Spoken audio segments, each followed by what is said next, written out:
The Galaxy Primes. By E. Smith.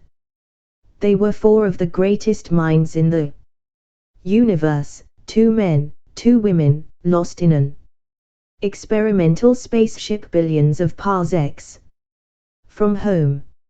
And as they mentally charted the cosmos to find their way back to Earth, their own loves and hates were as startling as the worlds they encountered. Here is E. Smith's great new novel. The Guardian struggled to immobilize the beast's gigantic talons as the frightened girl leaped to the safety of Garlock's arms. Chapter 1. Her hair was a brilliant green. So was her spectacularly filled halter. So were her tight short shorts, her lipstick, and the lacquer on her finger and toenails. As she strolled into the main of the starship, followed hesitantly by the other girl, she drove a mental probe at the black-haired, powerfully built man seated at the instrument-banked console. Blocked. Then at the other, slender man who was rising to his feet from the pilot's bucket seat. His guard was partially down. He was telepathing a pleasant, if somewhat reserved greeting to both newcomers. She turned to her companion and spoke aloud. So these are the system's best. The emphasis was somewhere between condescension and sneer. Not much to choose between, I'd say. Port me a 10th piece, Key. Heads, I take the toe head. She flipped the coin dexterously. Heads it is, Lola, so I get James the Ninth himself. You have the honor of pairing with Key, or should I say His Learnedness Right the Honorable Director Dr. Clender Simsworth. Garlock, Doctor of Philosophy, Doctor of Science, Prime Operator, President.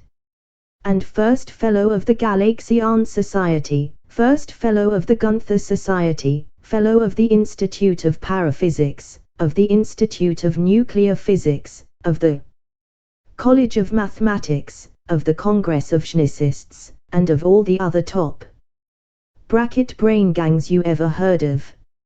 Also, for your information, his men have given him a couple of informal degrees, P.D.Q and SOB. The big Schnissist's expression of saturnine, almost contemptuous amusement had not changed. His voice came flat and cold. The less you say, Dr. Bellamy, the better. Obstinate, swell-headed women give me an acute rectal pain. Pitching your curves over all the vises in space got you aboard, but it won't get you a thing from here on. And for your information, Dr. Bellamy, one more crack like that and I take you over my knee and blister your fanny. Try it, you big, clumsy, muscle-bound gorilla, she jeered. That I want to see. Any time you want to get both arms broken at the elbows, just try it. Now's as good a time as any. I like your spirit, babe, but I can't say a thing for your judgment. He got up and started purposefully toward her, but both non-combatants came between. Jet back, Key. James protested, both hands against the heavier man's chest. What the hell kind of show is that to put on? And, simultaneously, Bell. Shame on you. Picking a fight already, and with nobody knows how many million people looking on. You know as well as I do that we may have to spend the rest of our lives together, so act like civilized beings, please, both of you. And don't. Nobody's watching this but us, Garlock interrupted. When Pussy there started using her claws I cut the gun. That's what you think, James said sharply, but Fatso and his number 1 girlfriend are coming in on the tight beam. Oh. Garlock whirled toward the hitherto dark and silent 3-dimensional communications instrument. The face of a bossa-looking woman was already bright. Garlock. How dare you try to cut Chancellor Ferber off, she demanded. Her voice was deep-pitched, blatant with authority. Here you are, sir. The woman's face shifted to one side and a man's appeared, a face to justify in full the nickname Fatso. Fatso, eh? Chancellor Ferber snarled. Pale eyes glared from the fat face. That costs you exactly 1,000 credits, James. How much will this cost me, Fatso? Garlock asked. 5,000, and, since nobody can call me that deliberately, demotion 3 grades and probation for 3 years. Make a note, Miss Foster. Noted, sir. Still sure we aren't going anywhere, Garlock said. What a brain. Sure, I'm sure. Ferber gloated. In a couple of hours I'm going to buy your precious starship in as junk. In the meantime, whether you like it or not, I'm going to watch your expression while you push all those pretty buttons and nothing happens.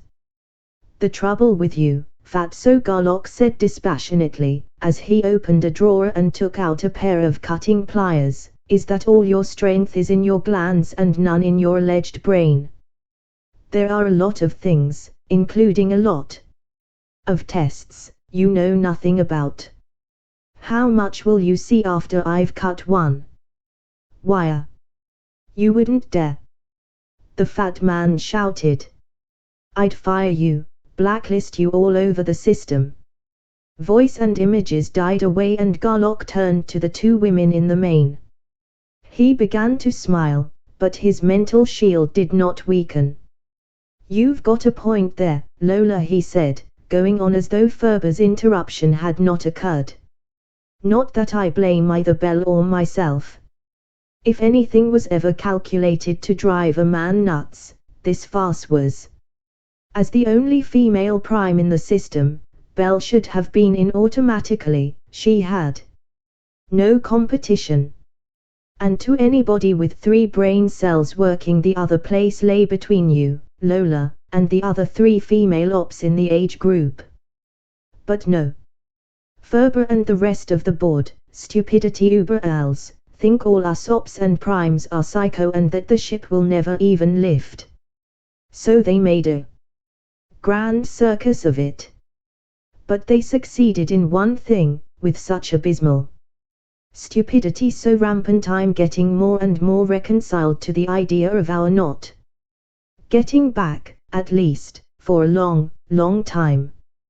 Why, they said we had a very good chance. Lola began. Yeah, and they said a lot of even bigger damn lies than that one. Have you read any of my papers? I'm sorry. I'm not a mathematician. Our motion will be purely at random. If it isn't, I'll eat this whole ship. We won't get back until Jim and I work out something to steer us with. But they must be wondering no end, outside, what the score is, so I'm willing to call it a draw. Temporarily, and let em in again. How about it, Bell? A draw it is, temporarily. Neither, however, even offered to shake hands.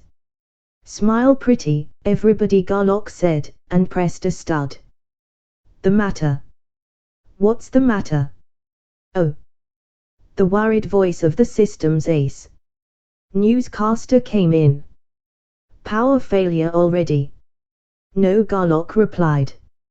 I figured we had a couple of minutes of privacy coming, if you can understand the meaning of the word. Now all 4 of us tell everybody who is watching or listening au revoir or goodbye, whichever it may turn out to be. He reached for the switch. Wait a minute. The newscaster demanded. Leave it on until the last pos. His voice broke off sharply. Turn it back on. Bell ordered. Nix. Scared, she sneered. You chirped it, bird brain. I'm scared purple. So would you be, if you had 3 brain cells working in that glory hound's head of yours.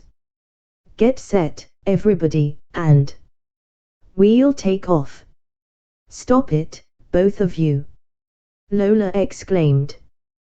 Where do you want us to sit, and do we strap down? You sit here, Belle, at that plate beside Jim. Yes, strap down. There probably won't be any shock, and we should land right side up, but there's no sense in taking chances. Sure your stuff's all aboard? Yes, it's in our rooms. The 4 secured themselves. The 2 men checked, for the dozenth time, their instruments. The pilot donned his scanner. The ship lifted noiselessly. Through the atmosphere, through and far beyond the stratosphere. It stopped. Ready, Key. James licked his lips. As ready as I ever will be, I guess. Shoot. The pilot's right hand, forefinger outstretched, moved unenthusiastically toward a red button on his panel, slowed, stopped. He stared into his scanner at the Earth so far below. Hit it, Jim. Garlock snapped. Hit it, for goodness sake, before we all lose our nerve. James stabbed convulsively at the button, and in the very instant of contact, instantaneously, without a fractional microsecond of time lapse, their familiar surroundings disappeared. Or, rather, and without any sensation of motion, of displacement, or of the passage of any time whatsoever, the planet beneath them was no longer their familiar Earth. The plates showed no familiar stars nor patterns of heavenly bodies. The brightly shining sun was very evidently not their familiar soul. Well, we went somewhere. But not to Alpha Centauri, not much to our surprise. James gulped twice, then went on, speaking almost jauntily now that the attempt had been made and had failed. So now it's up to you, Key, as director of Project Gunther and captain of the good ship Pleiades, to boss the more or less simple, I hope, job of getting us back to Tellus. Science, both physical and paraphysical, had done its best. Gunther's theorems, which define the electromagnetic and electrogravitic parameters pertaining to the annihilation of distance, had been studied, tested, and applied to the full. So had the Schnick corollaries, which, while not having the status of paraphysical laws, do allow computation of the qualities and magnitudes of the stresses required for any given application of the Gunther effect.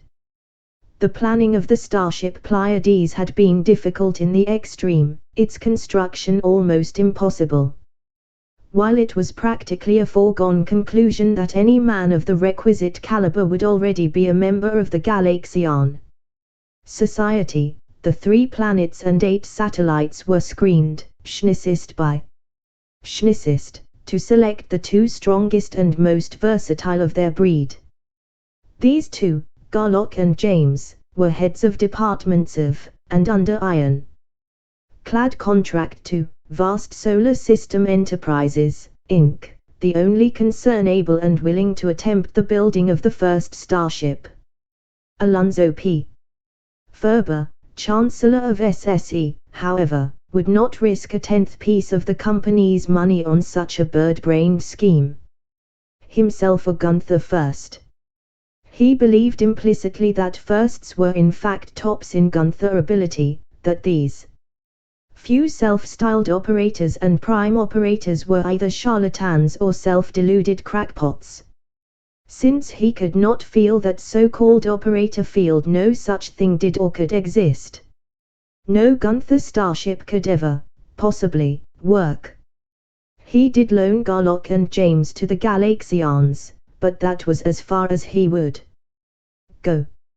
For salaries and for labor, for research and material, for trials and for errors. The society paid and paid and paid. Thus the starship Pleiades had cost the Galaxian Society almost 1,000 million credits. Garlock and James had worked on the ship since its inception. They were to be of the crew. For over a year it had been taken for granted that would be its only crew. As the Pleiades neared completion, however, it became clearer and clearer that the displacement control presented an unsolved, and quite possibly an insoluble problem. It was mathematically certain that, when the Gunther field went on, the ship would be displaced instantaneously to some location in space having precisely the Gunther coordinates required by that particular field. 1.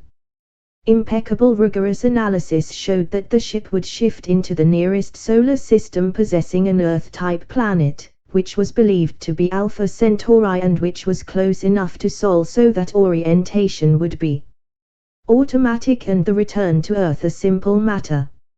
Since the Gunther effect did in fact annihilate distance, however, another group of mathematicians, led by Garlock and James, proved with equal rigor that the point of destination was no more likely to be any one given Gunther point than any other one of the myriads of billions of equiguntherial points undoubtedly existent throughout the length, breadth, and thickness of our entire normal space-time continuum. The two men would go anyway, of course. Carefully calculated pressures would make them go. It was neither necessary nor desirable, however, for them to go alone.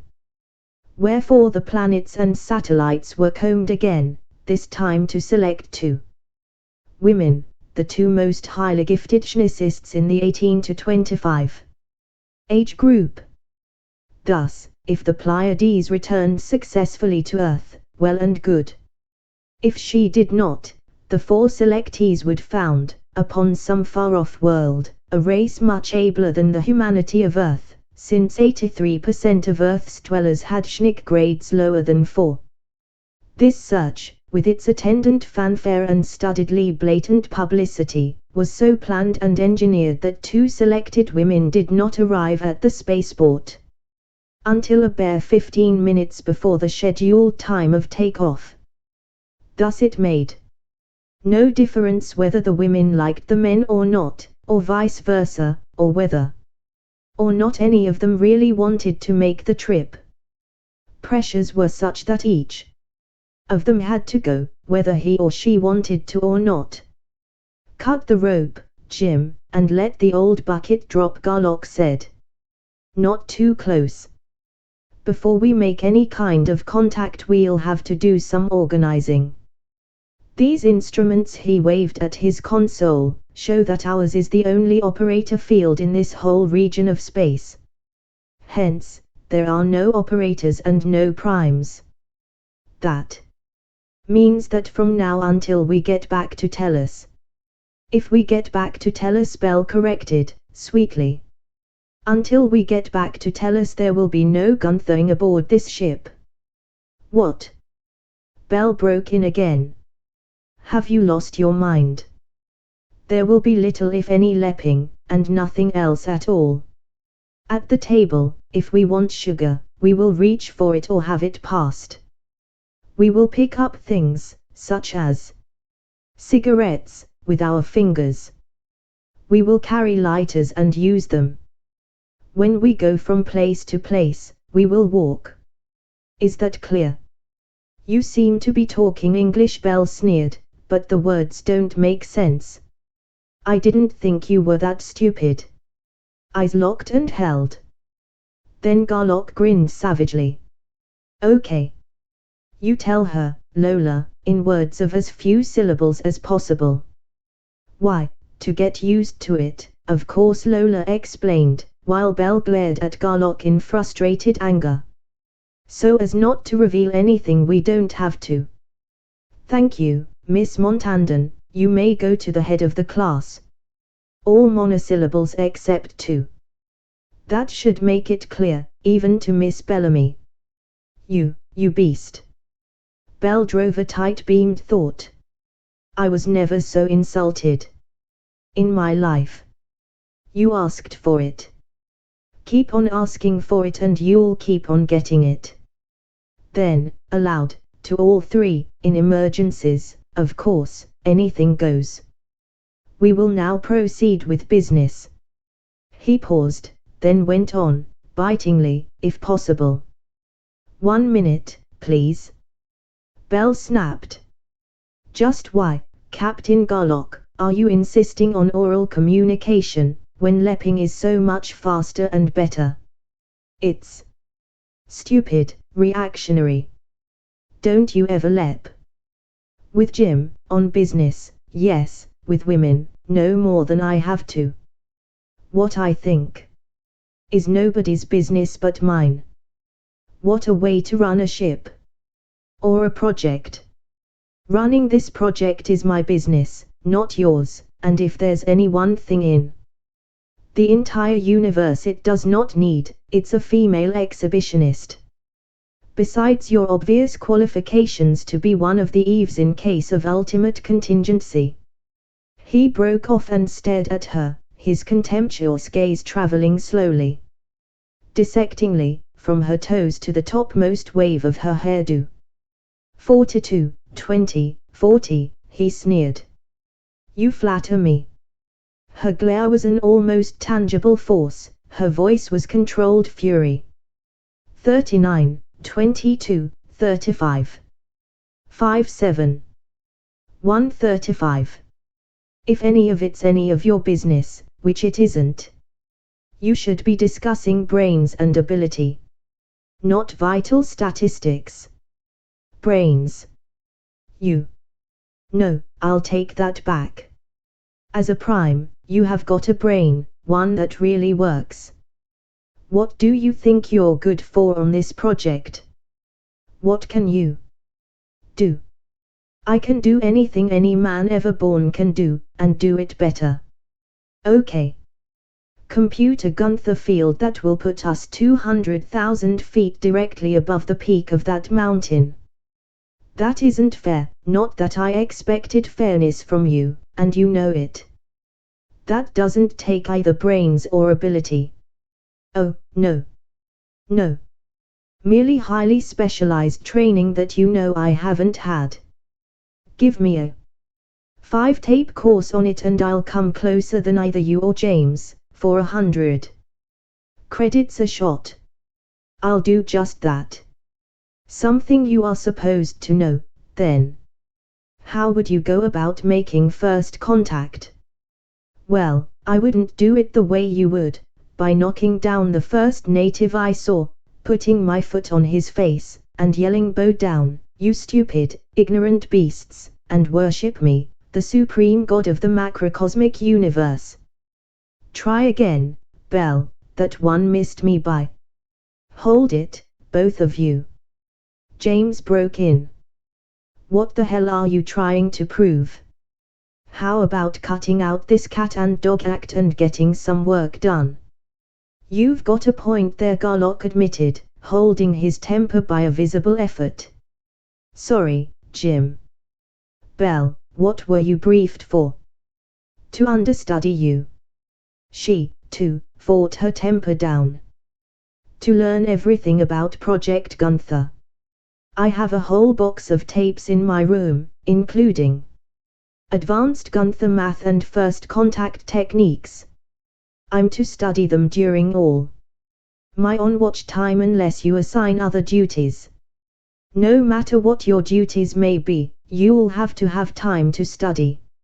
If you don't find what you want in your own tapes, and you probably won't, since Ferber and his Miss Foster ran the selections, use our library. It's good. Designed to carry on our civilization. Miss Montandon. No, that's silly, the way we're fixed. Lola.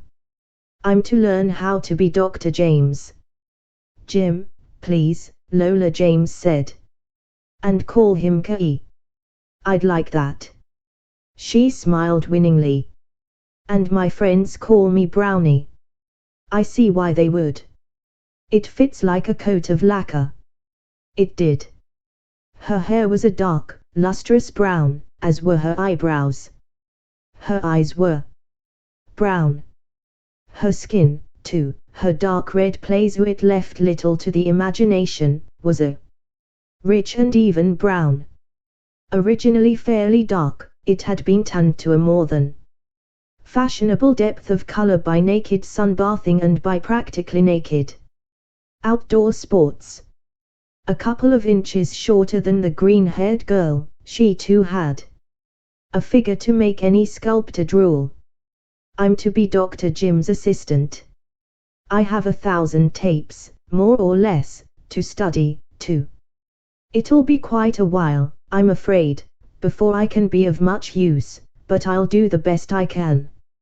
If we had hit Alpha Centauri, that arrangement would have been good, but as we are, it isn't.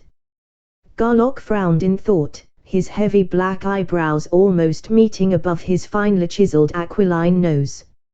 Since neither Jim nor I need an assistant any more than we need tails, it was designed to give you girls something to do.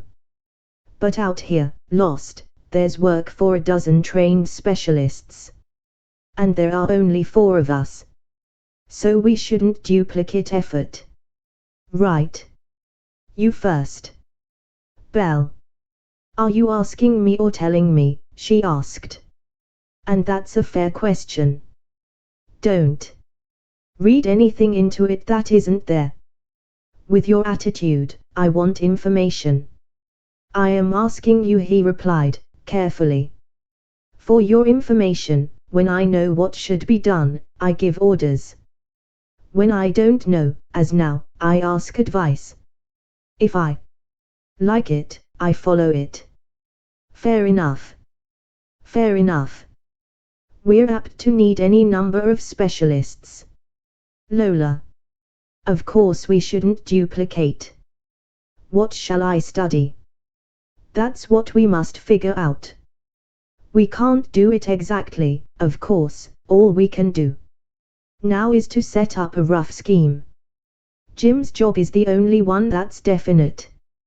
He'll have to work full-time on nebula configurations. If we hit inhabited planets, he'll have to add their star charts to his own.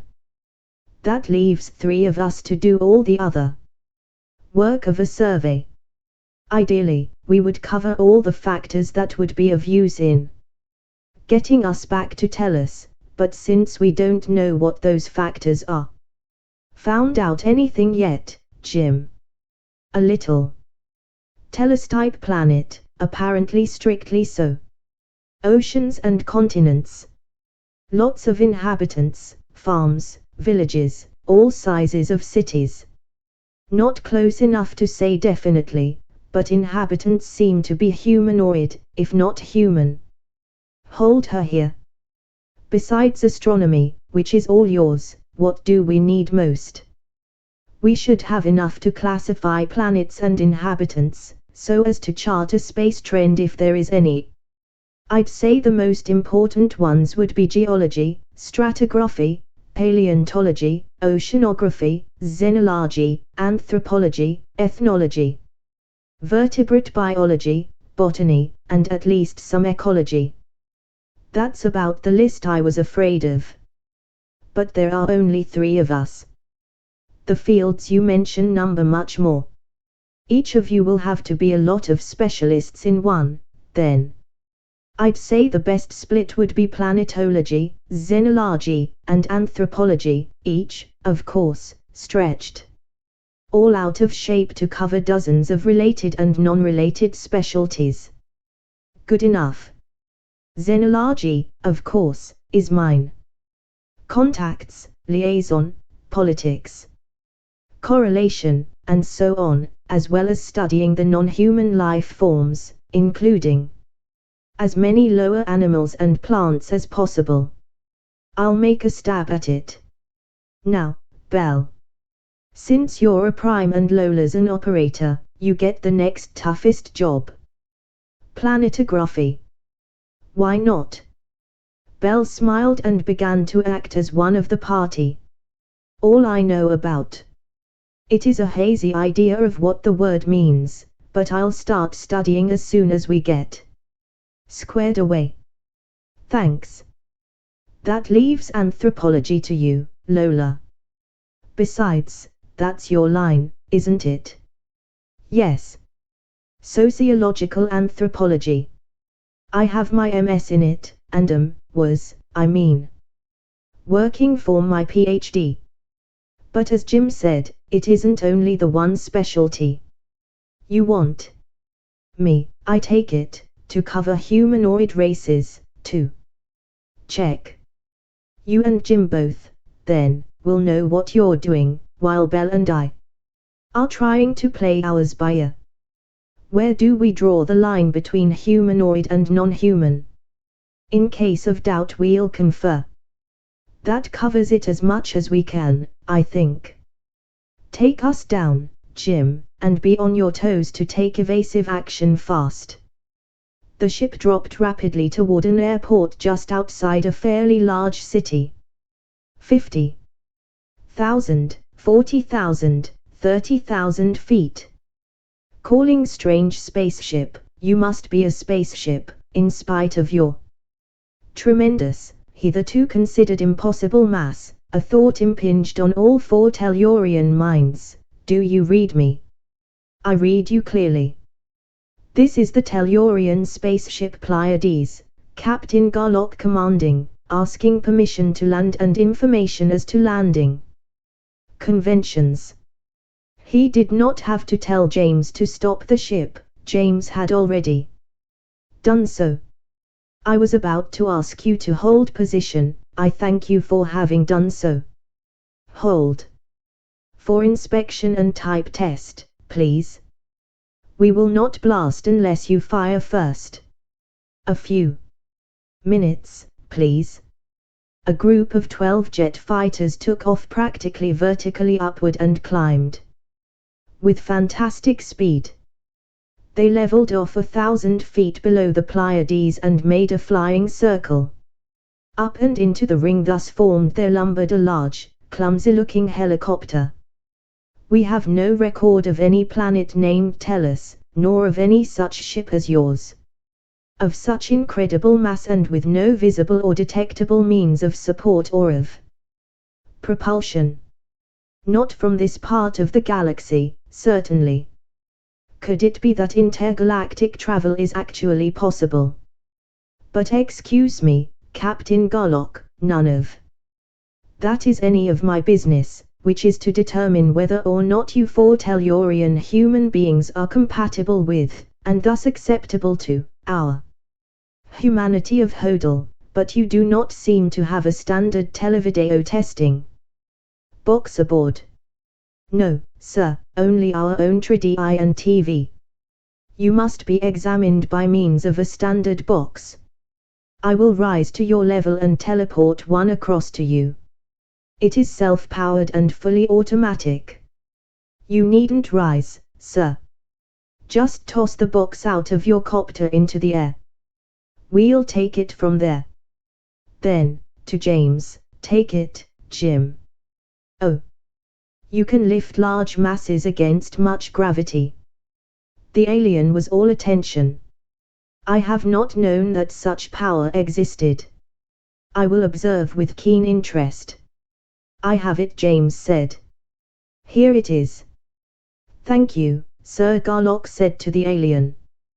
Then, to Lola, you've been reading these Hodelians. The officer in the helicopter and those in the fighters, yes. Most of them are Gunther Firsts. Good girl. The set's coming to life, watch it. The likeness of the alien being became clear upon the alien screen, visible from the waist up. While humanoid, the creature was very far indeed from being human. At least, it had masculine rudimentary nipples, had double shoulders and forearms. His skin was a vividly intense cobalt blue. His ears were black, long, and highly dirigible. His eyes, a flaming red in color, were large and vertically slitted, like a cat's. He had no hair at all.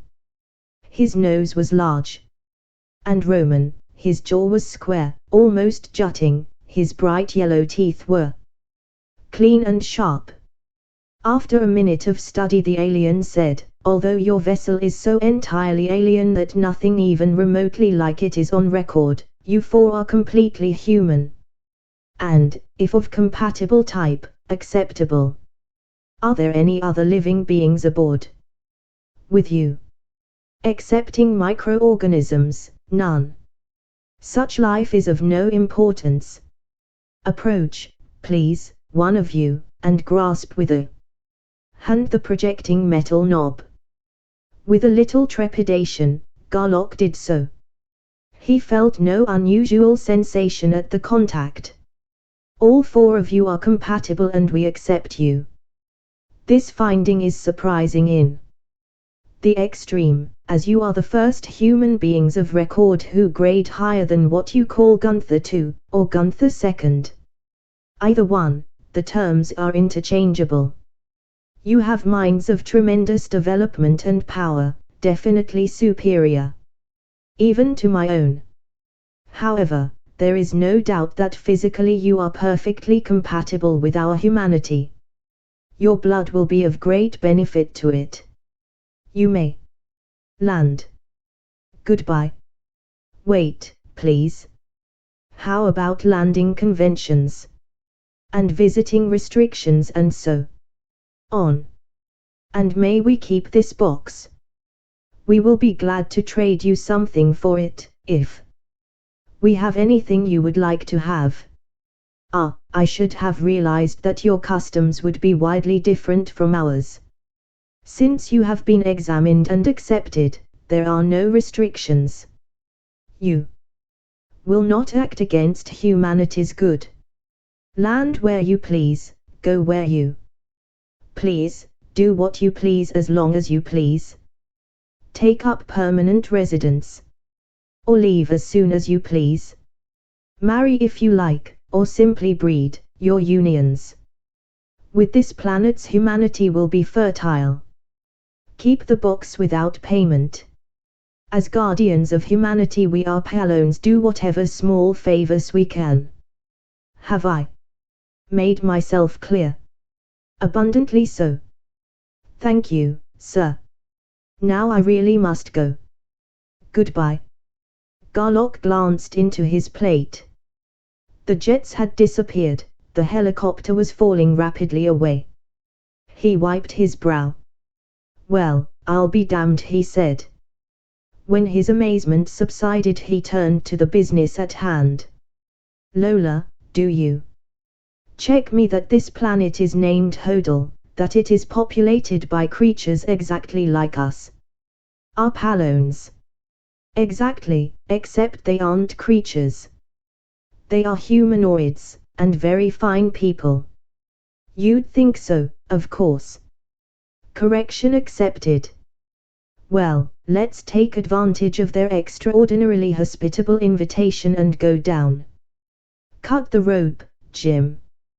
The airport was very large, and was divided into several sections, each of which was equipped with runways and forward/or other landing facilities to suit one class of craft, propeller jobs, jets, or helicopters. There were even a few structures that looked like rocket pits. "Where are you going to sit down, Jim?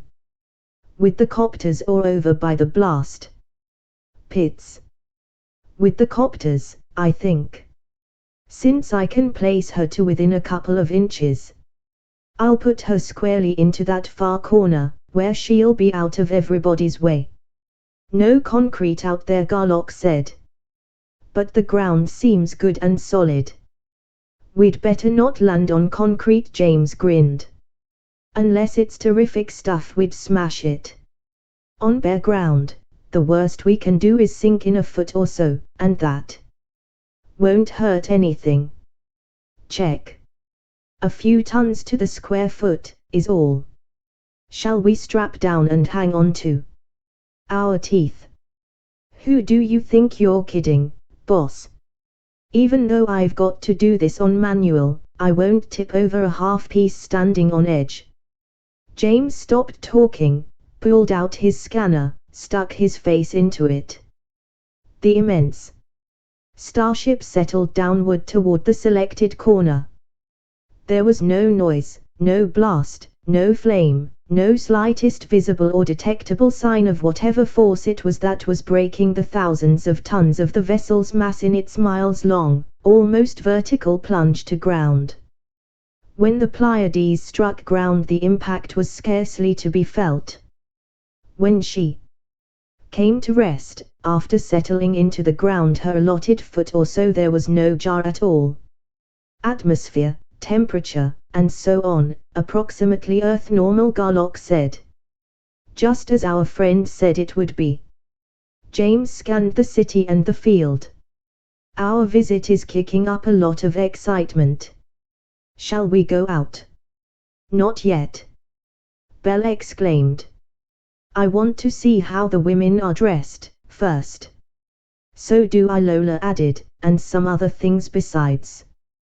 Both women, Lola through her operator's scanner, Belle by manipulating the ship's tremendous operator field by the sheer power of her prime operator's mind, stared eagerly at the crowd of people now beginning to stream across the field.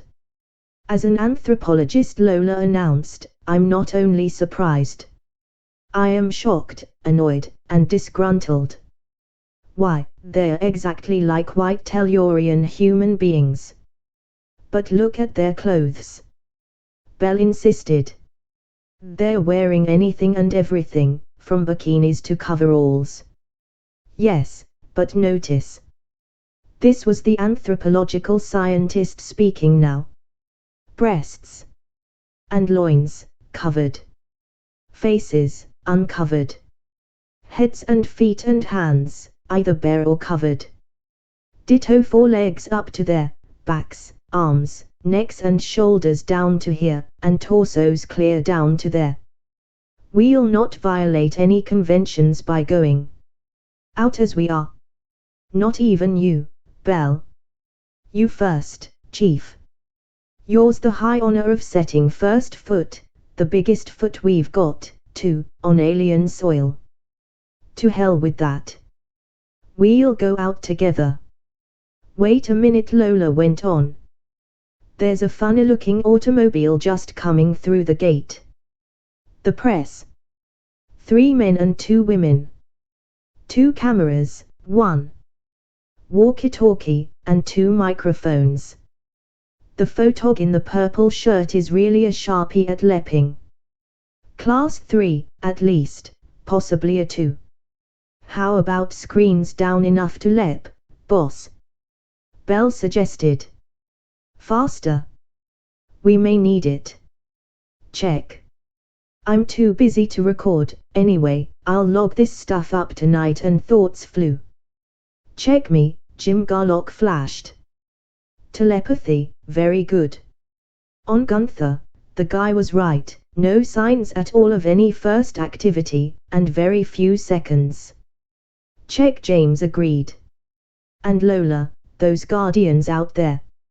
I thought they were the same as the Arpalone we talked to. They aren't. Not even telepathic. Same color scheme, is all right. Much more brutish. Much flatter cranium. Long, tearing canine teeth. Carnivorous. I'll call them just guardians until we find out what they really are. The press car arrived and the Tellurians disembarked, and, accidentally or not, it was Belle's green slipper that first touched ground. There was a terrific babel of thought, worse, even, than voices in similar case, in being so much faster. The reporters, all of them, wanted to know everything at once. How, what, where, when, and why. Also who. And all about Tellus and the Tellurian solar system. How did the visitors like Hodel? And all about Belle's green hair. And the photographers were prodigal of film, shooting everything from all possible angles. Hold it. Garlock loosed a blast of thought that silenced almost the whole field. We will have order, please. Lola Montandon, our anthropologist, will take charge. Keep it orderly, Lola, if you have to throw half of them off the field. I'm going over to administration and check in. One of you reporters can come with me, if you like. The man in the purple shirt got his bid in first. As the two men walked away together, Garlock noted that the man was in fact a second. His flow of lucid, cogent thought did not interfere at all with the steady stream of speech going into his portable recorder. Garlock also noticed that in any group of more than a dozen people there was always at least one guardian.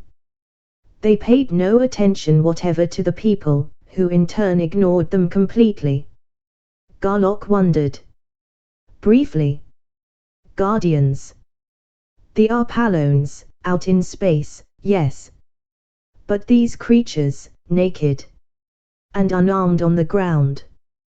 The Arpallones were non-human people. These things were, what? At the door of the field office the reporter, after turning Garlock over to a startlingly beautiful, leggy, breasty, blonde receptionist usherette, hurried away. He flecked a feeler at her mind and stiffened. How could a high two, at that, be working as an usher? And with her guard down clear to the floor. He probed, and saw Lola. He flashed a tight-beamed thought. You aren't putting out anything about our sexual customs, family life, and so on. Of course not. We must know their mores first. Good girl. Keep your shield up.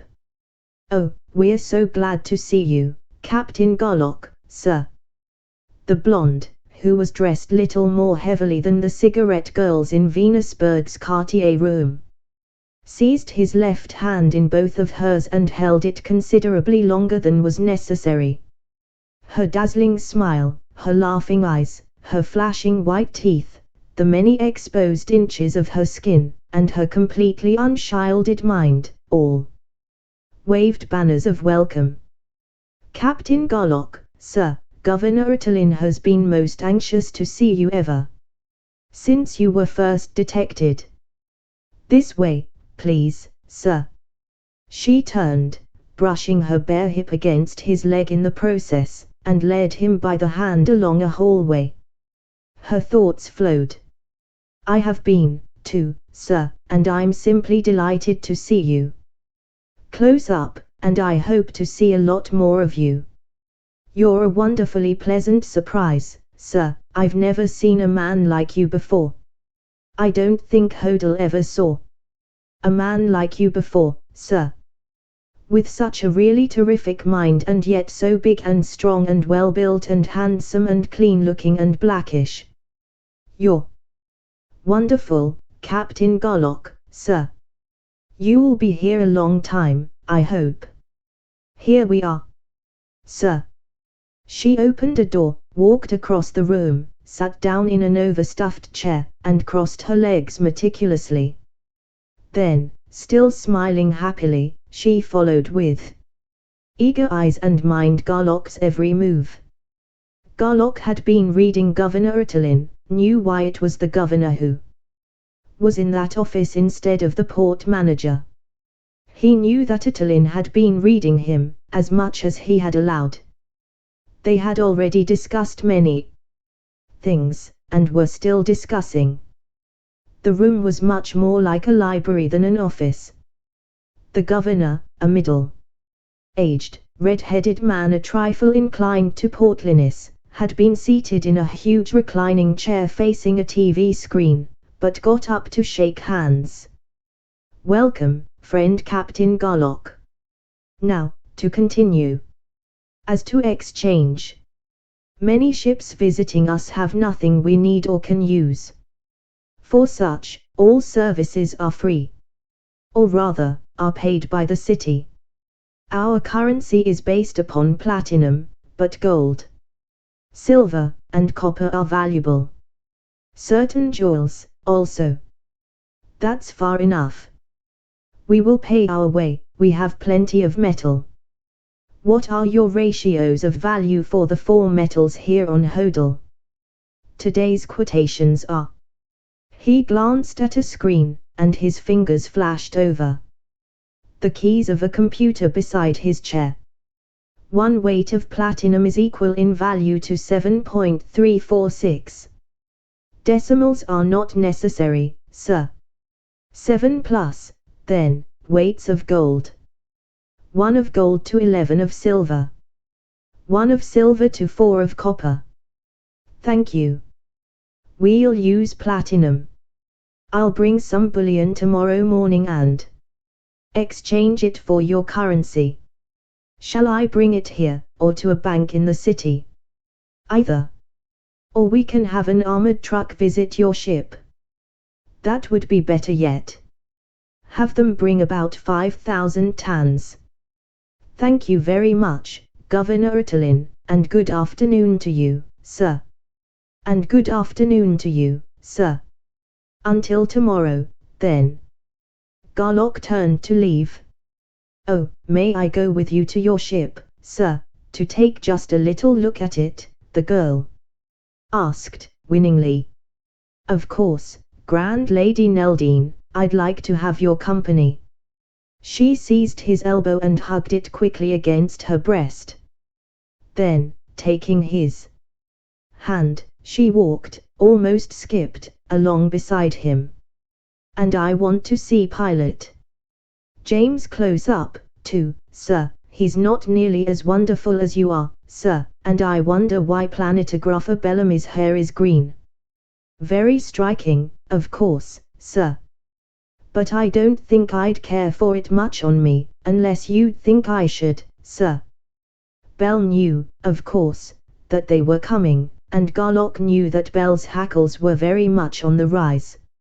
She could not read him, except very superficially, but she was reading the strange girl like a book and was not liking anything she read. Wherefore, when Garlock and his joyous companion reached the great spaceship. How come you picked up that little man-eating shark? She sent, venomously, on a tight band. It wasn't a case of picking her up. Garlock grinned. I haven't been able to find any urbane way of scraping her off. First contact, you know. She wants altogether too much contact for a first. I'll scrape her off, even if she is one of the nobler class on this world. Bell changed her tactics even before Garlock began his reprimand. I shouldn't have said that, Kei, of course. She laughed lightly. It was just the shock. There wasn't anything in any of my first contact tapes covering what to do about beautiful and enticing girls who try to seduce our men. She doesn't know, though, of course, that she's supposed to be a bug-eyed monster and not human at all. Won't Xenology be in for a rough ride when we check in? Well, you can play that in spades, sister. And for the rest of the day Belle played flawlessly the role of perfect hostess. It was full dark before the Hodelians could be persuaded to leave the Pleiades. And the locks were closed. I have refused 178 invitations, Lola reported then. All of us, individually and collectively, have been invited to eat everything. Everywhere in town. To see shows in a dozen different theaters and 18 night spots. To dance all night in 21 different places, ranging from dives to strictly soup and fish. I was nice about it, of course, just begged off because we were dead from our belts both ways from our long, hard trip. My thought, of course, is that we'd better eat our own food and take it slowly at first. Check, Kei. On the beam, dead center. And you weren't lying much, either. I feel as though I'd done a day's work. After supper there's a thing I've got to discuss with all three of you. Supper was soon over. Then, we've got to make a mighty important decision, Garlock began, abruptly. Grand Lady Neldine, that title isn't exact, but close, wondered why I didn't respond at all, either way. However, she didn't make a point of it, and I let her wonder, but we'll have to decide by tomorrow morning what to do, and it'll have to be airtight. These Hodalians expect Jim and me to impregnate as many as possible of their highest-rated women before we leave. By their code it's mandatory, since we can't hide the fact that we rate much higher than they do. Their highest rating is only grade 2 by our standards, and all the planets hereabouts upgrade themselves with the highest grade new blood they can find. Ordinarily, they'd expect you two girls to become pregnant by your choices of the top men of the planet, but they know you wouldn't breed down and don't expect you to. But how in all hell can Jim and I refuse to breed them up without dealing out the deadliest insult they know? There was a minute of silence. We can't, James said then. A grin began to spread over his face. It might not be too bad an idea, at that, come to think of it. That ball of fire they picked out for you would be a blue ribbon dish in anybody's cookbook. And Grand Lady Lemfi, he kissed the tips of 2 fingers and waved them in the air. Strictly big league material, in capital letters. Is that nice, you back alley tomcat? Belle asked, plaintively, then paused in thought and went on slowly. I won't pretend to like it, but I won't do any public screaming about it. Any anthropologist would say you'll have to, Lola declared without hesitation. I don't like it, either. I think it's horrible, but it's excellent genetics and we cannot and must not violate systems-wide laws. You're all missing the point. Garlock snapped. He got up, jammed his hands into his pockets, and began to pace the floor. I didn't think any one of you was that stupid. If that was all there were to it, we'd do it as a matter of course. But think, damn it. There's nothing higher than Gunther 2 in the humanity of this planet. Telepathy is the only ESP they have. High Gunther uses hitherto unused portions of the brain. It's transmitted through genes, which are dominant, cumulative, and self-multiplying by interaction. Jim and I carry more, stronger, and higher Gunther genes than any other 2 men known to live. Can we, dare we, plant such genes where none have ever been known before? 2 full minutes of silence. That one has really got a bone in it, James said, unhelpfully. 3 minutes more of silence. It's up to you, Lola, Garlock said then. It's your field. I was afraid of that. There's a way. Personally, I like it less even than the other, but it's the only one I've been able to think up. First, are you absolutely sure that our refusal, Belle's and mine, I mean, to breed down will be valid with them? Positive. Then the whole society from which we come will have to be strictly monogamous, in the narrowest, most literal sense of the term. No exceptions. Whatever adultery, anything illicit, has always been not only unimaginable, but in fact impossible. We pair, or marry, or whatever they do here, once only. For life. Desire and potency can exist only within the pair, never outside it. Like eagles. If a man's wife dies, even, he loses all desire and all potency. That would make it physically impossible for you two to follow the Hodelian code. You'd both be completely impotent with any women whatever except your mates. Belle and me. That will work, Belle said. How it will work? She paused. Then, suddenly, she whistled, the loud, full-bodied, ear-piercing, tongue-and-teeth whistle which so few women ever master. Her eyes sparkled and she began to laugh with unrestrained glee. But do you know what you've done, Lola? Nothing, except to suggest a solution. What's so funny about that? You're wonderful, Lola, simply priceless. You've created something brand new to science, an impotent tomcat. And the more I think about it. Belle was rocking back and forth with laughter. She could not possibly talk, but her thought flowed on, I just love you all to pieces. An impotent tomcat, and he'll have to stay true to me. Oh, this is simply killing me, I'll never live through it. It does put us on the spot, especially Jim, came Garlock's thought.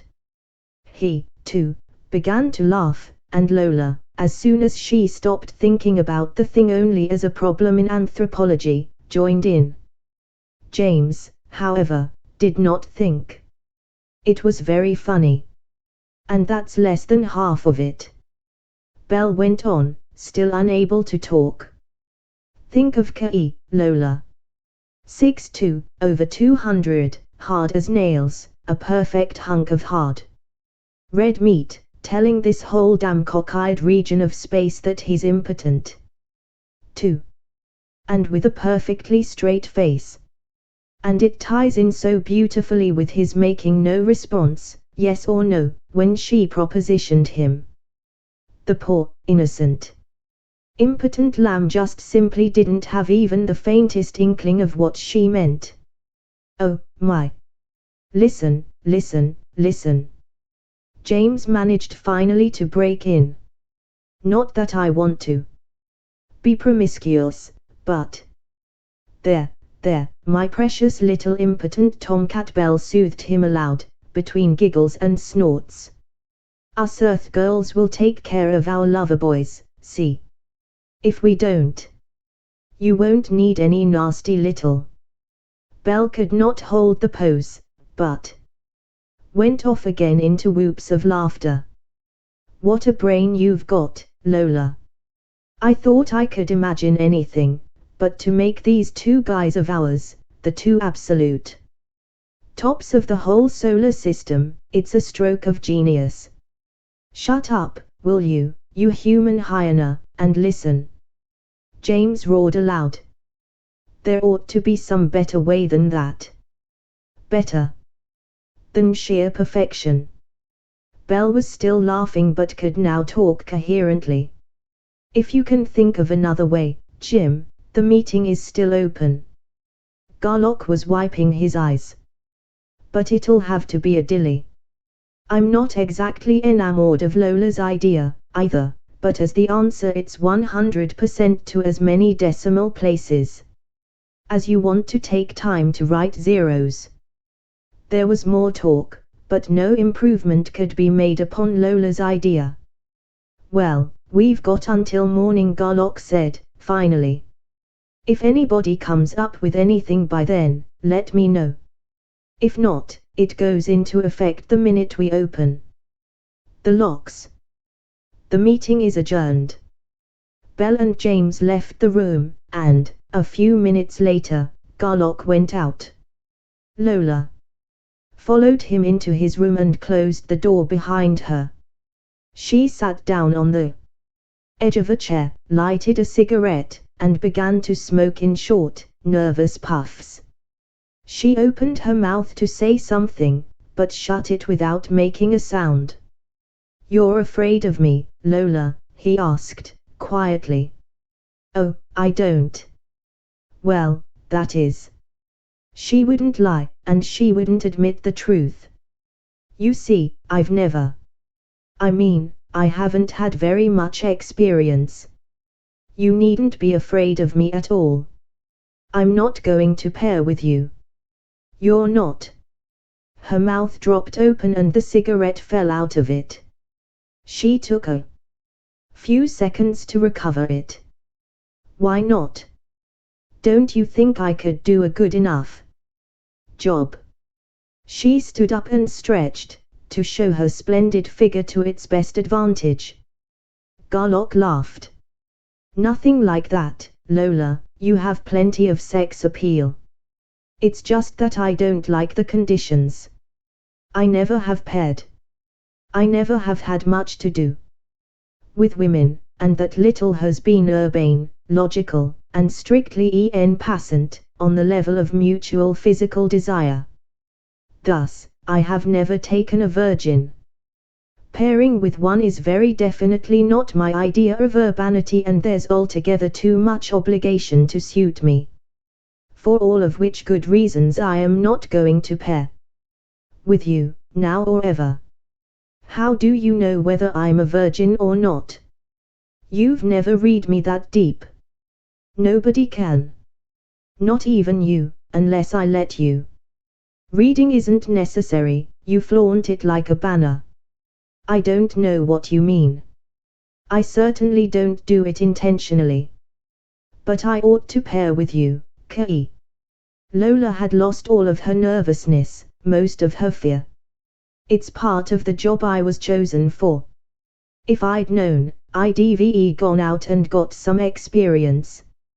Really, I would have. I believe that.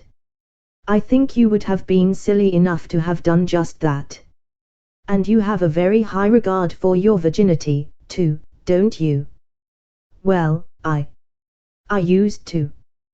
But we'd better go ahead with it. I've got to. No such thing. Permissible, but not obligatory. But it was assumed. As a matter of course. Anyway. Well, when that girl started making passes at you, I thought you could have just as much fun, or even more. She's charming, a real darling, isn't she, without pairing with me, and then I had to open my big mouth and be the one to keep you from playing games with anyone except me, and I certainly am not going to let you suffer. Bunk. Garlock snorted. Sheer flapdoodle. Pure psychological prop wash, started and maintained by men who are either too weak to direct and control their drives or who haven't any real work to occupy their minds. It applies to many men, of course, possibly to most. It does not, however, apply to all, and it lacks one whole hell of a lot of applying to me. Does that make you feel better? Oh, it does, it does. Thanks, Kei. You know, I like you a lot. Do you? Kiss me. She did so. See? You tricked me. I did not. I want you to see the truth and face it. Your idealism is admirable, permanent, and shatterproof, but your starry-eyed schoolgirl's mawkishness is none of the three. You'll have to grow up, someday. In my opinion, forcing yourself to give up one of your hardest-held ideals, virginity, merely because of the utter bilge that those idiot head shrinkers stuffed you with, is sheer, plain idiocy. I suppose that makes you like me even less, but I'm laying it right on the line. No more. I'll argue with you, when we have time, about some of your points. But the last one, if it's valid, has tremendous force. I didn't know men felt that way. But no matter what my feeling for you really is, I'm really grateful to you for the reprieve. And you know, Kei, I'm pretty sure you're going to get us back home. If anyone can, you can. I'm going to try to. Even if I can't, it will be Belle, not you, that I'll take for the long pull. And not because you'd rather have Jim, which you would, of course. To be honest, I think I would. Certainly. He's your type. You're not mine, Belle is. Well, that buttons it up, Brownie, except for one thing. To Jim and Belle and everyone else, we're paired. Of course. Urbanity, as well as to present a united front to any and all worlds. Check. So watch your shield. I always do. That stuff is way down. I'm awfully glad you called me Brownie Key. I didn't think you ever would. I didn't expect to, but I never talked to a woman this way before, either. Maybe it had a mellowing effect. You don't need mellowing, I do like you a lot, just exactly as you are. If true, I'm very glad of it. But don't strain yourself, and I mean that literally, not as sarcasm. I know. I'm not straining a bit, and this'll prove it. She kissed him again, and this time it was a production. That was an eminently convincing demonstration, Brownie, but don't do it too often. I won't. She laughed, gaily and happily. If there's any next time, you'll have to kiss me first. She paused and sobered. But remember, if you should change your mind, any time you really want to kiss me, come right in. I won't be as silly and nervous and afraid as I was just now. That's a promise. Good night, Kay. Good night, Brownie. Chapter 2. Next morning, Garlock was the last one, by a fraction of a minute, into the main. Good morning, all, he said, with a slight smile. How come? James demanded, as all four started toward the dining nook. Garlock's smile widened. Lola. She brought me a pot of coffee and wouldn't let me out until I drank it. Brought? Yeah. They haven't read their room tapes yet, so they don't know that room service is practically unlimited. Why didn't I think of that coffee business a couple of years ago? Well, why didn't I think of it myself, 10 years ago? Belle's eyes had been going from one man to the other. Just what are you two talking about? If it's anybody's business except your own. He is an early morning grouch, James explained, as they sat down at the table. Not fit to associate with man or beast, not even his own dog, if he had one. When he first gets up. How come you were smart enough to get the answer so quick, Brownie? Oh, the pattern isn't too rare. She shrugged daintily, sweeping the compliment aside. Especially among men on big jobs who work under tremendous pressure. Then how about Jim? Belle asked. Kay's the big brain, not me, James said. You're a lot bigger brain than any of the men Lola's talking about, Belle insisted. That's true, Lola agreed, but Jim probably is, must be, an icebox raider. Eats in the middle of the night. Kay probably doesn't. It's a good bet that he doesn't nibble between meals at all. Check, Kay. Check. But what has an empty stomach got to do with the case? Everything. Nobody knows how. Lots of theories, enzymes, blood sugar, endocrine balance, what have you, but no proof. It isn't always true. However, 6 or 7 hours of empty stomach, in a man who takes his job to bed with him, is very apt to uglify his pre-breakfast disposition. Breakfast over and out in the main. But when a man's disposition is ugly all the time, how can you tell the difference? Belle asked, innocently. I'll let that pass. Garlock's smile disappeared, because we've got work to do. Have any of you thought of any improvement on Lola's monogamous society? No one had. In fact, there may be a loophole in it, Lola said, thoughtfully. Did any of you happen to notice whether they know anything about artificial insemination? Do you think I'd stand for that? Bell blazed, before Garlock could begin to search his mind.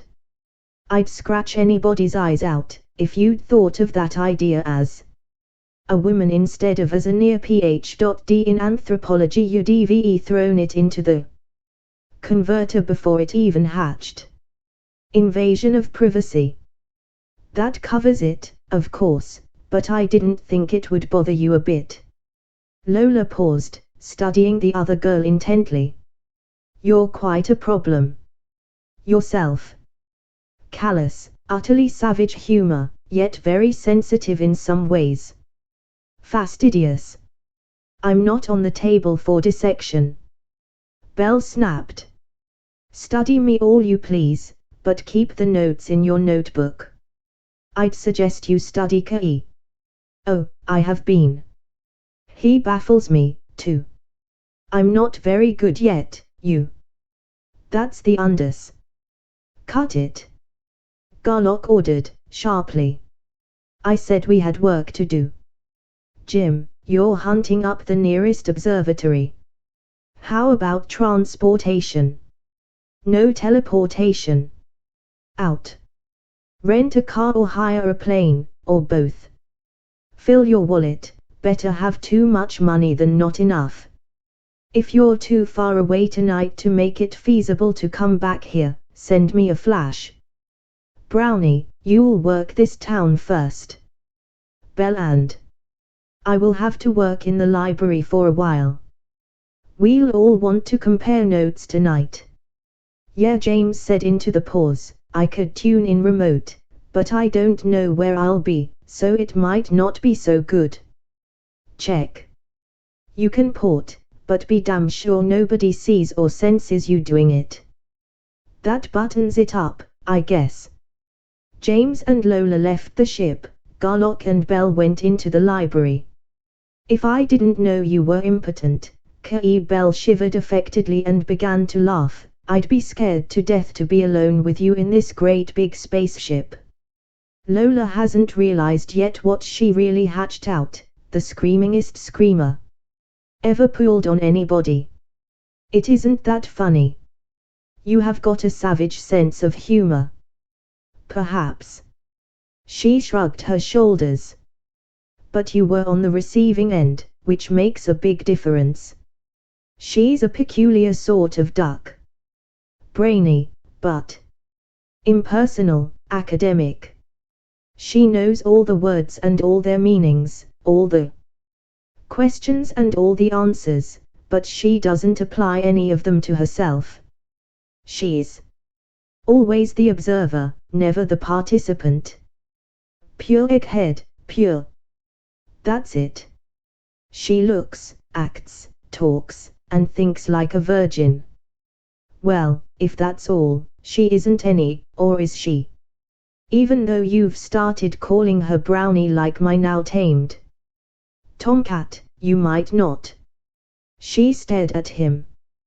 Go ahead. Probe. Why waste energy trying to crack a prime's shield? But just out of curiosity, are you two pairing, or not? Tut tut, don't be in urban. Let's talk about Jim instead. I thought he'd be gibbering. No, I'm working under double wraps, full dampers. I don't want him in love with me. You want to know why? I think I know why. Because having him mooning around underfoot would weaken the team, and I want to get back to Tellus. I was wrong, then. I thought you were out after bigger game. Bell's face went stiff and still. What do you mean by that? Plain enough, I would think. Wherever you are, you've got to be the boss. You've never been in any kind of a party for 15 minutes without taking it over. When you snap the whip, everybody jumps, or else, and you swing a wicked knife. For your information, I don't jump, I am familiar with knives, and you will never run this project or any part of it. Belle's face set, her eyes hardened. While we're putting out information, take note that I'm just as good with actual knives as with figurative ones. If you're still thinking of blistering my fanny, don't try it. You'll find a rawhide haft sticking up out of one of those muscles you're so proud of. Clear enough, Mr. Garlock. Why don't you talk sense, instead of such yak? Ha! I know you're a prime, too, but don't let it go to your head. I've got more stuff than you have, so you can't gunther me. You weigh 135 to my 217. I'm harder, stronger, and faster than you are. You're probably a bit limberer, not too much, but I've forgotten more judo than you ever will know. So what's the answer? Belle was breathing hard. Then why don't you do it right now? Several reasons. I couldn't brag much about licking anybody I outweigh by 82 pounds. I can't figure out your logic, if any, but I'm pretty sure now. It wouldn't do either of us any good. Just the opposite. From your standpoint, would that be bad? What a hell of a logic. You have got the finest brain of any woman living. You're stronger than Jim is by a lot more than the prime to operator ratio. You've got more initiative, more drive, more guts. You know as well as I do what your brain may mean before we get back. Why in all hell don't you start using it? You are complimenting me. No. It's the truth, isn't it? What difference does that make? K.E. Garlock, I simply can't understand you at all. That makes it mutual. I can't understand a geometry in which the crookedest line between any two given points is the best line. Let's get to work, shall we? Aha, let's. One more bit of information, though, first. Any such idea as taking the project away from you simply never entered my mind. She gave him a warm and friendly smile as she walked over to the file cabinets. For hours, then, they worked, each scanning tape after tape. At midday they ate a light lunch. Shortly thereafter, Garlock put away his reader and all his loose tapes. Are you getting anywhere, Belle? I'm not making any progress. Yes, but of course planets are probably pretty much the same everywhere. Telestype ones, I mean, of course. Is all the xenology as cockeyed as I'm afraid? It must be. Check. The one basic assumption was that there are no human beings other than Tellurians. From that they derive the secondary assumption that humanoid types will be scarce. From there they scatter out in all directions. So I'll have to roll my own. I've got to Seattle anyway. I'll be back for supper. So long.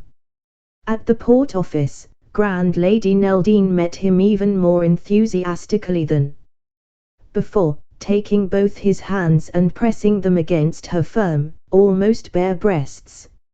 She tried to hold back as Garlock led her along the corridor.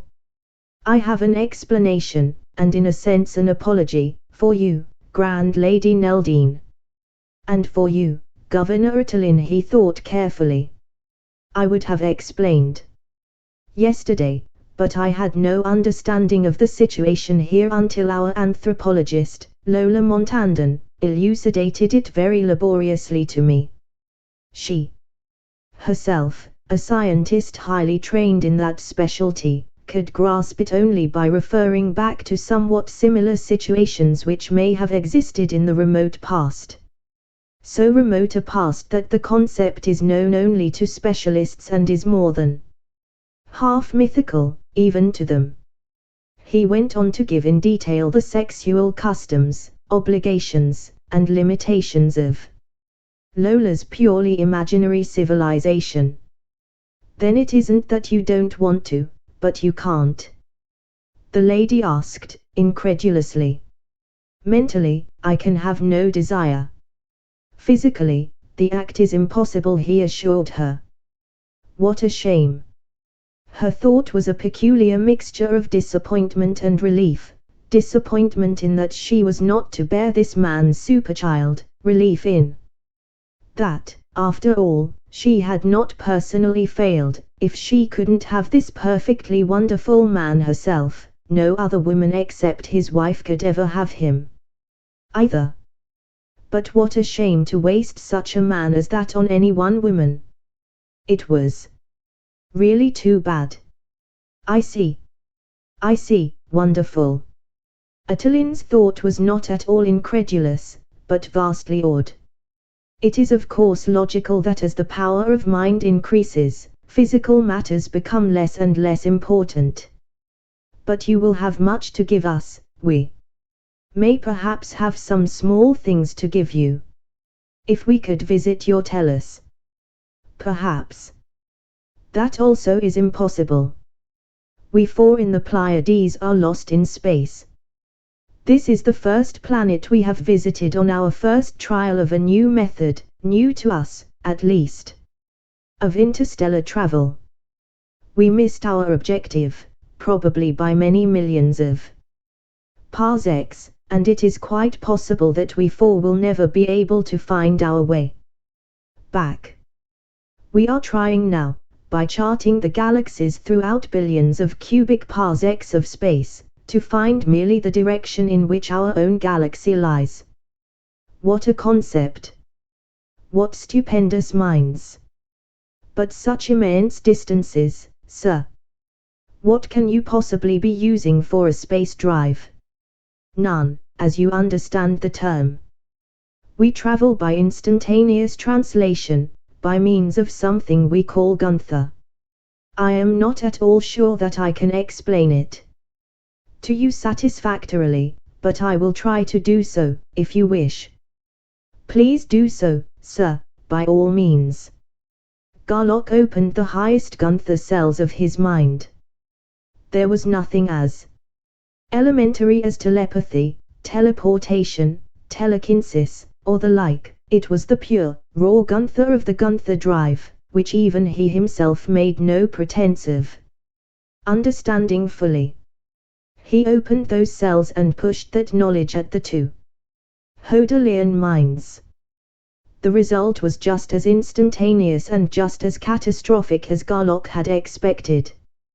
Both blocks went up almost instantly. Oh, no! Attilin exclaimed, his face turning white. The girl shrieked once, covered her face with her hands, and collapsed on the floor.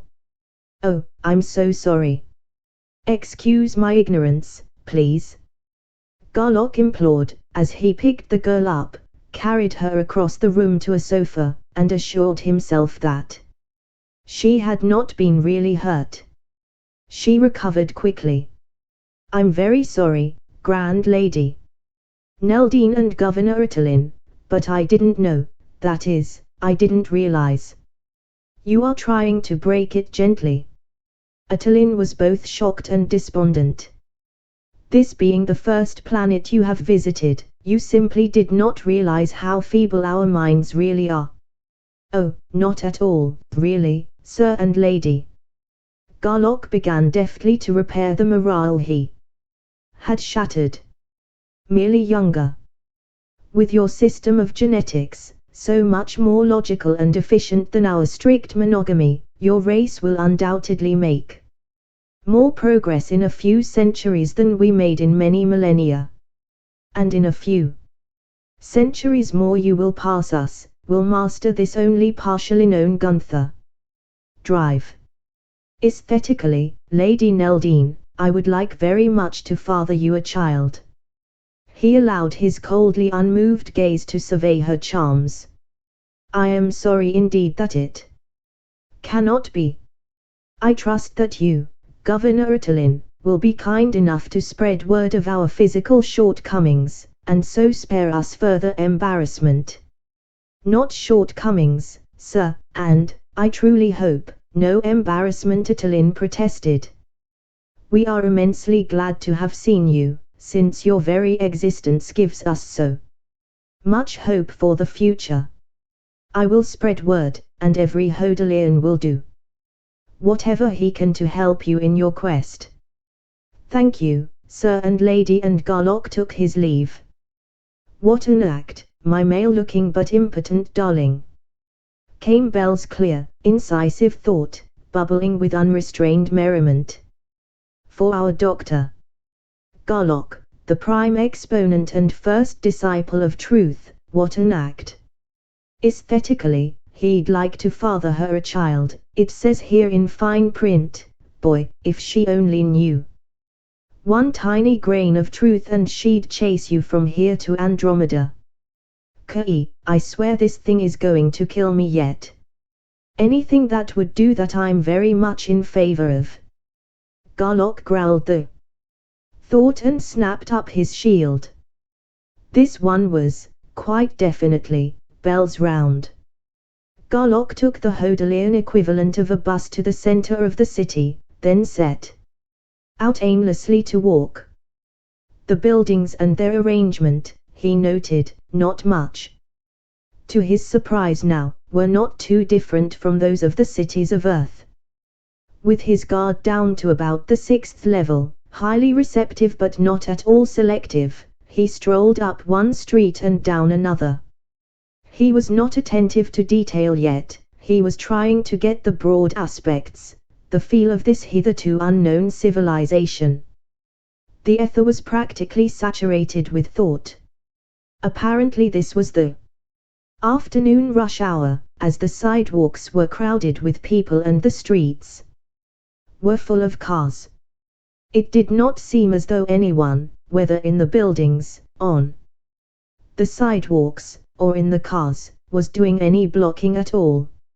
If there were any such things as secrets on Hodel, they were scarce. Each person, man, woman, or child, went about his own business, radiating full blast. No one paid any attention to the thoughts of anyone else except in the case of couples or groups, the units of which were engaged in conversation. It reminded Garlock of a big Tellurian party when the punch bowls were running low, everybody talking at the top of his voice and nobody listening. This whole gale of thought was blowing over Garlock's receptors like a great plains wind over miles-wide fields of corn. He did not address anyone directly. No one addressed him. At first, quite a few young women, at sight of his unusual physique, had sent out tentative feelers of thought, and some men had wondered, in the same tentative and indirect fashion, who he was and where he came from.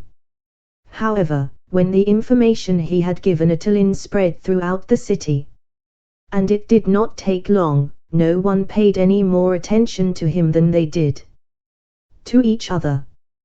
Probing into and through various buildings, he learned that groups of people were quitting work at intervals of about 15 minutes.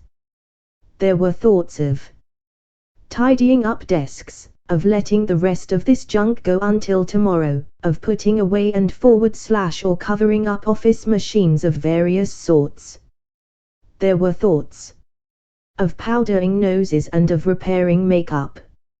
He pulled in his receptors and scanned the crowded ways for guardians. He'd have to call them that until either he or Lola found out their real name.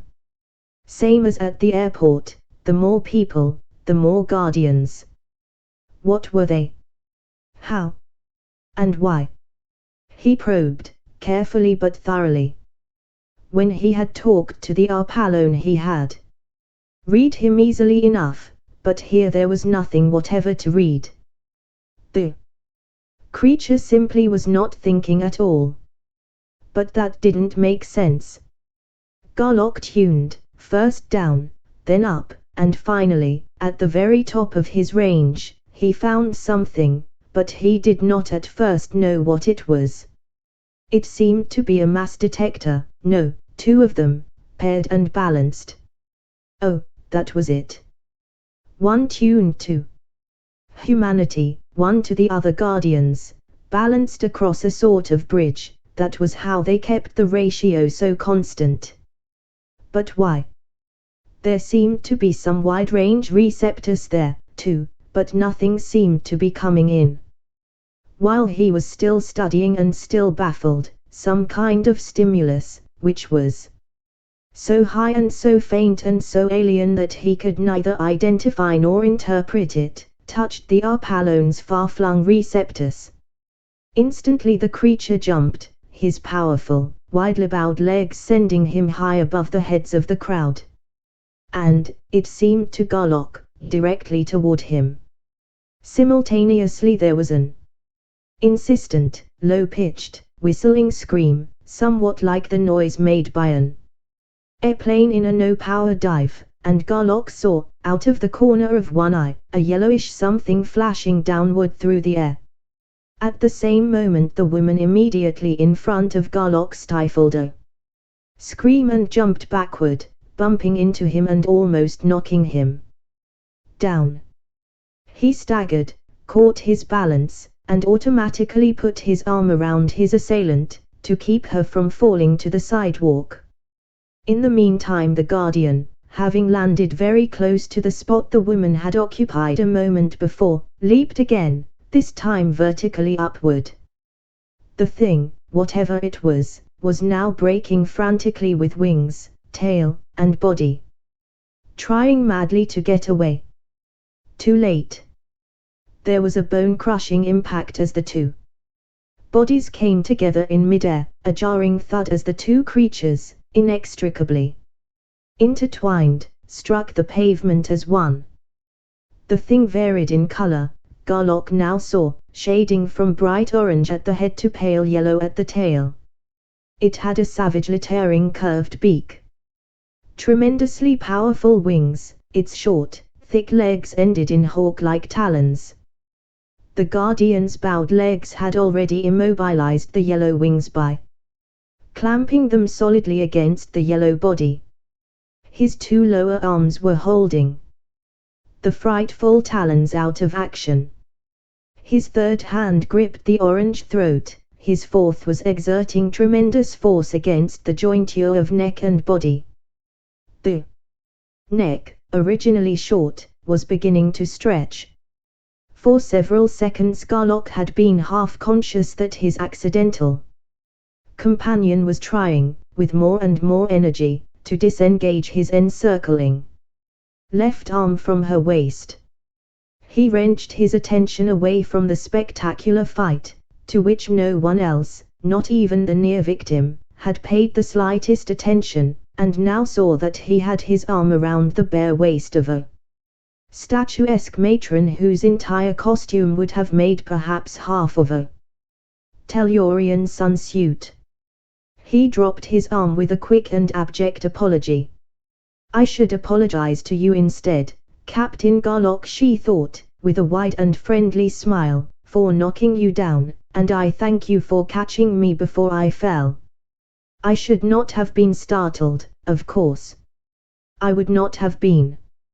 Except that this is the first time that I, personally, have been attacked." "But what are they?" Garlock blurted. "I don't know."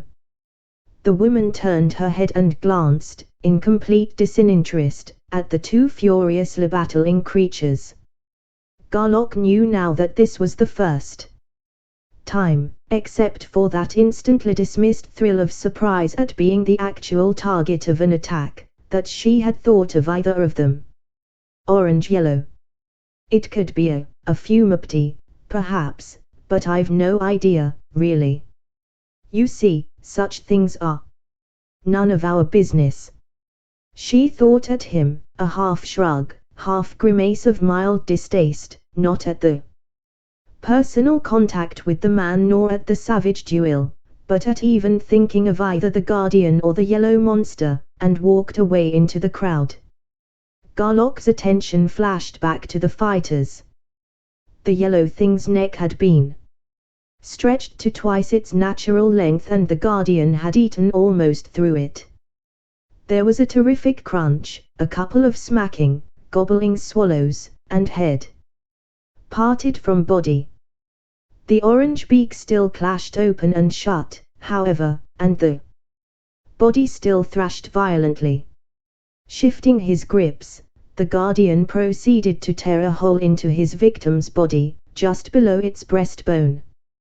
Thrusting 2 arms into the opening, he yanked out 2 organs, one of which, Garlock thought, could have been the heart, and ate them both, if not with extreme gusto, at least in a workman-like and thoroughly competent fashion. He then picked up the head in one hand, grabbed the tip of a wing with another, and marched up the street for half a block, dragging the body behind him. He lifted a manhole cover with his 2 unoccupied hands, dropped the remains down the hole thus exposed, and let the cover slam back into place. He then squatted down, licked himself meticulously clean with a long, black, extremely agile tongue, and went on about his enigmatic business quite as though nothing had happened. Garlock strolled around a few minutes longer, but could not recapture any interest in the doings of the human beings around him. He had filed away every detail of what had just happened, and it had so many bizarre aspects that he could not think of anything else. Wherefore he flagged down a taxi and was taken out to the Pleiades. Belle and Lola were in the main. "I saw the damnedest thing, Kay," Lola exclaimed. "I've been gnawing my fingernails off up to the knuckles, waiting for you."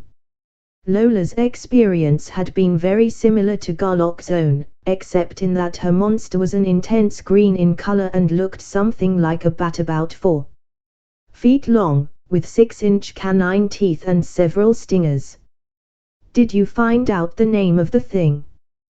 Garlock asked. "No. I asked half a dozen people, but nobody would even listen to me except one half-grown boy, and the best he could do was that it might be something he had heard another boy say somebody had told him might be a lemart. And as to those lowercase arpalones, the best I could dig out of anybody was just guardians." "Did you do any better?" "No, I didn't do as well," and he told the girls about his own experience. "But I didn't find any detectors or receptors." Lola frowned. "Where were they?" "Way up here," he showed her.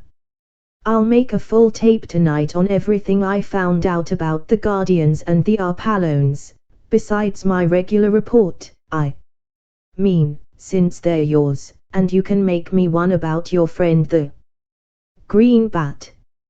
"Hey, I like that." Belle broke in. "That could be taken amiss, you know, by such a sensitive soul as I." "Check." Garlock chuckled. "I'll have to file that one, in case I want to use it sometime." "How are you coming, Belle?" "Nice." Belle's voracious mind had been so busy absorbing new knowledge that she had temporarily forgotten about her fight with her captain. "I'm just about done here. I'll be ready tomorrow, I think, to visit their library and tape up some planetological and planetographical." Notice how insouciantly I toss off those 2 credit words, "data on this here planet hodl." Good going. "You've been listening to this stuff Lola and I were chewing on. Does any of it make sense to you?" "It does not. I never heard anything to compare with it." "Excuse me for changing the subject," Lola put in, plaintively, "but when, if ever, do we eat? Do we have to wait until that confounded James boy gets back from wherever it was he went? If you're hungry, we'll eat now." "Hungry? Look." Lola turned herself sidewise, placed one hand in the small of her back, and pressed hard with the other her flat, taut belly. See. Only a couple of inches from belt buckle to backbone, dangerously close to the point of utter collapse. You poor, abused little thing. Garlock laughed and all three crossed the room to the dining alcove. While they were still ordering, James appeared beside them. Find out anything? Garlock asked. Yes and no. Yes, in that they have an excellent observatory, with a 180-inch reflector, on a mountain only 75 miles from here. No, in that I didn't find any duplication of nebulary configurations with the stuff I had with me. However, it was relatively coarse. Tomorrow I'll take a lot of fine stuff along. It'll take some time, a full day, at least. I expected that. Good going, Jim. All four ate heartily, and, after eating, they taped up the day's reports. Then, tired from their first real day's work in weeks, all went to their rooms. A few minutes later, Garlock tapped lightly at Lola's door. Come in. She stiffened involuntarily, then relaxed and smiled. Oh, yes, Kei. Of course. You're... No, I'm not. I've been doing a lot of thinking about you since last night, and I may have come up with an answer or two. Also, Belle knows we aren't pairing. And if we don't hide behind a screen at least once in a while, she'll know we aren't going to screen. Didn't you know these 4 private rooms are solid? Haven't you read your house tape yet? No. But do you think Belle would actually peek? Do you think she wouldn't? Well, I don't like her very much, but I wouldn't think she would do anything like that, Kei. It isn't urbane. She isn't urbane, either, whenever she thinks it might be advantageous not to be. What a terrible thing to say. Take it from me, if Belle Bellamy doesn't know everything that goes on, it isn't from lack of trying. You wouldn't know about room service, either, then.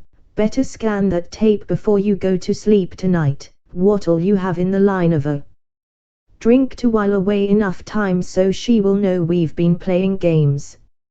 Ginger ale, please. I'll have ginger beer. You do it like so. He slid a panel aside, his fingers played briefly on a typewriter-like keyboard.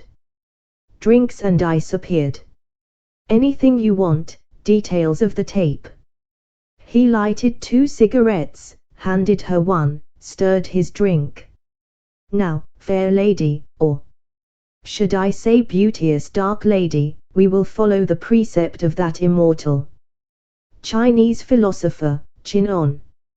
You are a prime operator, aren't you? She laughed, but sobered quickly. I'm worried. You said I flaunted virginity like a banner, and now Belle. What am I doing wrong? There's a lot wrong. Not so much what you're doing as what you aren't doing. You're too aloof, detached, eggheadish. You know the score, words and music, but you don't sing. All you do is listen. Belle thinks you're not only a physical virgin, but a psychic blocked prude. I know better. You're so full of conflict between what you want to do, what you know is right, and what those 3-cell-brained nincompoops made you think you ought to do that you have got no more degrees of freedom than a piston rod. You haven't been yourself for a minute since you came aboard. Check. You have been thinking, haven't you? You may be right, except that it's been longer than that, ever since the first preliminaries, I think. But what can I do about it, Kei? Contact. 3/4 full, say, enough for me to give you what I think is the Truth. But you said you never went screens down with a woman. There's a first time for everything. Come in. She did so, held contact for almost a minute, then pulled herself loose. Ugh, GHGH. She shivered. I'm glad I haven't got a mind like that. And the same from me to you. Of course the real truth may lie somewhere in between. I may be as far off the beam on one side as you are on the other. I hope so. But it cleared things up no end, it untied a million knots. Even that other thing, brotherly love. It's a very nice concept, you see, I never had any brothers. That's probably one thing that was the matter with you. Nothing warmer than that, certainly, and never will be. And I suppose you got the thought, it must have jumped up and smacked you. Lola's hot blush was visible even through her heavy tan. How many times? I felt like running my fingers up and down your ribs and grabbing a handful of those terrific muscles of yours, just to see if they're as hard as they look. I'm glad you brought that up, I don't know whether I would have dared to or not. You've got to stop acting like a third instead of an operator, and you've got to stop acting as though you had never been within 10 feet of me. Now's as good a time as any. He took off his shirt and struck a strong man's pose. Come ahead. By golly, I'm going to. Then, a moment later, why, they're even harder. How do you, a scientist, schnicist, and scholar, keep in such hard shape as that? An hour a day in the gym, 365 days a year. Many are better. But a hell of a lot are worse. I'll say. She finished her ginger ale, sat down in her chair, leaned back and put her legs up on the bed. That was a relief of tension if there ever was one. I haven't felt so good since they picked me as hometown candidate, and that was a mighty small town and 8 months ago. Bring on your dragons, Kei, and I'll slay 'em far and wide.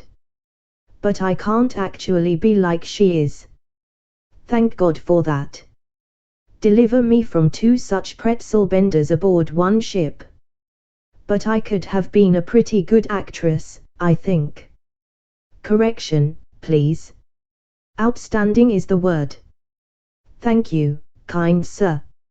And women, men, too, of course, do bring up certain memories, to roll 'em around on their tongues and give their taste buds a treat. Exactly. So where I don't have any appropriate actual memories to bring up, I'll make like an actress. Check. Good girl. Now you're rolling, we're in like Flynn. Well, we've been in screen long enough, I guess. Fare thee well, little sister Brownie, until we meet again. He tossed the remains of their refreshments, trays and all, into the chute, picked up his shirt, and started out. Put it on, Kei, she whispered, intensely. Why? He grinned cheerfully. It'd look still better if I peeled down to the altogether. You're incorrigible, she said, but her answering grin was wide and perfectly natural. You know, if I had had a brother something like you, it would have saved me a lot of wear and tear. I'll see you in the morning before breakfast. And she did. They strolled together to breakfast, not holding hands, but with hip almost touching hip. Relaxed, friendly, on very cordial and satisfactory terms. Lola punched breakfast orders for them both. Belle drove a probe, which bounced. Lola's screen was tight, although her brown eyes were innocent and bland. But during the meal, in response to a double-edged, wickedly barbed remark of Belle's, a memory flashed into being above Lola's shield. It was the veriest flash. Instantly suppressed. Her eyes held clear and steady. If she blushed at all, it did not show. Belle caught it, of course, and winked triumphantly at Garlock. She knew, now, what she had wanted to know. And, prime operator though he was, it was all he could do to make no sign, for that fleetingly revealed memory was a perfect job. He would not have, could not have, questioned it himself, except for one highly startling fact. It was of an event that had not happened and never would. And after breakfast, at some distance from the others, that is my girl, Brownie. You're firing on all 40 barrels. You're an operator, all right, and it takes a damn good one to lie like that with her mind. Thanks to you, Kei. And thanks a million, really. I'm me again, I think. Then, since Belle was looking, she took him by both ears, pulled his head down, and kissed him lightly on the lips. The spontaneity and tenderness were perfect. At that moment, Kei's appreciation was obvious. I know I said you'd have to kiss me next time, Lola said, very low, but this act needs just this much of an extra touch. Anyway, such little, tiny, sisterly ones as this, and out in public, don't count. Chapter 3. Lola and Garlock went to town in the same taxi. As they were about to separate, Garlock said, I don't like those hell divers, yellow, green, or any other color, and you, Brownie, are very definitely not expendable. Are you any good at mind bombing? Why, I never heard of such a thing. You isolate a little energy in the op field, remembering of course, that you're handling 100,000 guns. Transpose it into platinum or uranium. Anything good and heavy. For one of these monsters you'd need 2 or 3 micrograms. For a battleship, up to maybe a gram or so. Port it to the exact place you want it to detonate. Reconvert and release instantaneously. 100% conversion atomic bomb, tailored exactly to fit the job.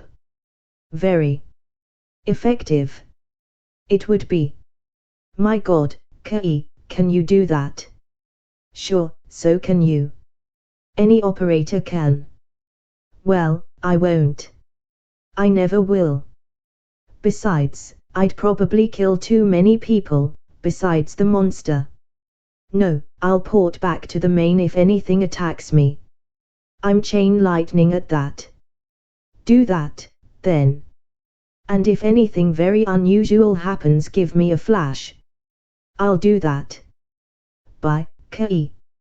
She turned to the left. He walked straight on, toward the business center, to resume his study at the point where he had left off the evening before. For over an hour he wandered aimlessly about the city, receiving, classifying, and filing away information. He saw several duels between Guardians and Yellow and Green Bat monsters, to none of which he paid any more attention than did the people around him. Then a third kind of enemy appeared, 2 of them at once. Flying Wing, and Garlock stopped and watched. Vivid, clear-cut stripes of red and black, even on the tremendously long, strong wings. Distinctly feline as to heads, teeth, and claws. While they did not at all closely resemble flying saber-toothed tigers, that was the first impression that leaped into Garlock's mind. 2 bow-legged guardians came leaping as usual, but one of them was a fraction of a second too late. That fraction was enough. While the first guardian was still high in air, grappling with one tiger, the other swung on a dime, the blast of air from his right wing blowing people in the crowd below thither and yon and knocking 4 of them flat, and took the guardian's head off his body. with one savage swipe of a frightfully armed paw. Disregarding the carcass, both attackers whirled sharply at the second guardian, meeting him in such fashion that he could not come to firm grips with either of them, and that battle was very brief indeed. More and more guardians were leaping in from all directions, however, and the two tigers were forced to the ground and slaughtered.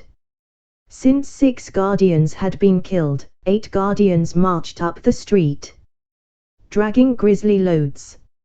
8 bodies, friend and foe alike, were dumped into a manhole. 8 creatures squatted down and cleaned themselves meticulously before resuming their various patrols. 10 or 15 minutes later, Garlock felt Lola's half-excited, half-frightened thought. "Kai, do you read me? Loud and clear. There's something coming that's certainly none of my business, maybe not even yours." Coming, and with the thought he was there. Where? She pointed a thought, he followed it. Far away yet, but coming fast, was an immense flock of flying tigers. Lola licked her lips. "I'm going home, if you don't mind." "Beat it." She disappeared. "Jim," Garlock thought. "Where are you?" "Observatory." "Need me?" "Yes." "Bombing. 2.4 microgram loads. Focus spot on my right. Teleport in." "Coming in on your right." "And I on your left." Bell's thought drove in as he had never before felt it driven. Being a prime, she did not need a focus spot and appeared the veriest instant later than did James. "Can you bomb?" Garlock snapped. "What do you think?" she snapped back. A moment of flashing thought and the 3 Tellurians disappeared, materializing 500 feet in air, 200 feet ahead of the van of that horrible flight of monsters, drifting before it. Bell got in the first shot. Not only did the victim disappear, a couple of dozen around it were torn to fragments and the force of the blast staggered all 3 Tellurians. "Damn it, Bell, cut down or get to hell out." Garlock yelped. "I said 2.4 micrograms, not milligrams.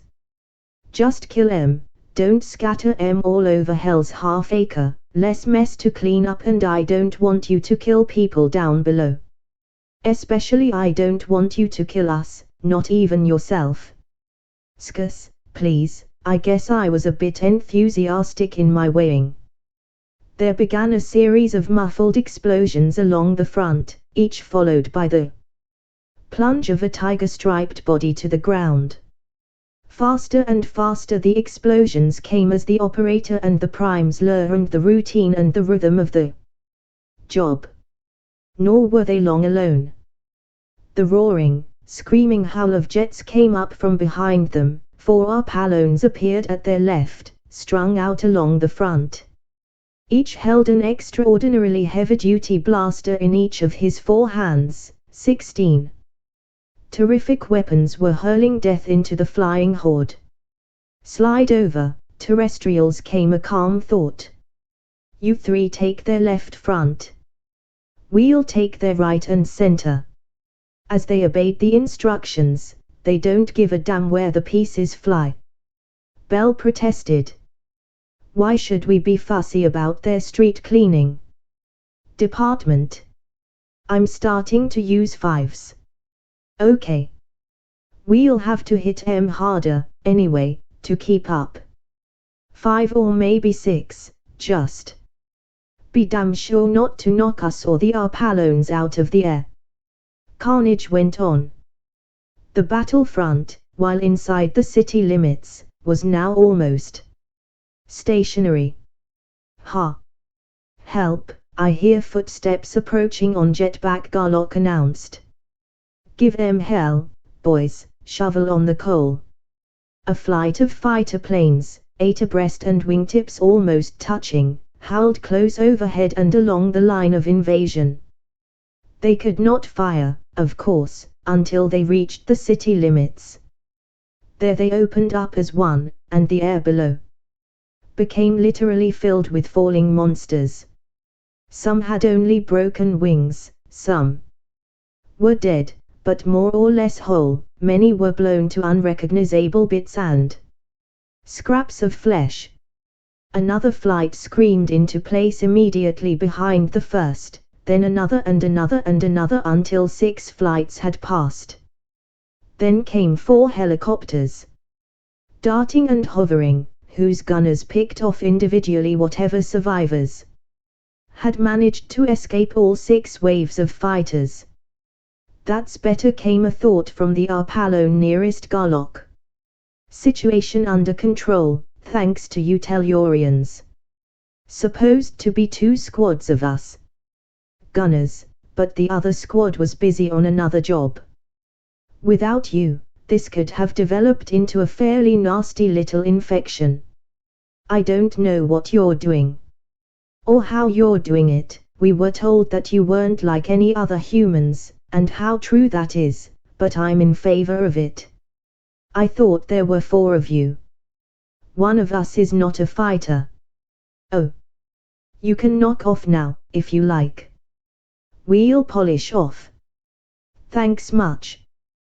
But don't the boys on the ground need some help? The Arpales. Those idiots you have been thinking of as guardians. Which they are, of course. Besides, we're air fighters. Groundwork is none of our business. Also, these guns would raise altogether too much hell down there. Bound to hit some humans. Check. Those Arpales aren't very intelligent, you Arpalones are extremely so. Any connection? Way back, they say. Common ancestry, and doing 2 parts of the same job. Killing these few Maptis and Lemarts and Sankors and what have you. I don't know what humanity's job is and don't give a damn. Probably fairly important, some way or other, though, since it's our job to see that the silly, gutless things keep on living. We have nothing to do with them, ever. The only reason I'm talking to you is you're not really human at all. You're a fighter, too, and a damn good one. I know what you mean, and the 3 Tellurians turned their attention downward to the scene on the ground. The heaviest fighting had been over a large park at the city's edge, which was now literally a shambles. Very few people were to be seen, and those few more moving unconcernedly away from the center of violence. All over the park, thousands of Arpales were fighting furiously and hundreds of them were dying. 400 of the Sankors had suffered only wing injuries.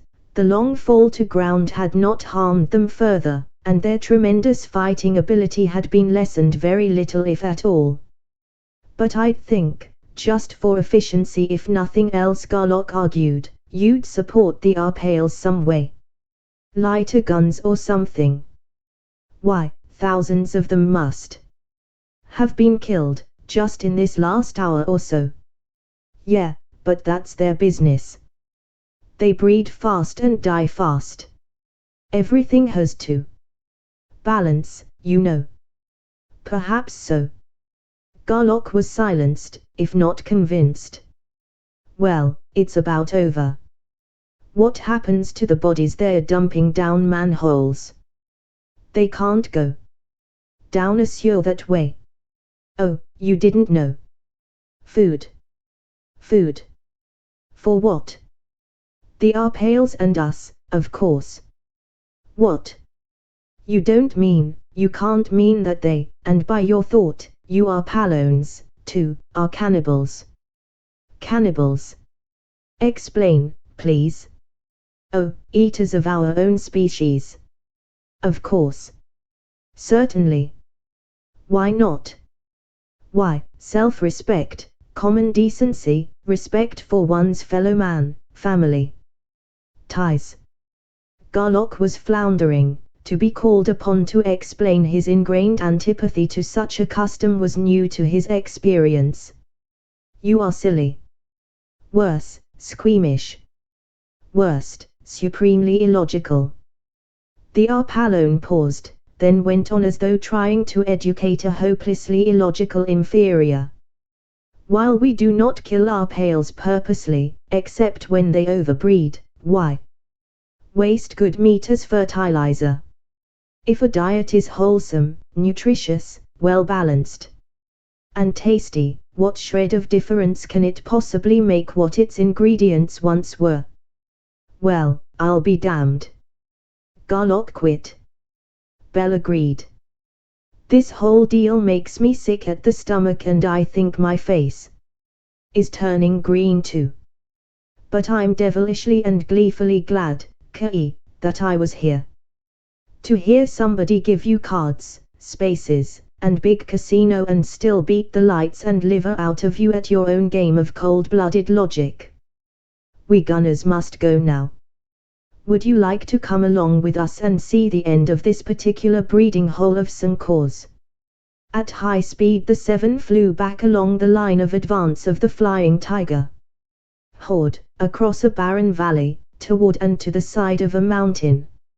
An area almost a mile square of that mountain's side was a burned, blasted, churned, pocked, cratered and flaming waste, and the 4 helicopters were still working on it. High-energy beams blasted, fairly volatilizing the ground as they struck in as deep as they could be driven. High-explosive shells bored deep and detonated, hurling shattered rock and soil and yellow smoke far and wide, establishing new craters by destroying the ones existing a moment before. While it seemed incredible that any living thing larger than a microbe could emerge under its own power from such a hell of energy, many flying tigers did. Apparently being blown aloft along with the hitherto undisturbed volume of soil in which the creatures had been. Most of them were not fully grown, some were so immature as to be unrecognizable to an untrained eye, but from all 4 helicopters handguns snapped and cracked. Nothing, but nothing, was leaving that field of carnage alive. What are you gunners supposed to be doing here? Garlock asked. Oh, the copters will be leaving pretty soon, they've got other places to go. But they won't get them all, some of the hatches are too deep, so us 4 gunners will stick around for 2-3 days to kill the late hatches as they come out. I see. And Garlock probed. There are 4 cells they won't reach. Shall I bomb 'em out? I'll ask. The slitted red eyes widened and he sent a call. Commander Nara, can you hop over here a minute? I want you to meet these things we've been hearing about. They look human, but they really aren't. They're killers, with more stuff and more brains than any of us ever heard of. Another Arpalone appeared, indistinguishable to Tellurian eyes from any one of the others. But why do you want to mix into something that's none of your business? Nara was neither officious nor condemnatory. He simply could not understand. Since you have no concept of our quality of curiosity, just call it education. The question is, do or do you not want those 4 deeply buried cells blasted out of existence? Of course I do. Okay. You've got all of them you're going to get. Tell your copters to give us about 5 miles clearance, and we'll all fall back, too. They drew back, and there were 4 closely spaced explosions of such violence that one raggedly mushroom-shaped cloud went into the stratosphere and one huge, ragged crater yawned where once churned ground had been. But that's atomic. Nara gasped the thought. Fallout. No fallout. Complete conversion. Have you got a counter? They had. They tested. There was nothing except the usual background count. There's no life left underground, so you needn't keep this squad of gunners tied up here, Garlock told the commander. Before we go, I want to ask a question. You have visitors once in a while from other solar systems, so you must have a faster-than-light drive. Can you tell me anything about it? No. Nothing like that would be any of my business. Nara and the 4 gunners disappeared. The helicopters began to lumber away. Well, that helps, I don't think, Garlock thought, glumly. What a world. Back to the main. In the main, after a long and fruitless discussion, Garlock called Governor Atalin, who did not know anything about a faster-than-light drive, either. There was one, of course, since it took only a few days or a few weeks to go from one system to another, but Hodel didn't have any such ships. No ordinary planet did. They were owned and operated by people who called themselves engineers. He had no idea where the engineers came from, they didn't say. Garlock then tried to get in touch with the Arpallone inspector who had checked the Pleiades in, and could not find out even who it had been. The inspector then on duty neither knew or cared anything about either faster-than-light drives or engineers. Such things were none of his business. What difference would it make, anyway? James asked. No drive that takes a few weeks for an intragalaxy hop is ever going to get us back to Tellus. True enough, but if there is such a thing, I want to know how it works. How are you coming with your calculations? I'll finish up tomorrow easily enough. Tomorrow came, and James finished up, but he did not find any familiar pattern of galactic arrangement. The other 3 watched James set up for another try for Earth. You don't think we'll ever get back, do you, Kei? Bell asked. Right away, no. Someday, yes. I've got the germ of an idea. Maybe 3 or 4 more hops will give me something to work on. I hope so, James said, because here goes nothing, and he snapped the red switch. It was not nothing. Number 2 was another Guardian inspector and another planet very much like Hodel. It proved to be so far from both Earth and Hodel, however, that no useful similarities were found in any 2 of the 3 sets of charts. Number 3 was equally unproductive of helpful results. James did, however, improve his technique of making galactic charts, and he and Garlock designed and built a high-speed comparator. Thus the time required per stop was reduced from days to hours. Number 4 produced a surprise. When Garlock touched the knob of the testing box, he yanked his hand away before it had really made contact. It was like touching a high-voltage wire. You are incompatible with our humanity and must not land, the inspector ruled. Suppose we blast you and your jets out of the air and land anyway? Garlock asked. That is perhaps possible, the inspector agreed, equably enough. We are not invincible. However, it would do you no good. If any one of you 4 leaves that so heavily insulated vessel in the atmosphere of this planet, you will die. Not quickly, but slowly and with difficulty. But you haven't tested me, Bell said. Do you mean they'll attack us on sight?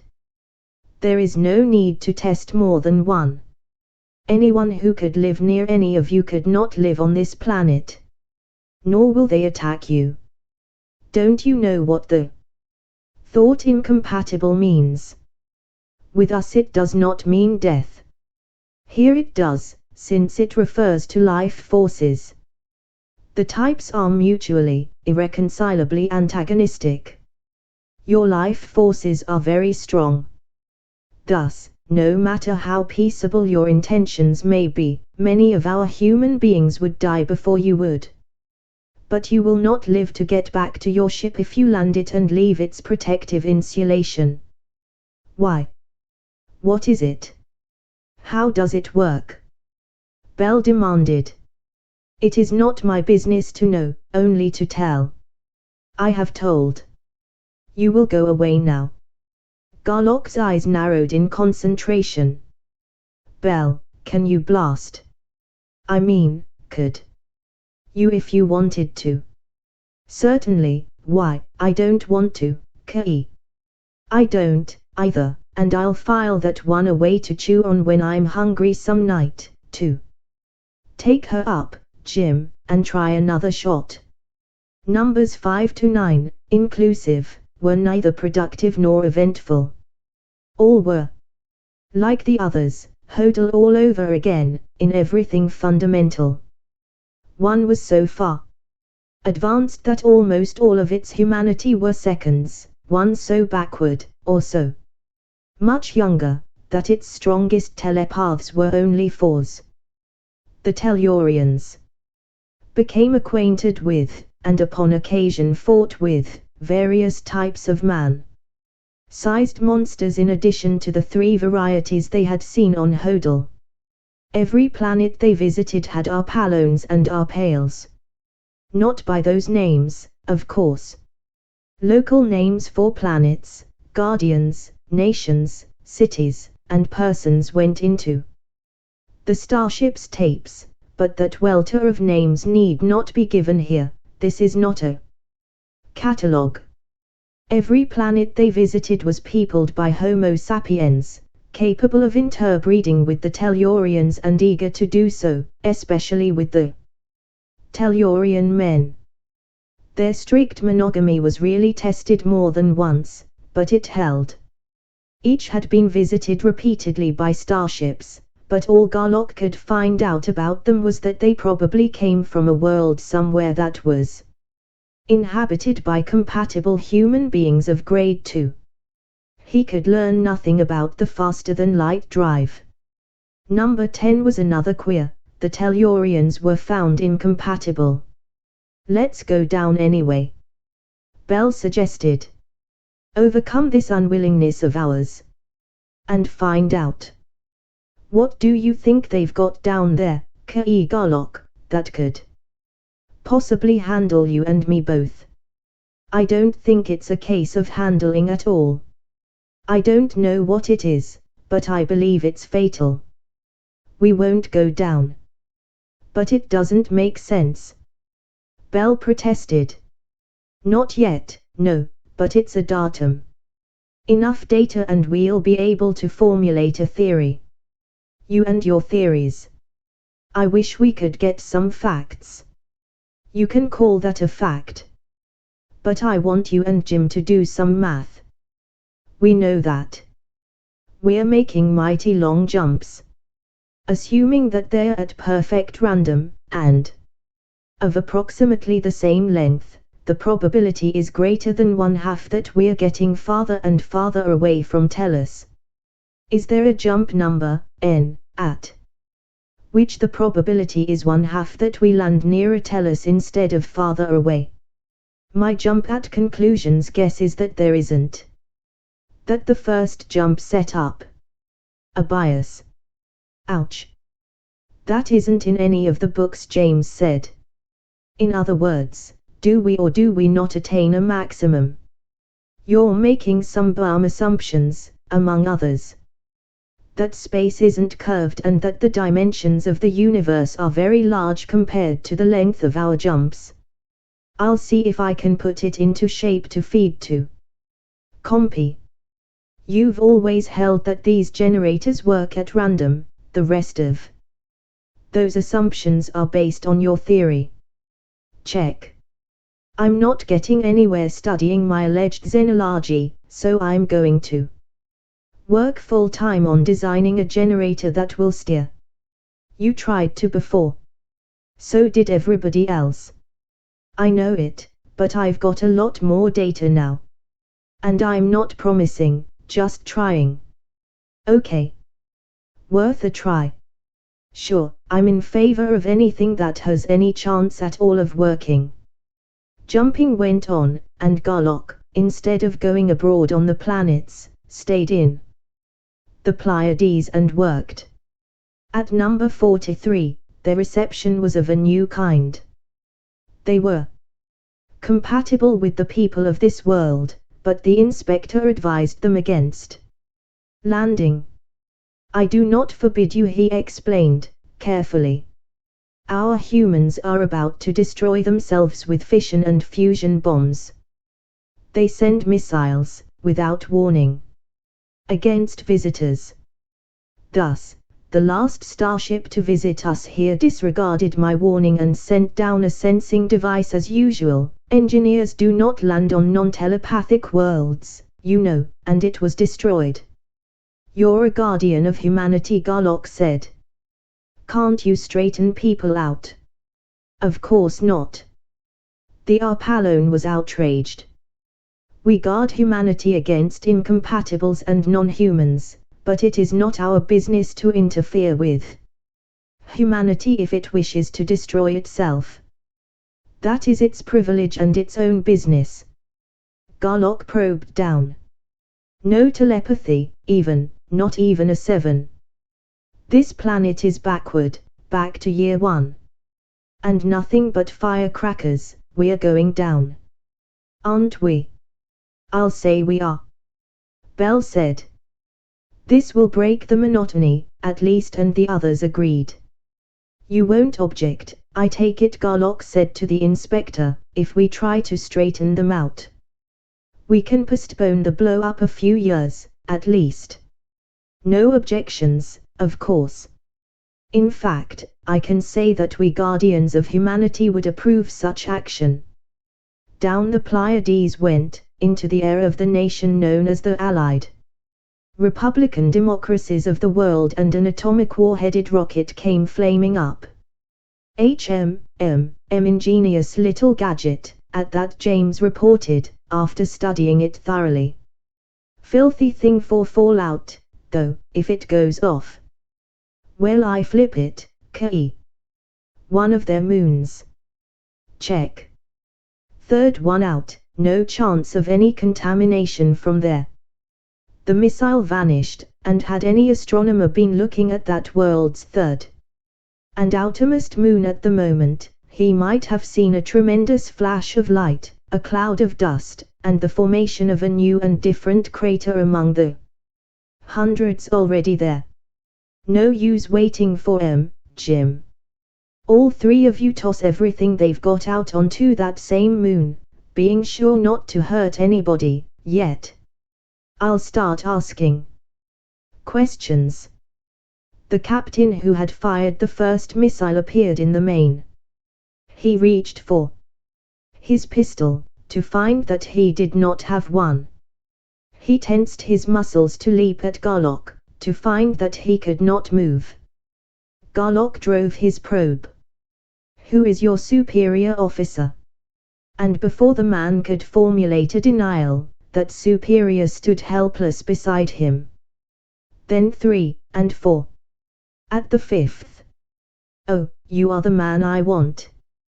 Prime Minister, euphemism for dictator, so vague. Missile launching stations and missile storage. You don't know. Who does? Another man appeared, and for 20 minutes the Pleiades darted about the continent. Now submarines, atomic and otherwise, and all surface vessels capable of launching missiles. Another man appeared. This job took a little longer, since the crew of each vessel had to be teleported back to their bases. An immense scrap pile, probably visible with a telescope of even moderate power, built up rapidly on the third moon. Now a complete list of your uranium refining plants, your military reactors, heavy water and heavy hydrogen plants, and so on. Another man appeared, but the starship did not move. Here is a list of plants, and Garlock named them, coldly. You will remember them. I will return you to your office, and you may, or may not, as you please, order them evacuated. Look at your watch. We start destroying them in exactly 72 of your hours from this moment. Any and all persons on the properties will be killed, any within a radius of 10 of your miles may be killed. Our explosives are extremely powerful, but there is no radioactivity and no danger from the fallout. The danger is from flash blindness, flash burn, shear heat, shock wave, concussion, and flying debris of all kinds. The officer vanished and Garlock turned back to the Prime Minister. You have an ally, a nation known as the Brotherhood of People's Republics. Where is its capital? Slide us over there, Jim. Now, Prime Minister Sovig, you and your ally, the second and first most populous nations of your world, are combining to destroy a pincer's movement, let us say, the third largest nation. Or rather, group of nations, the nations of the North. Oh, I see. Third only in population, but first in productive capacity and technology. They should be destroyed because their ideology does not agree with yours. They are too idealistic to strike first, so you will. After you strike, they will not be able to. Whereupon you, personally, will rule the world. I will add to that something you are not thinking, but should. You will rule it until one of your friends puts his pistol to the back of your neck and blows your brains out. They were now over the Allies' capital, which launched 5 missiles instead of 1. Garlock collected 4 more men and studied them. Just as bad, if possible, worse. Who, Lingona, is the leader of your opposition, if any? Another man, very evidently of the same race, appeared. Idealistic, in a way, but spineless and corrupt, Garlock announced to all. His administration was one of the most corrupt ever known on this world. We'll disarm them, too. They did. The operation did not take very long, as this nation, or group, it was not very clear exactly what it was, while very high in manpower, was very low in technology. The starship moved to a station high above the Capitol building of the nations of the North and moved slowly downward until it hung poised 1 scant mile over the building. Missiles, jets, and heavy guns were set and ready, but no attack was made. Therefore Garlock introduced himself to various personages and invited them aboard instead of snatching them, nor did he immobilize them after they had been teleported aboard. The President, the Chief of Staff, the Chief Justice, the most eminent scientist, the head of a church, the leaders of the legislative body and 4 political bosses. The biggest businessman, biggest labor leader, and biggest gangster. 14 men. As Garlock studied them his face hardened. I thought to leave your nations armed, to entrust this world's future to you, but no. Only 2 of you are really concerned about the welfare of your peoples, and one of those 2 is very weak. Most of you are of no higher motivation than are the 2 dictators and your gangster Clyden. You are much better than those we have already disarmed. But you are not good enough. Garlock's hard eyes swept over the group for 2 minutes before he went on. I am opening all of your minds, friend and foe alike, to each other, so that you may all see for yourselves what depths of rottenness exist there and just how unfit your world is to associate with the decent worlds of this or any other galaxy. It would take God himself to do anything with such material, and I am not God. Therefore, when we have rid this world of atomics we will leave and you will start all over again. If you really try, you can not only kill all animal life on your planet, but make it absolutely uninhabitable for Stop it, Kai. Lola jumped up, her eyes flashing. Garlock dropped the tuned group, but Bell took it over. Everyone there understood every thought. Don't you see, you've done enough? That now you're going too far. That these 20-odd men, having had their minds opened and having been given insight into what is possible, will go forward instead of backward. Forward. With such people as the prime ministers, the labor and business leaders, the bosses and the gangsters to cope with. Do you think they've got spines stiff enough for the job? I'm sure of it. Our world did it with no better. Millions and millions of other worlds did it. Why can't this one do it? Of course it can. May I ask a couple of questions? This thought came from the tall, trim, soldierly chief of staff. Of course, General Cordine. We have all been taking it for granted that you four belong to some superhuman race, some kind or other of Homo superior. Do I understand correctly your thought that your race is Homo sapiens, the same as ours? Why, of course it is, Lola answered in surprise. The only difference is that we are a few thousand years older than you are.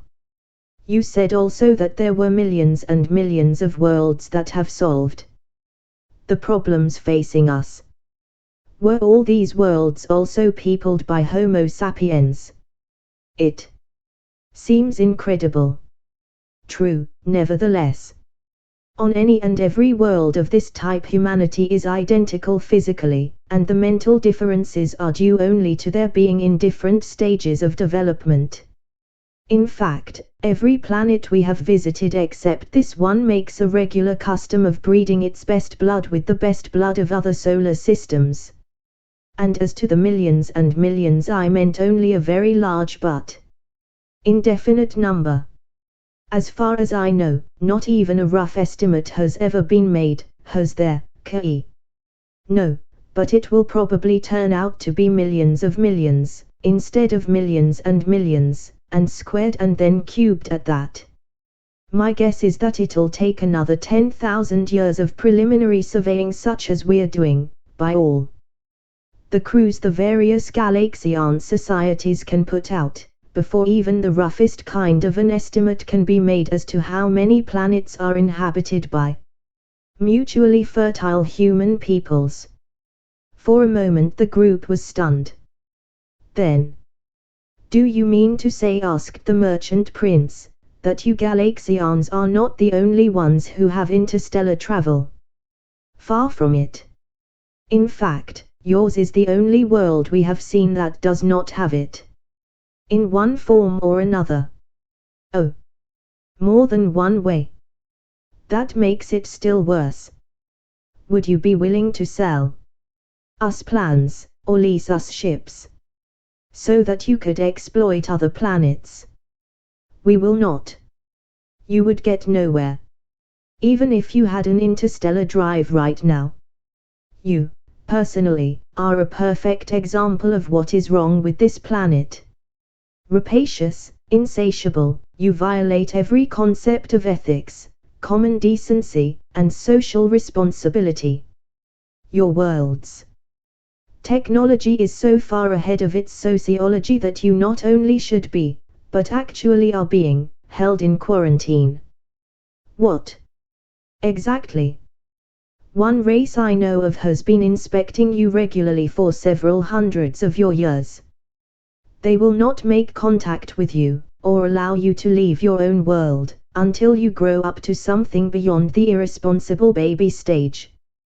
Thus, about 2½ of your years ago, a starship of that race sent down a sensing element, unmanned, of course, to check your state of development. Brother Sovig volatilized it with an atomic missile. We did not do it, the dictator declared. It was the warmongering capitalists. You brainless, mindless, contemptible idiot, Garlock sneered. Are even you actually stupid enough to try to lie with your mind? to minds linked to your own, and to mine. We did do it, then, but it was only a flying saucer. Just as this ship was, to you, only a flying saucer, I suppose. So here's something else for you to think about, Brother Sovig, with whatever power your alleged brain is able to generate. When you shot down that sensor, the starship did not retaliate, but went on without taking any notice of you. When you tried to shoot us down, we took some slight action, but did not kill anyone and are now discussing the situation. Listen carefully now, and remember, it is very possible that the next craft you attack in such utterly idiotic fashion will, without any more warning than you gave, blow this whole planet into a ball of incandescent gas. Can that actually be done? The scientist asked. For the first time, he became really interested in the proceedings. Very easily, Dr. Chswick Garlock replied. We could do it ourselves with scarcely any effort and at very small cost. You are familiar, I suppose, with the phenomenon of ball lightning. Somewhat. Its mechanism has never been elucidated in any very satisfactory mathematics. Well, we have at our disposal a field sum. Hold it, K.E. James warned. Do you want to put out that kind of stuff around here? What do you think? James studied Chswick's mind. Better than I thought, he decided. He has made two really worthwhile intuitions, a genius type. He's been working on what amounts almost to the coupler theory for 10 years. He's almost got it, but you know, intuitions of that caliber can't be scheduled. He might get it tomorrow. Or never. I'd say push him over the hump. Okay with me. We'll take a vote, one black ball kills it. Brownie. Just the link. Of course. A few hints, perhaps, at application, but no technological data. I say give it to him. He's earned it. Besides, he isn't young and may die before he gets it, and that would lose them 200 or 300 years. Bell. In favor. Shall I drop the linkage? No, she answered her own question. No other minds here will have any idea of what it means, and it may do some of them a bit of good to see one of their own minds firing on more than one barrel. Thank you, Galaxians. The scientist's mind had been quivering with eagerness. I am inexpressibly glad that you have found me worthy of so much help. Garlock entered Chswick's mind. First he impressed, indelibly, 6 symbols and their meanings. Second, a long and intricate equation, which the scientist studied avidly. During the ensuing pause, Garlock cut the President and Chief of Staff out of the linkage. We have just given Chswick a basic formula. In a couple of 100 years it will give you full telepathy, and then you will begin really to go up.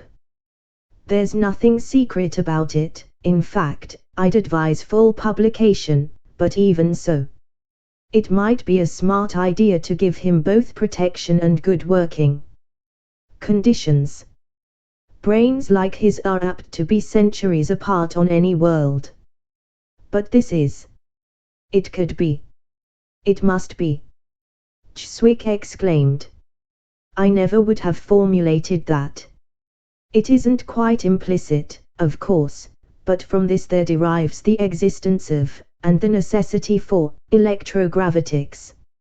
An entirely new field of reality and experiment in science. There does indeed, Garlock admitted, and it is far indeed from being implicit. You leaped a tremendous gap. And yes, the resultant is more humanistic than technological. Belle's ear-splitting whistle resounded throughout the main. "How do you like them tied bits, Kei?" she asked. 200 years in 78 seconds. You folks will have telepathy by the time your present crop of babies grows up. Kei, aren't you sorry you got mad and blew your top and wanted to pick up your marbles and go home? 3 such intuitions in one man's lifetime beats par, even for the genius course. It sure does, Garlock admitted, ruefully. I should have studied these minds. Particularly his, before jumping at conclusions. May I say a few words? The president asked. You may indeed, sir. I was hoping you would. We have been discouraged, faced with an insoluble problem. Sovig and Lingona, knowing that their own lives were forfeit anyway, were perfectly willing to destroy all the life on this world to make us yield. Now, however, with the insight and the encouragement you Galaxians have given us, the situation has changed. Reduced to ordinary high explosives, they cannot conquer us. Especially without an Air Force Lola put in. I, personally, will see to it that every bomber and fighter plane they now have goes to the third moon. It will be your responsibility to see to it that they do not rebuild. Thank you, Miss Montandon. We will see to it. As for our internal difficulties, I think, under certain conditions, they can be handled. Our lawless element, he glanced at the gangster, can be made impotent. The corrupt practices of both capital and labor can be stopped. We have laws here, he looked at the members of Congress and the judge, which can be enforced. The conditions I mentioned would be difficult at the moment, since so few of us are here, and it is manifest that few if any of our people will believe that such people as you Galaxians really exist. Would it be possible for you, Miss Montandon, to spend a few days, or whatever time you can spare, in showing our Congress, and as many other groups as possible, what humanity may hope to become? Of course, sir. I was planning on it. I'm afraid that is impossible, the Chief of Staff said. Why, General Cardine? Lola asked. Because you'd be shot, Cardine said, bluntly. We have a very good secret service, it is true, and we would give you every protection possible, but such an all-out effort as would be made to assassinate you would almost certainly succeed. Shot? Garlock asked in surprise. What with? You haven't anything that could even begin to crack an operator's shield. With this, sir. Cardine held out his automatic pistol for inspection.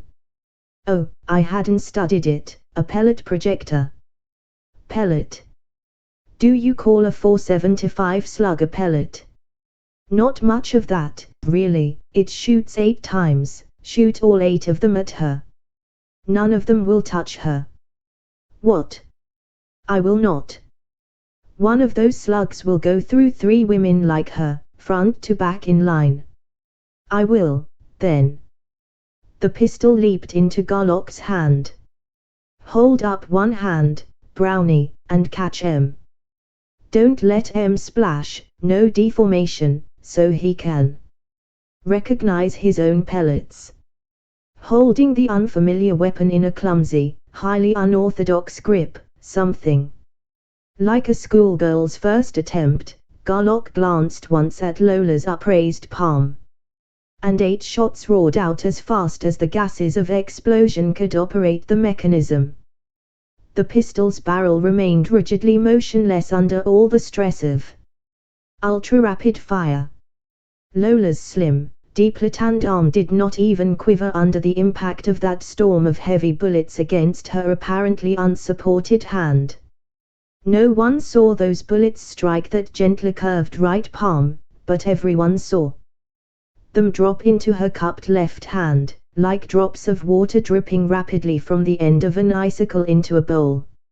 Here are your pellets, General Cardine. Lola handed them to him with a smile. Holy, jumping, snakes, the general said, and what a torpedo, came the gangster's envious thought. You see, I am perfectly safe from being shot as you call it, Lola said. So I'll come down and work with you. You might have your news services put out a bulletin, though. I never have killed anyone, and am not going to here, but anyone who tries to shoot me or bomb me or anything will lose both hands at the wrists just before he fires. That would keep them from killing anyone standing near me, don't you think? I should think it would, General Cardine thought, and a pall of awe covered the linked minds. The implications of the naively frank remark just uttered by this apparently inoffensive and defenseless young woman were simply too overwhelming to be discussed. Anything else on the agenda, Kei? Lola asked. There was not, and the starship's guests were returned, each to his own home place. And not one of them, it may be said, was exactly the same as he had been. The deepest Gunther block was at last penetrated, and Bell became conscious of a heretofore unknown mental alignment with the ship. Chapter 4. I think I'll come along with you and bodyguard you, Lola Bell said, the following morning after breakfast. Kei's going to be 7,000 miles deep in mathematics and Jim's doing his stuff at the observatory, and I can't help either of them at the moment. You'd do a better job, wouldn't you, if you could concentrate on it? Of course. Thanks, Belle. But remember, it's already been announced, no death. Just hands. I can't really believe that I'll be attacked, but they seem pretty sure of it. I'd like to separate anyone like that from his head instead of his hands, but as it is published so it will be performed. How about wearing some kind of halfway comfortable shoes instead of those slippers?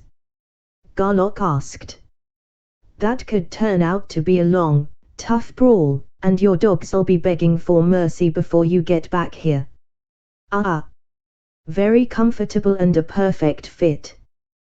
Besides, if I have to suffer just a little bit for good appearances' sake in a matter of intergalactic amity.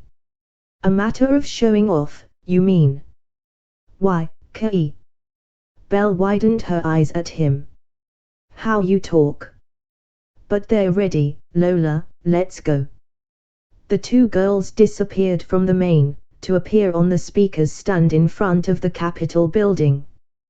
President Benton was there, with his cabinet and certain other personages. General Cardine and his staff. And many others. Oh, Miss Bellamy, too. I'm very glad you are here, Benton said, as he shook hands cordially with both. Thank you. I came along as bodyguard. May I meet your Secret Service chief? Please? Why, of course. Miss Bellamy, may I present Mr. Avengard? You have the hospital room ready. Where is it, please? Back of us, in the wing. Just think of it, please, and I will follow your thought. Ah, yes, there it is. I hope it will not be used. You agree with General Cardine that there will be one or more attempts at assassination? I'm very much afraid so. This town is literally riddled with enemy agents, and of course we don't know all of them, especially the best ones. They know that if these meetings go through, they're sunk, so they're desperate. We've got this whole area covered like dew. We've arrested 16 suspects already this morning, but all the advantage is there's Avengard, finished glumly. Not all of it, Sir. Bell smiled at him cheerfully. You have me, and I am a prime operator. That is, a wielder of power of no small ability. Oh, you are right. There is an attempt now being prepared. While Belle had been greeting and conversing, she had also been scanning. Her range, her sensitivity, and her power were immensely greater than Lola's, were probably equal to Garlock's own. She scanned by miles against the scant yards covered by the Secret Service. Where? Give me your thought. The Secret Service man did not know what she meant. Telepathy was of course new to him, so she seized his attention and directed it to a certain window in a building a couple of miles away on a hill. But they couldn't, from there. But they can. They have a quite efficient engine of destruction. A rifle is their thought. Large and long, with a very good telescope on it, with crosshairs. If I scan their minds more precisely, you may know the weapon. Ah, they think of it as a Buford Mark 40 anti-aircraft rifle. A Buford. My God, they can hit any button on her clothes. Get her away, quick. He tried to jump, but could not move. As you were, she directed. There was another Buford there, and another over there. She guided his thought. 2 men to each Buford. There are now 6 handless men in your hospital room. If you will send men to those 3 places, you will find the Bufords and the hands. Your surgeon will have no difficulty in matching the hands to the men. If any seek to remove either Bufords or hands before your men get there, I will hand them, also. To say that the Secret Service man was flabbergasted is to put it very mildly indeed. Cordine had told him, with much pounding on his desk and in searing, air-bluing language, what to expect, or, rather, to expect anything, no matter what and with no limits whatever, but he hadn't believed it then and simply could not believe it now. Goddamn, such things couldn't happen. And this beautifulest act, half-naked woman, girl, rather, she couldn't be a day over 25, even if it had been their black-browed, top-lofty leader, Captain Garlock himself. I am 23 of your years old, not 25, she informed him, coldly. And I will permit no distinction of sex.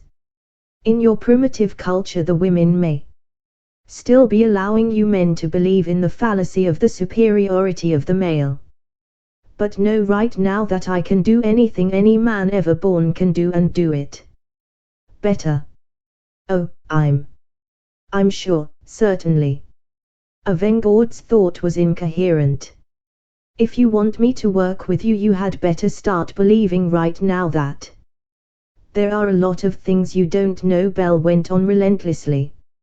Stop believing that just because a thing has not already happened on this primitive, backward, mudball planet of yours, it can't happen anywhere or anyone. You do believe, however, whether you want to or not, things you see with your own eyes. Yes. I cannot be hypnotized. I'm very glad you believe that much. Avengord did not notice that she neither confirmed nor denied the truth of his statement. To that end you will go now into the hospital room and see the bandaging going on. You will see and hear the news broadcast going out as I prepared it. He went, and came back a badly shaken man. But they're sending it out exactly as it happened. He protested. They'll all scatter out so fast and so far we'll never catch them. By no means. You see, the amputees didn't believe that they would lose their hands. Their superiors didn't believe it, either. They assured each other and their underlings that it was just capitalistic bluff and nonsense. And since they are all even more materialistic and hidebound and unbelieving than you are, they all are now highly confused, at a complete loss. You can say that again. If I, working with you and having you pounding it into my head, couldn't more than half believe it. So they are now very frightened, as well as confused, and the director of their whole spy system is now violating rule and precedent by sending out messengers to summon certain high agents to confer with him in his secret place. If you'll tell me where, I'll get over to my office. No. We'll both be in your office in plenty of time. We'll watch Lola get started. It will be highly instructive for you to watch a really capable operator at work. President Benton had been introduced, had in turn finished introducing Lola. The crowd, many thousands strong, was cheering. Lola was stepping into the carefully marked speaker's place. You may disconnect these. She waved a hand at the battery of microphones. Since I do not use speech, not only do I not know any of your various languages, but no one language would suffice. My thought will go to every person on this, your world. World, the president asked in surprise. Surely not behind the curtains. They will jam you, I'm afraid. My thought, as I shall drive it, will not be stopped, Lola assured him. Since this world has no telepathy, it has no mind blocks, and I can cover the planet as easily as one mind. Nor does it matter whether it be day or night, or whether anyone is awake or asleep. All will receive my message. Since you wish a record, the cameras may run, although they are neither necessary nor desirable for me. Everyone will see me in his mind, much better than on the surface of any TV tube. And I was going to have her address Congress, the president whispered, aside, to General Cordine. Then Lola put her whole fine personality into a smile, directed apparently not only at each separate individual within sight, but also individually at every person on the globe, and when Brownie Montandan set out to make a production of a smile, it had the impact of a pile driver. Then came her smooth, gentler flowing, friendly thought. My name, friends of this world or Molan, is Lola Montandan. Those of you who are now looking at TV screens can see my imaged likeness. All of you can see me very much better within your own minds. I am not here as an invader in any sense, but only as a citizen of the first galaxy of this, our common universe. I have attuned my mind to each of yours, in order to give you a message from the United Galaxian Societies. There are 4 of us Galaxians in this exploration team. As Galaxians, it is our purpose here and our duty here to open your minds to certain basic truths, to be of help to you in clearing your minds of fallacies, of lies, and of undefensible prejudices, to the end that you will more rapidly become Galaxians yourselves. Okay. This will go on and on. That's enough to give you an idea of what a trained and polished performer can do. What do you think of them comforts, Chief? Bell deliberately knocked the Secret Service man out of his Lola-induced mood. Ha! Oh, yes. Avengard was still groggy. She's phenomenal, good, I don't mean goody-goody, but sincere and really. Yeah, but don't fall in love with her. Everybody does, and it doesn't do any of them a bit of good. That's her specialty and she's very good at it. I told you she's a smooth worker. You can say that again. Avengard did not know that he was repeating himself. But it isn't an act. She means it and it's true. Of course she means it and of course it's true. Otherwise even she, with all her training, couldn't sell such a big bill of goods. Then, in answer to the man's unspoken question, yes, we're all different. She's the contactor, the spreader of the good old oil, the shining example of purity and sweetness and light, in short, the greaser of the ways. I'm a fighter, myself. Do you think she could actually have handed those men? At the last minute she would have weakened and brought them in whole. My job in this operation is to knock hell out of the ones Lola can't convince, such as those spies you and I are going to interview pretty quick. Even they ought to be convinced. I don't see how anybody could help but be. It'll bounce off like hailstones off of a tin roof. The only thing to do to that kind of scum is kill them. If you'll give me a thought as to where your office is, we'll hop over and Bell and Avengard disappeared from the stand, and, such was Lola's hold, no one on the platform or in the throng even noticed that they were gone. They materialized in Avengard's private office, he sitting as usual at his desk, she reclining in legs crossed ease in a big leather chair. Get to work. Bell's thought had not been interrupted by any passage of time. Whatever. What do you want to do first? But I thought you were covering Miss Montandon. I am. Like a blanket. Just as well here as anywhere. I will be, until she gets back to the Pleiades. What first? Oh. Well, since I don't know what your limits are, if you have any, you might as well do whatever you think best and I'll watch you do it. That's the way to talk. You're going to get a shock when you see who the head man is. George T. Basil. Basil. I'll say it's a shock. Avengard steadied, frowned in concentration. Could be, though. He would never be suspected, but they're very good at that. Yeah. His name used to be Baslov Kowitz. He was trained for years, then planted. None of this can be proved, as his record is perfect. Born citizen, highest standing in business and social circles. Unlimited entry and top security. Clearance.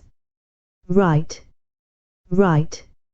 And getting enough evidence, in such cases as that, is pure, unadulterated hell. I suppose I could kill him, after we've recorded everything he knows, Bell suggested. No. He snapped. Too many people think of us as a strong-arm squad now. Anyway, I'd rather kill him myself than wish the job off onto. You don't like killing, do you? That's the understatement of the century. No civilized person does. In a hot fight, yes, but killing anyone who is helpless to fight back, in cold blood, it makes me sick in my stomach even to think of it. With the way you can read minds, we can get evidence enough to send them all to jail, and that we'll have to do. How about this?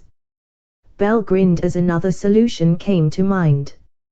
From those first 8 top men, we'll find out a lot of others lower down, and so on, until we have them all locked up here.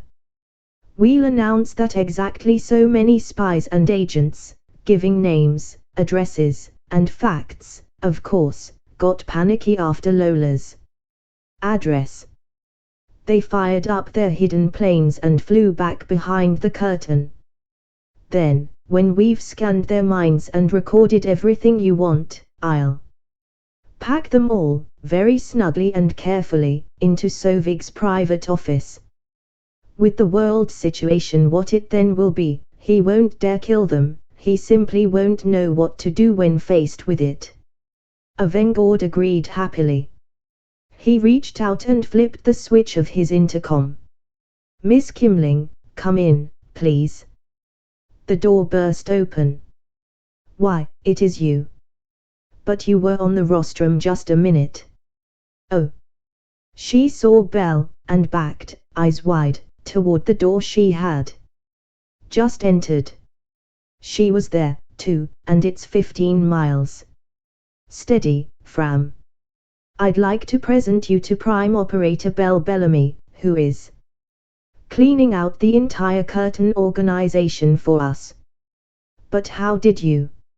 Never mind that. Teleportation. It took her half an hour to pound it into me, and we can't take time to explain anything now. I'll tell everybody everything I know as soon as I can. In the meantime, don't be surprised at anything that happens, and by that I mean anything. Such as solid people appearing on this carpet, on that spot right there, instantaneously. I want you to pay close attention to everything your mind receives. Put your phenomenal memory into high gear. Listen to everything I record, stop me anytime I'm wrong, and be sure I get everything we need. I don't know exactly what you're talking about, sir, but I'll try. Frankly, I don't, either. We'll just have to roll it as we go along. We're ready for George T. Basil now, Miss Bellamy, I hope. Don't jump, Fram. Basil appeared and Fram jumped. She did not scream, however, and did not run out of the office. The master spy was a big, self-assured, affluent type. He had not the slightest idea of how he had been spirited out of his ultra-secret sub-basement and into this room, but he knew where he was, and, after one glance at Bell, he knew why. He decided instantly what to do about it. This is an outrage, he bellowed, hammering with his fist on a Vanguard's desk. A stupid, high-handed violation of the rights. Bell silenced him and straightened him up. High-handed? Yes, she admitted quite seriously. However, from the Galaxian standpoint, you have no rights at all, and you are going to be extremely surprised at just how high-handed I am going to be. I am going to read your mind to its very bottom, layer by layer, like peeling an onion, and everything you know and everything you think is going down in Mr. Vanguard's big black book. Bell linked all four minds together and directed the search, making sure that no item, however small, was missed. A Vanguard recorded every pertinent item. Fram. Kimling memorized and correlated and double-checked. Soon it was done, and Basil, shouting even louder about this last and worst violation of his rights, those of his own private mind, was led away by two men and put away where he would keep. But this is a flagrant violation of law. Miss Kimling began. You can say that again, her boss gloated. And if you only knew how tickled I am to do it, after the way they've been kicking me around. But I wonder, are you sure we can get away with it? Certainly, Bell put in. We Galaxians are doing it, not your government or your secret service. We'll start you clean, but it'll be up to you to keep it clean. And that will be no easy job. No, it won't, but we'll do it. Come around again, say in 5 or 6 years, and see. You know, I might take you up on that. Maybe not this same team, but I've got a notion to tape a recommendation for a revisit, just to see how you get along. It'd be interesting. I wish you would. It might help, too, if everybody thought you'd come back to check. Suppose you could. I've no idea, really. I'd like to, though, and I'll see what I can do. But let's get on with the job. They're all in what you call the tank now.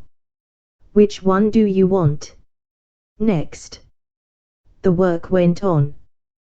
That evening there was of course a reception, and then a ball. And Bell's feet did hurt when she got back to the Pleiades, but of course she would not admit the fact, most especially not to Garlock. Exactly at the expiration of the stipulated 72 hours, the Galaxians began to destroy military atomic plants, and, shortly thereafter, the starship's crew was again ready to go. And James rammed home the red button that would send them, all four. Wondered, where? It turned out to be another Hodel-type world, and, even with the high-speed comparator, it took longer to check the charts than it did to make them. The next planet was similar. So was the next, and the next. The time required for checking grew longer and longer. How about cutting out this checking entirely, Kei? James asked then. What good does it do? Even if we find a similarity, what could we do about it? We've got enough stuff now to keep a crew of astronomers busy for 5 years making a tank of it. Okay. We probably are so far away now, anyway, that the chance of finding a similarity is vanishingly small. Keep on taking the shots, though, they'll prove, I think, that the universe is one whole hell of a lot bigger than anybody has ever thought it was. That reminds me, are you getting anywhere on that N problem? I'm not. I'm getting nowhere, fast. You should have been a math prof in a grad school. Kei.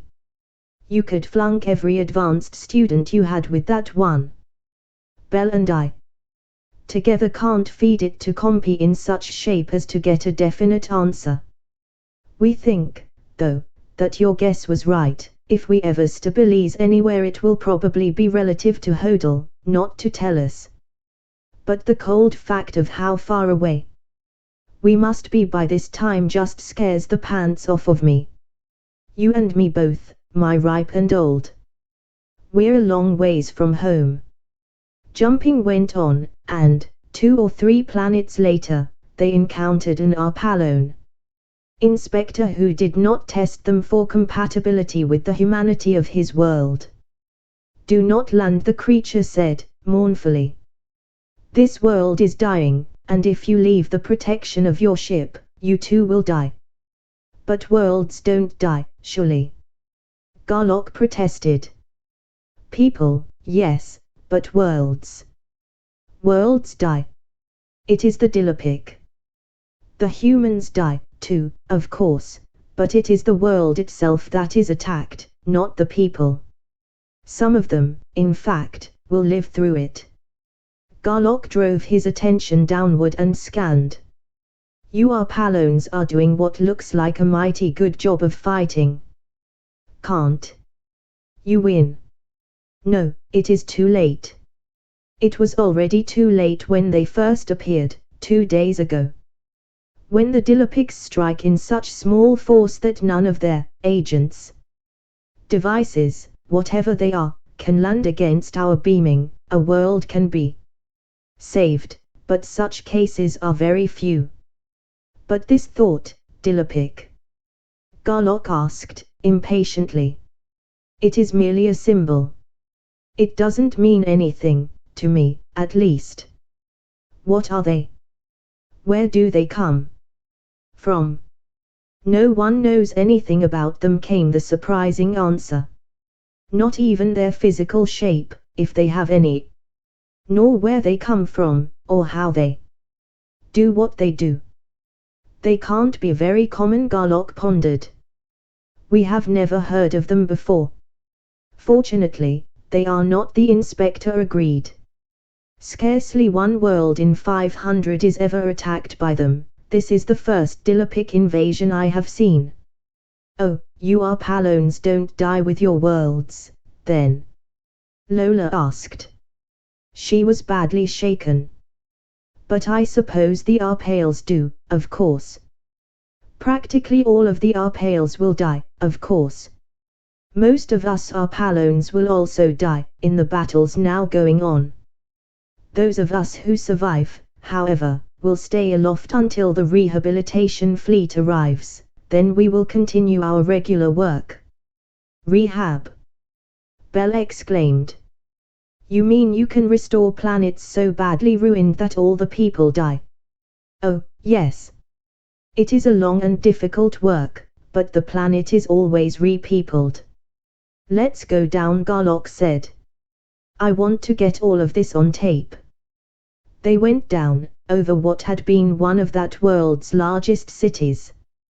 The air, the stratosphere, and all nearby space were full of battling vessels of all shapes and sizes, ranging from the tremendous globular spaceships of the invaders down to the tiny, one-man jet fighters of the Arpallones.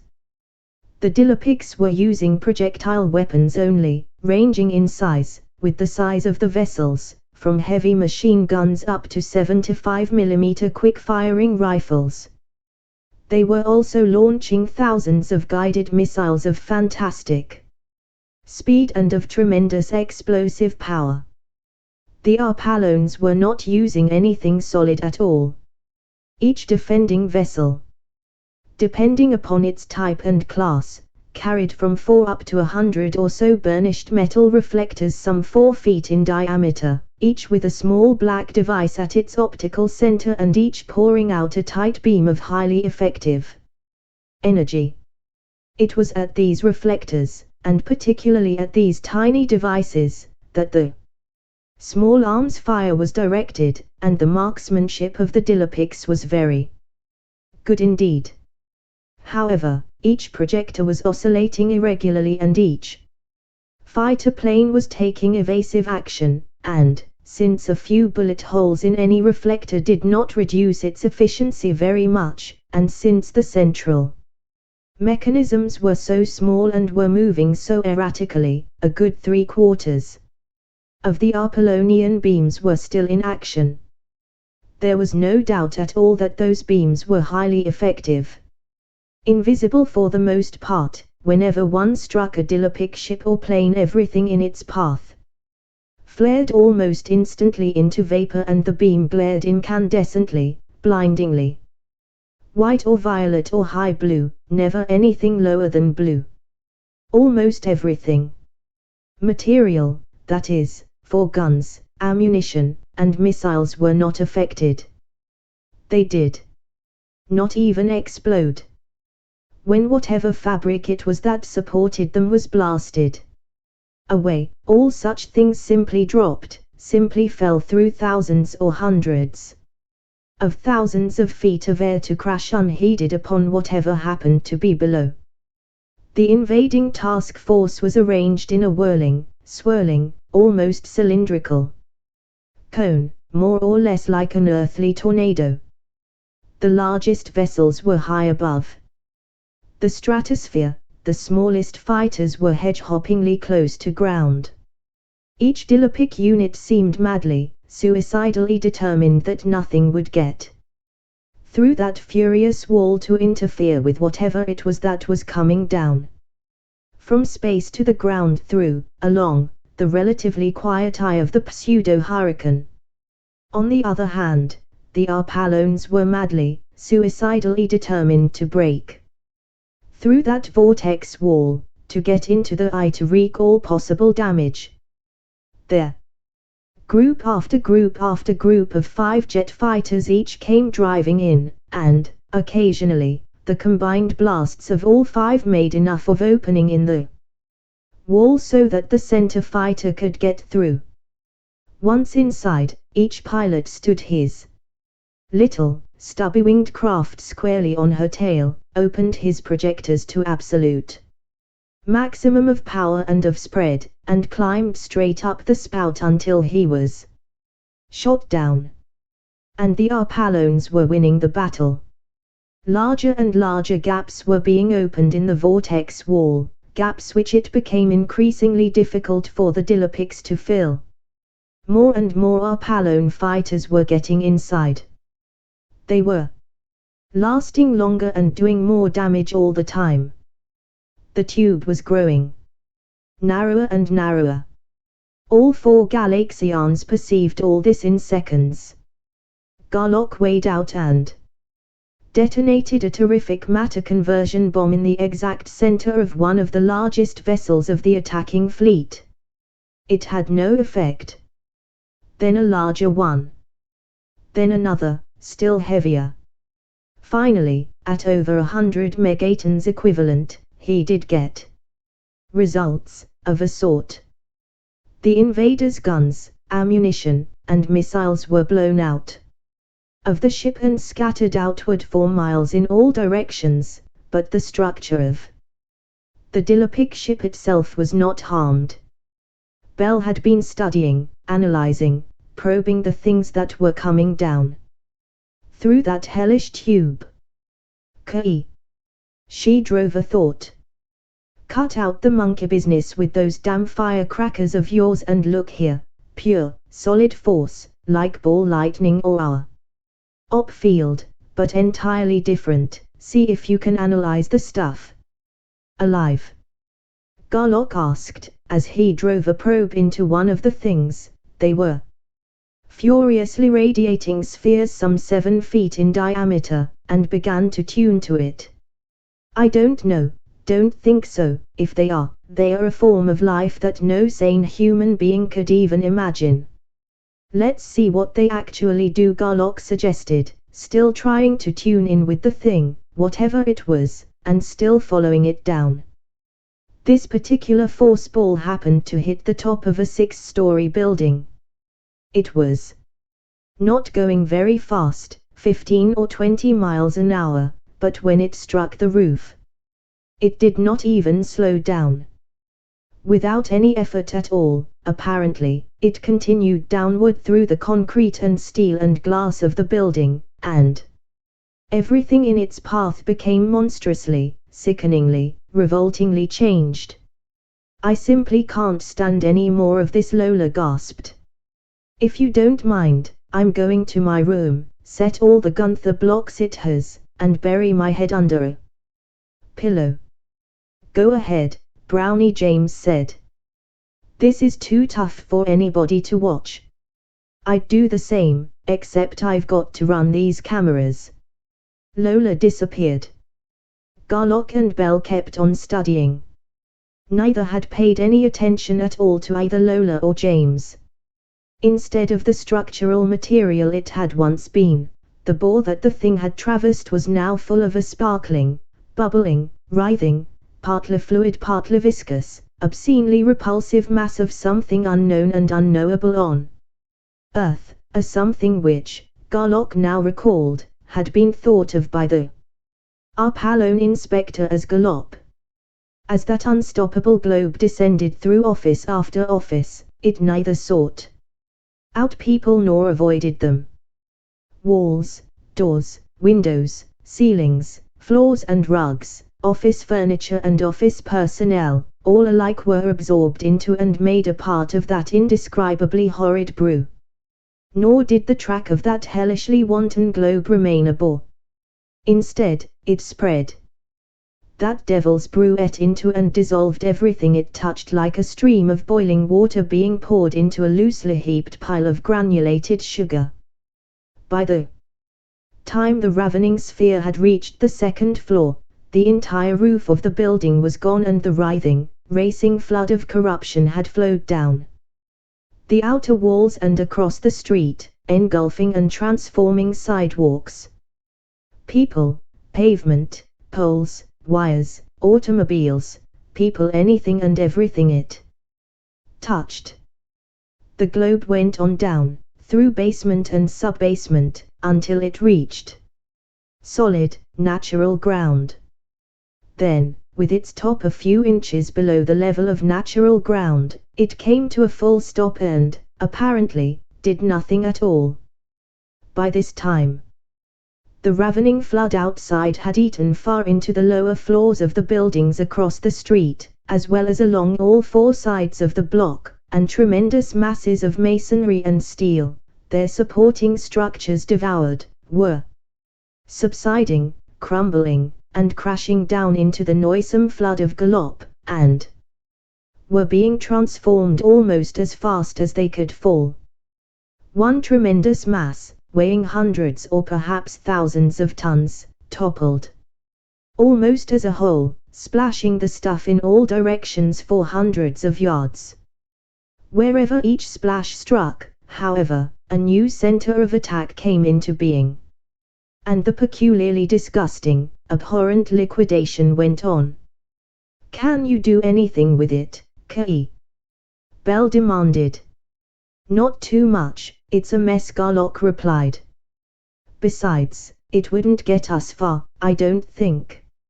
It'll be more productive to analyze the beams the Arpalones are using. To break them up, don't you think?"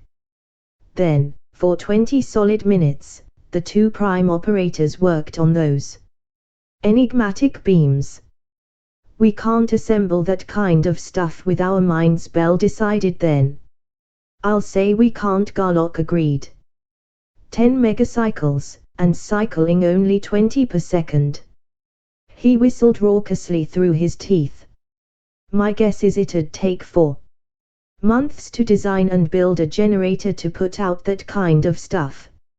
It's worse than our op field." "I'm not sure I could ever design one," Bell said, thoughtfully, "but of course I'm not the engineer you are." Then, she could not help adding, "Yet." "No, and you never will be," he said, flatly. "No. That's what you think." Even in such circumstances as those, Belle Bellamy was eager to carry on her warfare with her project chief.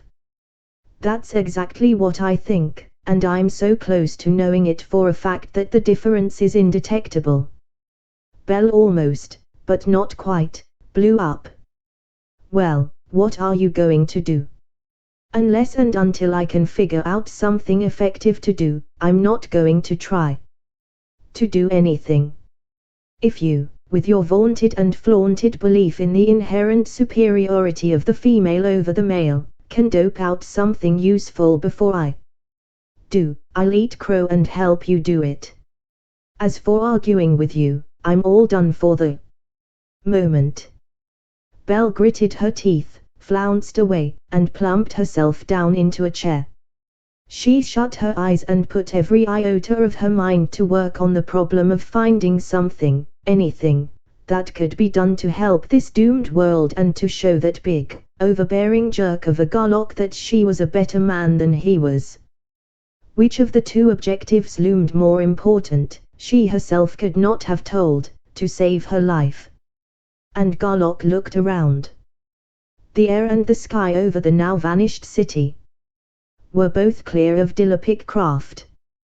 The surviving Arpalone fighters and other small craft were making no attempt to land anywhere on the world's surface. Instead, they were flying upward toward, and were being drawn one by one into the bowels of huge Arpalonian space freighters. When each such vessel was filled to capacity, it flew upward and set itself into a more or less circular orbit around the planet. Around and around and around the ruined world the Pleiades went, recording, observing, charting. 58 of those atrocious Dilopic vortices had been driven to ground. Every large landmass surrounded by large bodies of water had been struck once, and only once, from the tremendous area of the largest continent down to the relatively tiny expanses of the largest islands. One landmass, one vortex. One only. "What do you suppose that means?" James asked. "Afraid of water?" "Damn if I know." "Could be. Let's check." "Mountains, too." "Skip us back to where we started, oceans and mountains both fairly close there." The city had disappeared long since, for hundreds of almost level square miles. There extended a sparkling, seething, writhing expanse of what? The edge of that devouring flood had almost reached the foothills, and over that gnawing, dissolving edge the Pleiades paused. Small lakes and ordinary rivers bothered the Galop very little if at all. There was perhaps a slightly increased sparkling, a slight stiffening, a little darkening, some freezing and breaking off of solid blocks, but the thing's forward motion was not noticeably slowed down. It drank a fairly large river and a lake 1 mile wide by 10 miles long while the two men watched. The gallop made no attempt to climb either foothills or mountains. It leveled them. It ate into their bases at its own level. The undermined masses, small and large, collapsed into the foul, corrosive semi-liquid and were consumed. Nor was there much raising of the gallop's level, even when the highest mountains were reached and miles-high masses of solid rock broke off and toppled. There was some raising, of course, but the stuff was fluid enough so that its slope was not apparent to the eye. Then the Pleiades went back, over the place where the city had been and onto what had once been an ocean beach. The original wave of degradation had reached that shore long since, had attacked its sands out into deep water, and there it had been stopped. The corrupt flood was now being reinforced, however, by an ever-rising tide of material that had once been mountains. And the slope, which had not been even noticeable at the mountains or over the plain, was here very evident. As the rapidly flowing gallop struck water, the water shivered, came to a weirdly unforgettable cold boil, and exploded into drops and streamers and jagged-edged chunks of something that was neither water nor land, or rock or soil or sand or Satan's unholy brew. Nevertheless, the water won. There was so much of it. Each barrel of water that was destroyed was replaced instantly and enthusiastically, with no lowering of level or of pressure. And when water struck the gallop also shivered violently, then sparkled even more violently, then stopped sparkling and turned dark, then froze solid. The frozen surface, however, was neither thick enough nor strong enough to form an effective wall. Again and again the wave of gallop built up high enough to crack and to shatter that feeble wall. Again and again gallop and water met in ultimately furious, if insensate, battle. Inch by inch the ocean's shoreline was driven backward toward ocean's depths, but every inch the ocean lost was to its tactical advantage, since the advancing front was by now practically filled with hard, solid, dead blocks of its own substance which it could neither assimilate nor remove from the scene of conflict. Hence the wall grew ever thicker and solider, the advance became slower and slower. Then, finally, ocean waves of ever-increasing height and violence rolled in against the new-formed shore. What caused those tremendous waves? Earthquakes, perhaps, due to the shifting of the mountain's masses? No. Tellurian ever surely knew.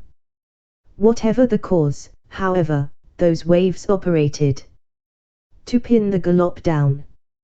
Whenever and wherever one of those monstrous waves white-capped in, hurling hundreds of thousands of tons of water inland for hundreds of yards, the battlefront stabilized then and there. All over that world the story was the same. Wherever there was water enough, the water won. And the total quantity of water in that world's oceans remained practically unchanged. Good. A lot of people escaped, James said, expelling a long-held breath. Everybody who lives on or could be flown to all the islands smaller than the biggest ones, if they can find enough to eat and if the air isn't poisoned. Air's okay, so's the water, and they'll get food, Garlock said. The Arpalones will handle things, including distribution. What I'm thinking about is how they're going to rehabilitate it. That, as an engineering project, is a feat to end all feats. Brother. You can play that in spades. James agreed.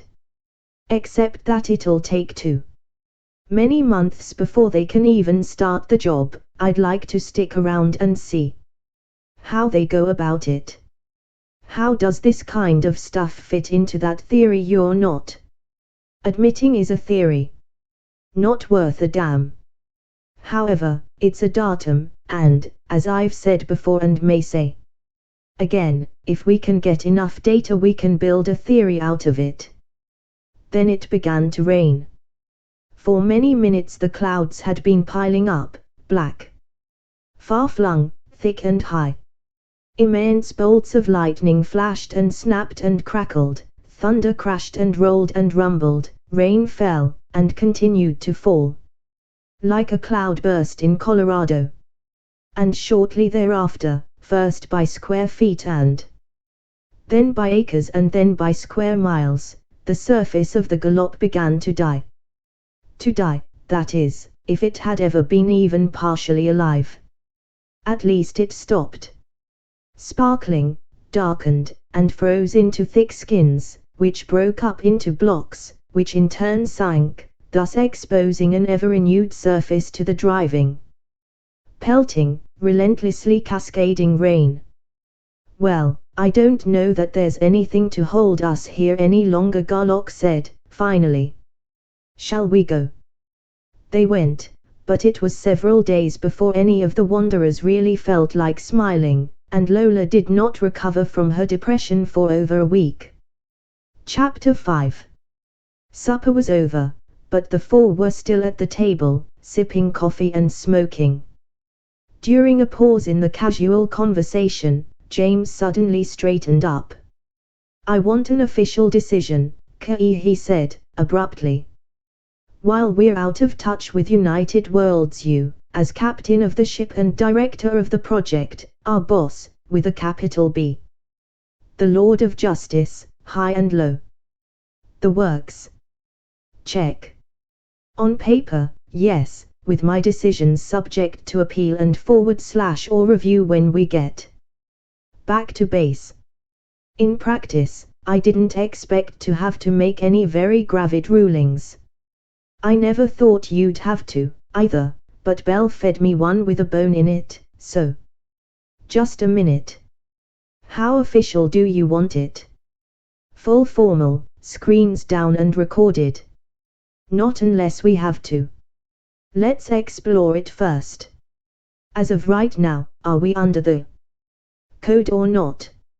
Of course we are. Not necessarily, Belle put in, sharply. Not slavishly to the letter. We're so far away and our chance of getting back is so slight that it should be interpreted in the light of common sense. Garlock stared at Belle and she stared back, her eyes as clear and innocent as a baby's. The code is neither long enough nor complicated enough to require interpretation, Garlock stated, finally. It either applies in full and exactly or not at all.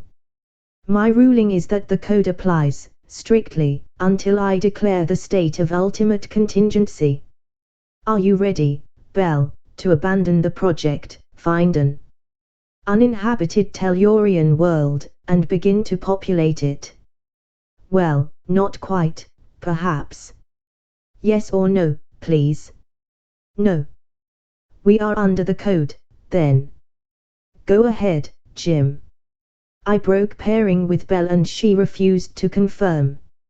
Certainly I refused. He had no reason to break with me. I had plenty of reason. James snapped. I'm fed up to here, he drew his right forefinger across his forehead, with making so-called love to a woman who can never think of anything except cutting another man's throat. She's a heartless conniver. You both know that reasons are unnecessary and are not discussed in public. Garlock said, flatly. Now as to confirmation of a break. In simple pairing there is no marriage, no registration, no declaration of intent or of permanence. Thus, legally or logically, there is no obligation. Morally, however, there is always some obligation. Hence, as a matter of urbanity, in cases where no injury exists, Except as concerns chastity, the code calls for agreement without rancour.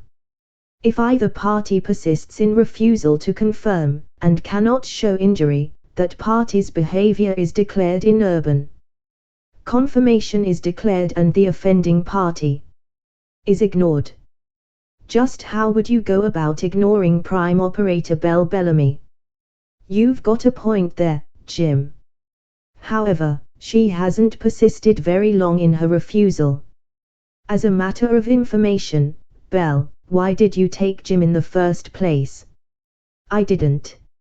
She shrugged her shoulders. It was pure chance. You saw me flip the 10th piece. Am I to ignore the fact that you are one of the best telekineticists living? I don't have to control things unless I want to. She stamped her foot. Can't you conceive of me flipping a coin honestly? No. However, since this is not a screens down inquiry, I'll give you, orally, at least, the benefit of the doubt. The next step, I presume, is for Lola to break with me. Lola. Well, I hate to say this, Kei. I thought that mutual consent would be better, but... Lola paused, flushing in embarrassment. She feels, James said, steadily, as I do, that there should be much more to the sexual relation than merely releasing the biological tensions of two pieces of human machinery. That's hardly civilized.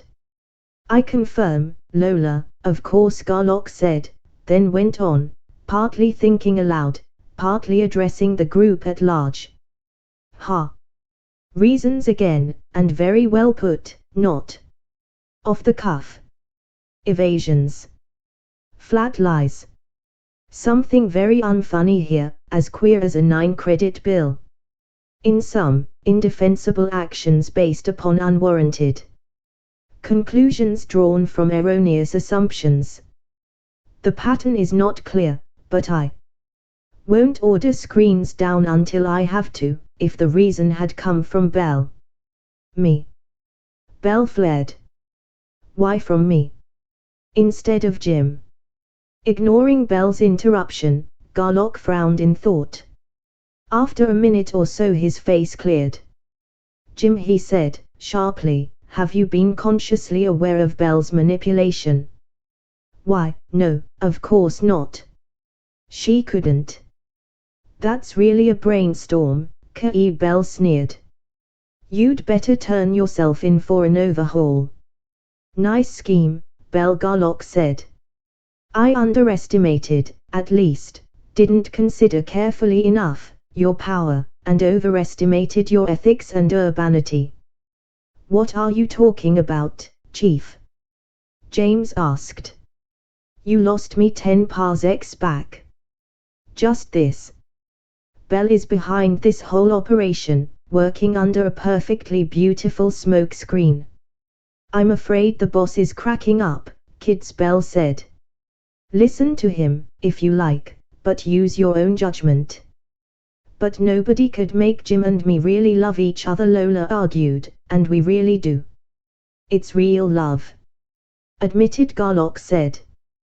But she could have helped it along, and she's all set to take every possible advantage of the situation thus created. I still don't see it, James objected. Why, she wouldn't even confirm our break. She hasn't yet. She would have, at the exactly correct psychological moment, after holding out long enough to put you both under obligation to her. There would have, also, been certain strings attached. Her plan was, after switching the pairings. I wouldn't pair with you, Bell broke in viciously, if you were the only man left in the macrocosmic universe. Part of the smoke screen, Garlock explained. The repairings would give her 2 lines of attack on me, to be used simultaneously. First, to work on me in bed. See? Bell interrupted. He doesn't think I've got any heart at all. Oh, you may have one, but it's no softer than your head, and that could scratch a diamond. Second, to work on you two, with no holds barred, to form a 3-unit team against me. Her charge is that I am losing my grip made a very smart opening lead. Do you think I'd let her work on me? James demanded. She's a prime, you wouldn't know anything about it. However, nothing will happen. Nor am I going to let her confuse the real issue. Belle, you are either inside the code or a free agent outside it. Which? I have made my position clear. To me, yes. To Jim and Lola, decidedly unclear. Unclear, then. You cannot coerce me. If you follow the code, no. If you don't, I can and will. If you make any kind of a pass at Jim James from now on, I'll lock you into your room with a Gunther block. You wouldn't dare, she breathed. Besides, you couldn't, not to another prime. Don't bet on it, he advised. After a full minute of silence, Garlock's attitude changed suddenly to his usual one of casual friendliness. Why not let this one drop right here, Belle? I can marry them, with all the official trimmings. Why not let em really enjoy their honeymoon? Why not? Belle's manner changed to match Garlock's and she smiled warmly. I confirm, Jim. You two are really serious, aren't you? Marriage, declarations, registration, and everything. I sincerely and really wish you every happiness possible. We really are serious, James said, putting his arm around Lola's waist. And you won't interfere? Not a bit. I couldn't, now, even if I wanted to. Belle grinned wryly. You see, you kids missed the main feature of the show, since you can't know exactly what a prime operator is. Especially you can't know what Clender Simsworth Garlock really is. He's an out-and-out tiger on wheels. The three of us could have smacked him bow-legged, but of course all chance of that blew up just now. So if you two want to take the big jump, you can do it with my blessing as well as Kai's. I'll clear the table. That small chore taken care of, a quick folding up of everything into the tablecloth and a heave into the chute did it. Belle set up the recorder. Are you both fully certain that you want the full treatment? Garlock asked. Both were certain, and Garlock read the brief but solemn marriage lines. As the newlyweds left the room, Belle turned to Garlock with a quizzical smile. Are you going to ask me to pair with you, Kai? I certainly am. He grinned back at her. I owe you that much revenge, at least. But seriously, I'd like it immensely, and we fit like grace and poise. Look at that mirror. Did you ever see a better matched couple? Will you give me a try? Belle. I will not, she said, emphatically. I'll take back what I said a while ago. If you were really the only man left, I would, but as it is, the answer is a definite, resounding, and final no. Definite and resounding yes. Final I won't accept. I'll wait. You'll wait a long time, Buster. My door will be locked from now on. Good night, Dr. Garlock, I'm going to bed. So am I. He walked with her along the corridor to their rooms, the doors of which were opposite each other. In view of the code, locking your door is a meaningless gesture. Mine will remain unlocked. I invite you to come in whenever you like, and assure you formally that no such entry will be regarded as an invasion of privacy. Without a word she went into her room and closed the door with a firmness just short of violence. Her lock clicked sharply. The next morning, after breakfast, James followed Garlock into his room and shut the door. Kai, I want to tell you. I don't want to get sloppy but want to lap it. Hell, no. It's about Brownie, then. Aha. I've always liked you immensely. Admired you. Hero, sort of. Yeah. I quote. Harder than Pharaoh's heart. Colder than frozen helium and all the rest. But this thing about Brownie. He reached out, two hard hands met in a crushing grip. How could you possibly lay off? Just the strain, if nothing else. A little strain doesn't hurt a man unless he lets it. I've done without 4 months at a stretch, with it running around loose on all sides of me. But she's got everything. There speaketh the ensorcelled bridegroom. For my taste, she hasn't. She told you, I suppose, when explaining a certain fact, that I told her she wasn't my type. Yes, but she still isn't. She's a very fine person, with a very fine personality. She is one of the 2 most nearly perfect young women of her race. Her face is beautiful. Her body is an artist's dream. Her mind is one of the very best. Besides all that, she's a very good egg and a mighty tasty dish. But put yourself in my place. Here's this paragon we have just described. She has extremely high ideals and she's a virgin, never really aroused. Also, she's so full of this sickening crap they've been pouring into us, propaganda, rocket oil, prop wash, and psychological gobbledygook, that it's running out of her ears. She's so stuffed with it that she's going to pair with you, ideals and virginity be damned, even if it kills her, even though she's shaking, clear down to her shoes, scared yellow. Also, she is and always will be scared half to death of you. She thinks you're some kind of robot. She's a starry-eyed, soft-headed sissy. A sapadiddler. A sucker. For a smooth line of balloon juice and flap doodle. No spine, no bottom. A gutless doll baby. Strictly a pet, you could no more love her, ever, than you could a half-grown kitten. That's a hell of a picture. James broke in savagely. Even with your cold-blooded reputation. People in love can't be objective, is all. If I saw her through the same set of filters you do, I'd be in love with her, too. So let's see if you can use your brain. Instead of your outraged sensibilities to answer a hypothetical question. If the foregoing were true, what would you do, Junior? I'd pass, I guess. I'd have to, if I wanted to look at myself in the mirror next morning. But that's such an ungodly cockeyed picture, Kay.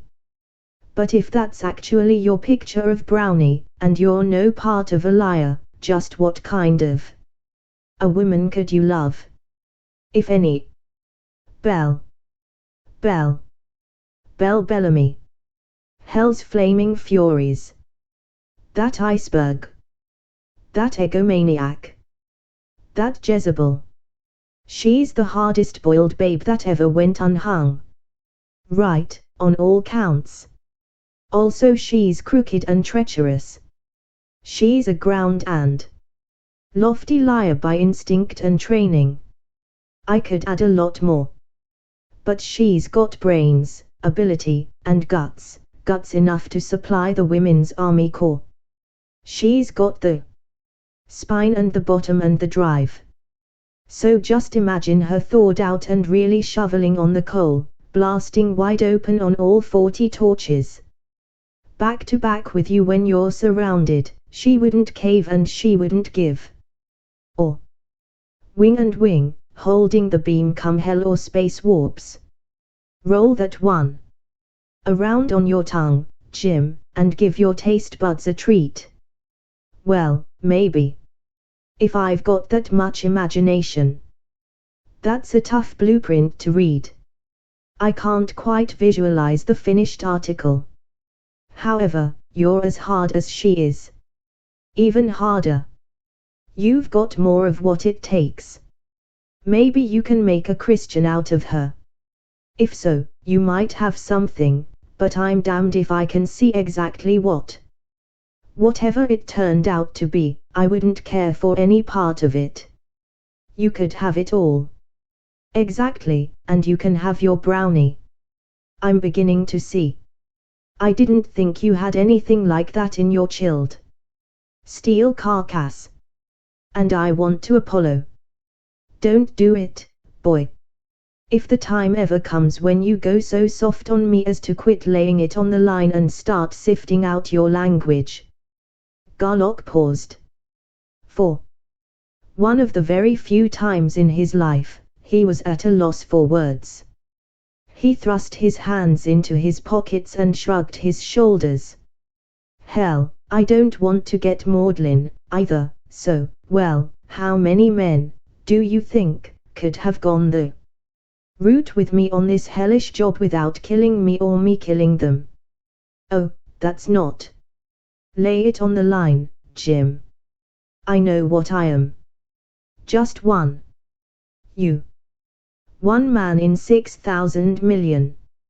Okay, how many women could live with me for a year without going crazy? Lots of 'em, but, being masochists, they'd probably drive you nuts. And you can't stand stupidity, which, by definition, lets everybody out. Nope, it's a tough order to fill. Check. She'd have to be strong enough and hard enough not to be afraid of me. By any trace. Able and eager to stand up to me and slug it out. To pin my ears back flat against my skull whenever she thinks I'm off the beam. Do it with skill and precision and nicety, with power and control, yet without doing herself any damage and without changing her basic feeling for me. In short, a female Jim James 9. Ha! Hell's blowtorches. You think I'm like Belle Bellamy? Not by 9,000 megacycles. Like Belle Bellamy could be and should be. Like I hope she will be. I'd have to give, too, of course. Maybe we can make Christians out of each other. It's quite a dream, I admit, but it'll be Belle or nobody. But I'm not used to slopping over this way, let's go. I'm glad you did, big fellow, once in a lifetime is good for the soul. I'd say you were in love with her right now, except that if you were, you couldn't possibly dissect her like a specimen on the table, the way you've just been doing. Are you? Or aren't you? I'll be damned if I know. You and Brownie believe that the poet's concept of love is valid. In fact, you make a case for its validity. I never have, and don't now. But under certain conditions. I simply don't know. Ask me again sometime. Say in about a month. That's the surest thing you know. Oh, brother.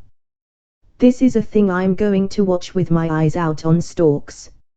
For the next week, Belle locked her door every night.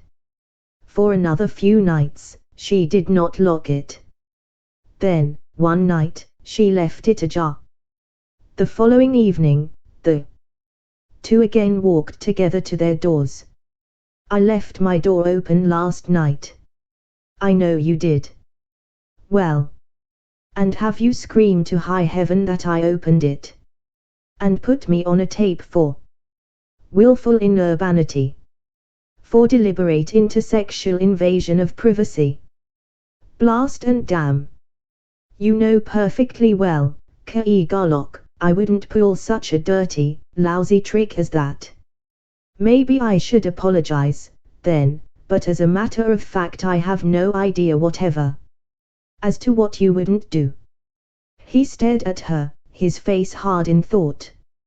As you probably know, I have had very little to do with women. That little has always been on a logical level. You are such a completely new experience that I can't figure out what makes you tick. So you're afraid of me, she sneered. Is that it? Close enough. And I suppose it's you that cartoonist what's his name is using as a model for. Timorous Timmy. Since you've guessed it, yes. You weasel. She took 3 quick steps up the corridor, then back. You say my logic is cockeyed. What system are you using now? I'm trying to develop one to match yours. Oh. I invited that one, I guess, since I know you aren't afraid of God, man, woman, or devil, and you're big enough so you don't have to be proving it all the time. She laughed suddenly, her face softening markedly. Listen, you big lug. Why don't you ever knock me into an outside loop? If I were you and you were me, I'd busted me loose from my front teeth long ago. I'm not sure whether I know better or am afraid to. Anyway, I'm not rocking any boat so far from shore. Says you. You're wonderful, Kei, simply priceless. Do you know you're the only man I ever met that I couldn't make fall for me like a rock falling down a cliff? And that the falling is altogether too apt to be the other way. The first, I have suspected. The second is chemical pure rocket oil. I hope it is. I wish I could be as certain of it as you are. You see, Kei, I really expected you to come in last night, and there really wasn't any bone in it. Surely, you don't think I'm going to invite you into my room, do you? I can't see why not. However, since no valid system of logic seems to apply, I accept your decision as a fact.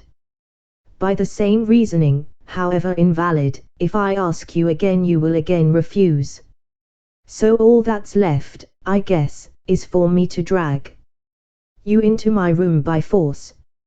He put his left arm around her and applied a tiny pressure against her side, under which she began to move slowly toward his door. You admit that you're using force? She asked. Her face was unreadable, her mental block was at its fullest force. That I'm being coerced. Definitely. Definitely, he agreed. At least 10 dynes of sheer brute force. Not enough to affect a tape, but enough, I hope, to affect you. If it isn't, I'll use more. Oh, 10 dynes is enough. Just so it's force. She raised her face toward his and threw both arms around his neck. His right arm went into action with his left, and Klenda Garlock forgot all about dynes and tapes. After a time she disengaged one arm, reached out, opened his door. He gathered her up and, lips still locked to lips, carried her over the threshold. A few jumps later they met their first really old Arpalone. This inspector was so old that his skin, instead of the usual bright, clear cobalt blue, was dull and tending toward grey. The old fellow was strangely garrulous. For a guardian, he wanted them to pause a while and gossip. Yes, I am lonesome, he admitted. It has been a long time since I exchanged thoughts with anyone. You see, nobody has visited this planet, Grub, its name is, since almost all our humanity was killed, a few periods ago. Killed? How? Garlock asked sharply. Not Dilopic. Oh, you have seen them. I never have, myself. No, nothing nearly that bad. Merely the Ozabes. The world itself was scarcely harmed at all. Rehabilitation will be a simple matter, so there's no real reason why some of those engineers. The beast. Lola shot a tight beam thought at her husband. Who cares anything about the rock and dirt of a planet? It's the people that count, and his are dead, and he's perfectly complacent about it, just lonesome. Don't let it throw you, pet, James soothed. He's an Arpalone, you know, not a sociological anthropologist. Shouldn't come out here and spend a few hours once in a while, but they don't. Too busy with their own business, they say. But while you are physically human, mentally you are not. You're all too. I can't put my thought exactly on it, but more as though you were human fighters, if such a thing could be possible. We are fighters. Where we come from, most human beings are fighters. Oh, I never heard of such a thing. Where can you be from? This took much explanation, since the Arpalone had never heard of intergalactic travel. You are willing, then, to fight side by side with us Arpalones against the enemies of humanity. You have actually done so, at times, and won. We certainly have. I am glad. I am expecting a call for help any time now. Will you please give me enough of your mental pattern, Dr. Garlock, so that I can call you in case of need? Thank you. What makes you think you're going to get an SOS so soon? Where from? Because these Ozob invasions come in cycles, years apart, but there are always several planets attacked at very nearly the same time. We were the first, this time, so there will be one or two others very shortly. Do they always kill all the people? Lola asked. Oh, no. Scarcely half of the time. Depends on how many fighters the planet has. And how much outside help can get there soon enough. Your call could come from any of the other solar systems in this neighborhood. Then? Garlock asked. Yes. There are 15 inhabited planets within about 6 light years of us, and we form a close-knit group. What are these Ozobes? Animals. Warm-blooded, but egg-layers, not mammals. Like this, and the inspector spread in their minds a picture of a creature somewhat like the flying tigers of Hodel, except that the color was black, shading off to iridescent green at the extremities. Also, it was armed with a short and heavy, but very sharp, sting. They say that they come from space, but I don't believe it, the old fellow went on. What would a warm blood be doing out in space? Besides, they couldn't find anybody to lay their eggs in out there. No, sir, I think they live right here on group somewhere, maybe holed up in caves or something for 10 or 13 years, but that wouldn't make sense, either, would it? I just don't know. Garlock finally broke away from the lonesome inspector and the Pleiades started down. That's the most utterly horrible thing I ever heard of in my life. Lola burst out. Like wasps, only worse. People aren't bugs. Why don't all the planets get together and develop something to kill every Ozob in every system of the group? That one has got too many bones in it for me to answer, James said. I'm going to get hold of that engineer as soon as we land, Lola said, darkly. And stick a pin into him. They found the engineering office easily enough, in a snug camp well outside a large city. They grounded the starship and went out on foot, enjoying contact with solid ground. The head engineer was an Arpalone, too. Engineers were not a separate race, but dwellers on a planet of extremely high technology, but he did know anything about space drives. His specialty was rehabilitation, he was top boss of a rehab crew. Then Lola pushed Garlock aside. Yes, the Ozobes came from space. He was sure of it. Yes, they laid eggs in human bodies. Yes, they probably stayed alive quite a while, or might, except for the rehab crew. No, he didn't know what would hatch out, he'd never let one live that long, but what the hell else could hatch except AudioBooks? No, not one. Not one single damn one. If just one ever did, on any world where he bossed the job, he'd lose his job as boss and go to the mines. For half a year. Ridiculous. Lola snapped. If AudioBooks hatched, they couldn't possibly have come from space. If they did come from space, the adult form would have to be something able to get back into space, some way or other. That is simple elementary biology.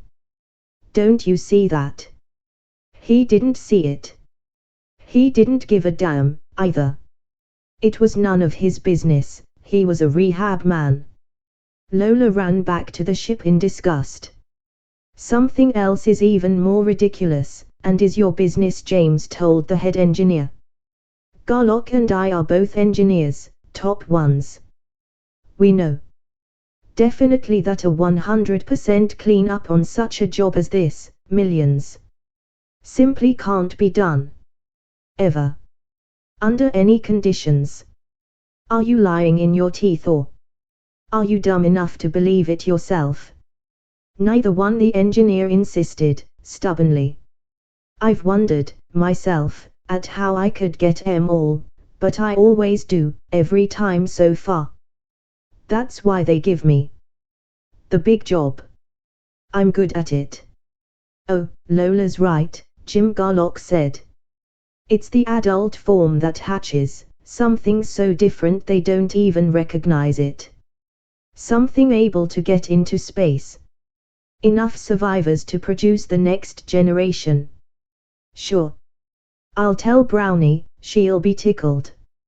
She'll be more than tickled, she'll want to hunt up somebody around here with 3 brain cells working and give them an earful.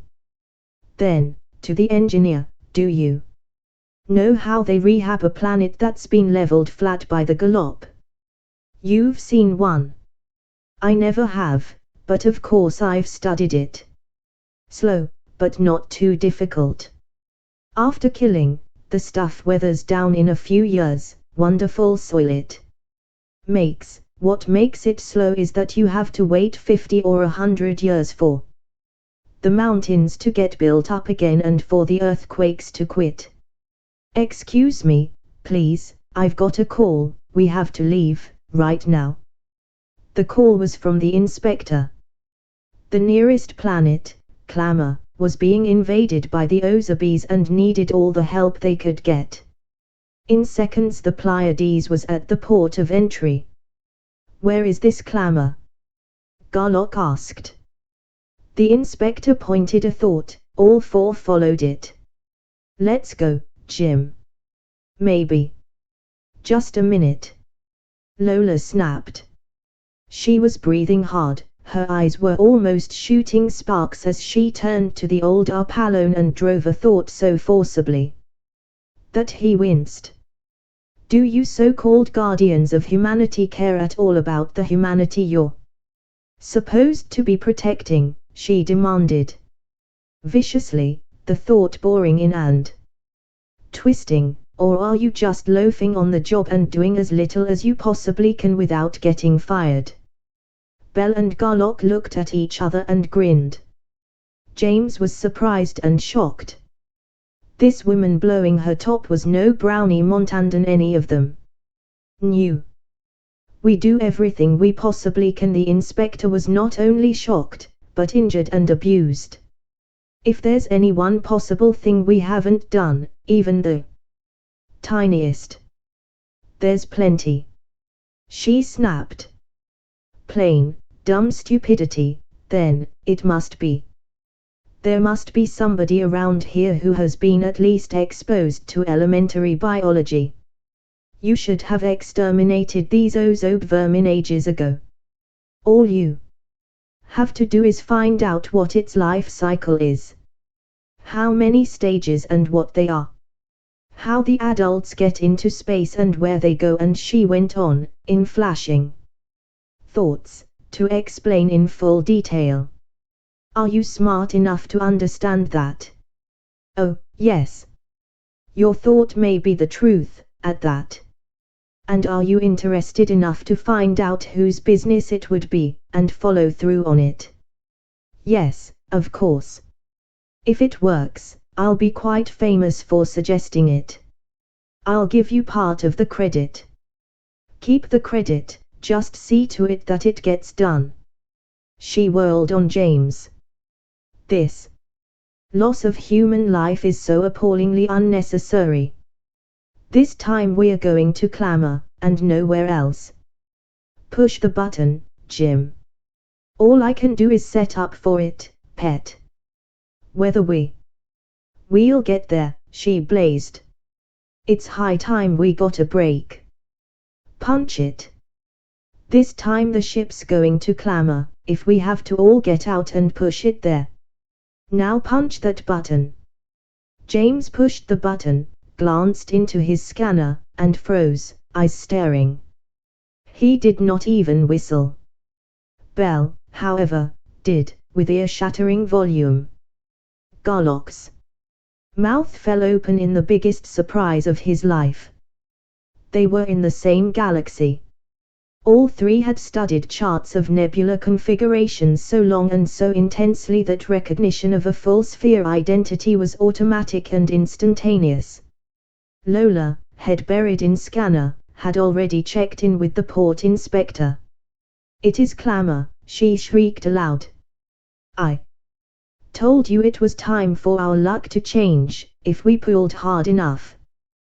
They are being invaded by Ozabes and they did call for help and they didn't think we could possibly get here this fast and we don't need to be inspected because we're compatible or we couldn't have landed on group. For 5 long minutes Garlock held the starship motionless while he studied the entire situation. Then he drove a probe through the mental shield of the general in charge of the whole defense operation. Battlecruiser Pleiades, Captain Garlock commanding, reporting for duty in response to your SOS received on group. The general, furiously busy as he was, dropped all other business. But you're human. You can't fight. Watch us. You don't know, apparently, that the Ozob bases are on the far side of your moon. They're bringing their fighters in most of the way in transports. Why, they can't be. They're coming in from all directions from deep space. That's what they want you to think. They're built to stand many hours of zero pressure and almost absolute zero cold. Question: if we destroy all their transport, say in 3 hours, can you handle all the fighters who will be in the air or in nearby space at that time? Very easily. They've hardly started yet. I appoint you Admiral Protom Garlock in command of space operations, and will refer to you any other space fighters who may come. I thank you, sir. Good luck. The general returned his attention to his boiling office. His mind was seething with questions as to what these not human beings were, how or if they knew so much, and so on, but he forced them out of his mind and went, fast and efficient, back to work. James shot the Pleiades up to within 1,000 miles or so of the moon. How long does it take to learn this bombing business, Jim? Lola asked. About 15 seconds. All you have to do is want to. Do you, really? I really do. If I don't do something to help these people, it did not occur to her that she had already done a tremendous job. I'll never forgive myself. James showed her, and, much to her surprise, she found it very easy to do. The vessels transporting the invading forces were huge, spherical shells, equipped with short-range drives, and with nothing else. No accommodations. No facilities, no food, no water, not even any air. Each transport, when filled to the bursting point with as yet docile cargo, darted away, swinging around to approach clamor from some previously assigned direction. It did not, however, approach the planet's surface. At about 2,000 miles out, great ports opened and the load was dumped out into space, to fall the rest of the way by gravity. Then the empty shell, with only its one pilot aboard, rushed back for another load. How heavy shots, Kei? James asked. He and Lola were getting into their scanners. Wouldn't take as much as a kiloton equivalent, would it? Half a kilo is plenty, but no use being too fussy about precision out here. Garlock and Bell were already bombing, James and Lola began. Slow and awkward at first, Lola soon picked up the technique and was firing blast for blast with the others. No more loaded transport vessels left the moon. No empty one, returning toward the moon, reached there. In much less than the 3 hours Garlock had mentioned, every Ozobian transport craft had been destroyed. And now the real job begins, Garlock said, as James dropped the starship down to within a few miles of the moon's surface. That surface was cratered and jagged, exactly like that of the half always facing clamor. No sign of activity could be seen by eye, nor anything unusual. Even the immense trapdoors, all closed now, matched exactly their surroundings. Underground, however, activity was violently intense, and, now, confused in the extreme. Why, there isn't a single adult anywhere! Lola exclaimed. I thought the whole place would be full of them. So did I, Bell said. However, by hindsight, it's plain enough. Their job done, they were killed and eaten. Last meal, perhaps. I'm afraid so. Whatever they were, they had hands and brains. Just look at those shops and machines. What do we do, boss? James asked. Run a search pattern first. We'll have to, I guess, before we can lay the job out. It was run, and Garlock frowned in thought. Almost half the moon covered. Honeycombed. We'll have to fine-tooth it. Around the periphery first, then spiral into the center. This moon isn't very big, but even so this is going to be a hell of a long job. Any suggestions, anybody? Jim. The only way, I guess. You can't do it hit or miss. I'm damn glad we've got plenty of stuff in our op field and plenty of hydride for the engines. The horses will all know they've been at work before they get the field filled up again. So will you, Junior, believe me. Ready, all. Start blasting. Then, for 3 hours, the Pleiades moved slowly, for her, along a plotted and automatically controlled course. It was very easy to tell where she had been. The sharply cut, evenly spaced, symmetrical pits left by the Galaxian's full conversion blasts were entirely different from the irregularly cratered, ages-old original surface. Knock off, Brownie, Garlock said then. Go eat all you can hold and get some sleep. Come back in 3 hours.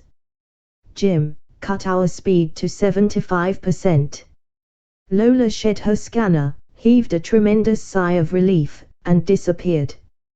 3 silent hours later, all three were too intensely busy to think of anything except the work in hand. Lola came back. Take Bell's swath, Brownie. Okay, Bell, you can lay off. 3 hours. I'll stay, Bell declared. Go yourself, or send Jim. Don't be any more of a damn fool than you have to. I said beat it. And I said I wouldn't. I'm just as good. Chop it off. Garlock snapped. It isn't a case of being just as good as. It's a matter of physical reserves. Jim and I have more to draw on for the long shifts than you have. So get the hell out of here or I'll stop the ship and slap you even sillier than you are now. Belle threw up her head, tossing her shoulder-length green mop in her characteristic gesture of defiance, but after holding Garlock's hard stare for a moment she relaxed and smiled. Okay, Kei, and thanks for the kind words. She disappeared and the work went on. And finally, when all four were so groggy that they could scarcely think, the job was done and checked. Clamor's moon was as devoid of life as any moon had ever been. Lola pitched her scanner at its rack and threw herself face down on a davenport, sobbing uncontrollably. James sat down beside her and soothed her until she quieted down. You'd better eat something, sweetheart, and then for a good, long sleep. Eat? Why, I couldn't, Jim, not possibly. Let her sleep first, I think, Jim Bell said, and followed with her eyes as Jim picked his wife up and carried her into the corridor. We'd better eat something, I suppose, Bell said, thoughtfully. I don't feel like eating, either, but I never realized until this minute just how much this has taken out of me and I'd better start putting it back in. She did a wonderful job, Kei. Even if she couldn't take it full shift toward the last. I'll say she did. I hated like the devil to let her work that way, but you knew I was scared witless every second until we topped off. Exhausted and haggard as she was, Belle laughed. I know damn blasted well you weren't, but I know what you mean. Fighting something you don't know anything about, and can't guess what may happen next, is tough. Seconds count. Side by side, they strolled toward the alcove. I simply didn't think she had it in her, Belle marveled. She didn't. She hasn't. It'll take her a week to get back into shape. Right. She was going on pure nerve at the last, nothing else. But she did a job, and she's so sweet and fine. I wonder, Kei, if I've been missing the boat. You have not. Garlock sent the thought so solidly that Belle jumped. If you'd just let yourself be, you'd be worth 1,000,000 of her, just as you stand. Yes. You lie in your teeth, Clenda, but I love it. Oh, I don't know what I want to eat, if anything. I'll think up yours, too, along with mine. Please? Something light, and just a little. Yeah. Sit down. Just a light snack, a 2-pound steak, rare, a bowl of mushrooms fried in butter, French fries, French dips, salad, and a quart of coffee. The same for me, except more of each. Here we are. Why, Kei, I couldn't possibly eat half of that. Then, after a quarter of it was gone, I am hungry, at that, simply ravenous. I could eat a horse and saddle, and chase the rider. That's what I thought. I knew I could, and figured you accordingly. They ate those tremendous meals slowly, enjoying every bite and sip, in an atmosphere of friendliness and good fellowship, chatting on a wide variety of subjects as they ate. Neither was aware of the fact that this was the first time they had ever been on really friendly terms. And finally every dish and container was empty, almost polished clean. 100% capacity, can chew but can't swallow, Garlock said then, lighting 2 cigarettes and giving Belle one. How's that for a masterly job of calibration? Me, too. It'll pass. Belle sighed in repletion. Your ability to estimate the exact capacity of containers is exceeded only by your good looks and by the size of your feet. And now to hit the good old sack for an indefinite but very long period of time. You chirped it, birdie. Still eminently friendly, the two walked together to their doors. Belle put up a solid block and paused, irresolute, twisting the toe of one slipper into the carpet. I wonder if. Her voice died away. I know what you mean. He put his arms around her gently, tenderly, and looked deep into her eyes. I want to tell you something, Belle. You're a woman. Not in 7,000 million women, but in that many planets full of women. What it takes, you very definitely and very abundantly have got. And you aren't the only one that's pooped. I don't need company tonight, either. I'm going to sleep until I wake up, if it takes all day. Or say, if you wake up first, why not? Punch me and we'll have breakfast together. That's a thought. Do the same for me. Good night, Kay. Good night, Ace. He kissed her, as gently as he had been holding her, opened her door, closed it after her, and stepped across the corridor into his own room. What a man! Belle breathed to herself, behind the solid screens of her room. He thought I was too tired, not just scared to death too. What a man! Belle Bellamy, you ought to be kicked from here to tell us. Then she threw back her head, drove a hard little fist into a pillow, and spoke aloud through clenched teeth. No, damn and blast it, I won't give in. I won't love him. I'll take the project away from him if it's the last thing I ever do in this life. She woke up the next morning, not morning, either, since it was well afternoon. A little before Garlock did, but not much. When she went into his room he was shaved and fully dressed except for one shoe, which he was putting on. Hi, boss. Better we eat, huh? Not only am I starving by inches, but if we don't eat pretty quick we'll get only one meal today instead of 3. Did you eat your candy bar? I sure did, Ace. Oh, I'm still Ace. You can kiss me, then, and she raised her face toward his. He kissed her, still tenderly, and they strolled to and through the main and into the alcove. James and Lola, the latter looking terribly strained and worn, had already eaten, but joined them in their after-breakfast coffee and cigarettes. You've checked, of course, Garlock said. Everything on the beam. Dead center. Even to Lola and her biologists. Everybody's full of joy and gratitude and stuff, as well as information. And we managed to pry ourselves loose without waking you two trumpet of doom sleepers up. So we're ready to jump again. I wonder where in hell we'll wind up this time. I'm glad you said that, Jim. Garlock said.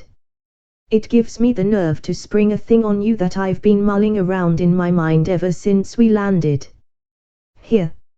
Nerve? You? James asked, incredulously. Pass the coffee pot around again, Brownie. If that character there said what I heard him say, this'll make your hair stand straight up on end. On our jumps we've had altogether too much power and no control whatever. Garlock paused in thought. Like a rookie pitcher, Belle suggested. Lola objected. It couldn't be that wild. He'd have to stand with his back to the plate and pitch the ball over the center field stands and 7 blocks downtown. Cut the persiflage, you two, Garlock ordered. Consider 3 things. First, as you all know, I've been trying to figure out a generator that would give us intrinsic control, but I haven't got any farther with it than we did back on Tellus. Second, consider all the jumps we've made except this last one. Every time we've taken off, none of us has had his shield really up. You, Jim, were concentrating on the drive, and so were wide open to it. The rest of us were at least thinking about it, and so were more or less open to it. Not one of us has ever ordered it to take us to any definite place. In fact, I don't believe that anyone of us has ever even suggested a destination. Each one of us has been thinking, at the instant of energization of the fields, exactly what you just said, and with exactly the same emphasis. Third, consider this last jump all by itself. It's the first time we've ever stayed in the same galaxy. It's the first time we've ever gone where we wanted to. And it's the first time, here's the crux, as I see it, that any of us has been concentrating on any destination at the moment of firing the charge. Brownie was willing the Pleiades to this planet so hard that we all could taste it. The rest of us, if not really pushing to get here, were at least not opposed to the idea. Check. Check. That's right. Yes, I was pushing with all my might, came from the three listeners, and James went on. Are you saying the damn thing's alive? No. I'm saying I don't believe in miracles. I don't believe in coincidence. That concept is as meaningless as that of paradox. I certainly do not believe that we hit this planet by chance against odds of almost infinity to 1. So I've been looking for a reason. I found one. It goes against my grain, against everything I've ever believed, but, since it's the only possible explanation, it must be true. The only possible director of the Gunther drive must be the mind. Hell's blowtorches, now you're insisting that the damn thing's alive. Far from it. It's Brownie who's alive. It was Brownie who got us here. Nothing else, repeat, nothing else, makes sense. James pondered for a full minute. I wouldn't buy it except for one thing. If you, the hardest boiled skeptic that ever went unhung, can feed yourself the whole bowl of such a mess as that, I can at least take a taste of it. Shoot. Okay. You know that we don't know anything really fundamental about either teleportation or the drive. I'm sure now that the drive is simply mechanical teleportation. If you tried to port yourself without any idea of where you wanted to go, where do you think you'd land? You might scatter yourself all over space. No, you wouldn't. You wouldn't move, because it wouldn't be teleportation at all. Destination is an integral part of the concept. Exactly so, but only because you've been conditioned to it all your life. This thing hasn't been conditioned to anything. Like a newborn baby, Lola suggested. Life again, James said. I can't see it, too many bones in it. Pure luck, even at those odds, makes a lot more sense. And to make matters worse, Garlock went on as though neither of them had spoken. Just suppose that a man had 4 minds instead of 1 and they weren't working together. Then where would he go? This time, James simply whistled. The girls stared, speechless. I think we've proved that my school of mathematics was right. The thing was built to operate purely at random. Fotheringham was wrong. However, I missed the point that if control is possible, the controller must be a mind. Such a possibility never occurred to me or anyone working with me. Or to Fotheringham or to anybody else. I can't say I'm sold, but it's easy to test and the results can't be any worse. Let's go. How would you test it? Same way you would. Only way. First, each one of us alone. Then pairs and threes. Then all four together. 15 tests in all. Number 3 destinations for each. Set up, near, medium, and far. Except tell us, of course, we'd better save that shot. Until we learn all we can find out. Everybody not in the set should screen up as solidly as they can, set their blocks, eyes shut, even, and concentrating on something else. Check. James did not express the thought that Tellus must by now be so far away that no possible effort could reach it, but he could not repress the implication. Check. I'll concentrate on a series of transfinite numbers. Bell, you work on the possible number of shades of the color green. Lola, on how many different perfumes you can identify by smell. Jim, hit the button. Chapter 6. Since the tests took much time, and were strictly routine in nature, there is no need to go into them in detail. At their conclusion, Garlock said, first, either Jim alone, or Lola alone, or Jim and Lola together, can hit any destination within any galaxy, but can't go from one galaxy to another. Second, either Bell or I, or any combination containing either of us without the other, has no control at all. Third, Bell and I together, or any combination containing both of us, can go intergalactic under control. In spite of confession being supposed to be good for the soul, I don't like to admit that we've put gravel in the gearbox, do you, Bell? Garlock's smile was both rueful and forced. You can play that in spades. Bell licked her lips. For the first time since boarding the starship she was acutely embarrassed. We'll have to, of course. It was all my fault. It makes me look like a damned stupid juvenile delinquent.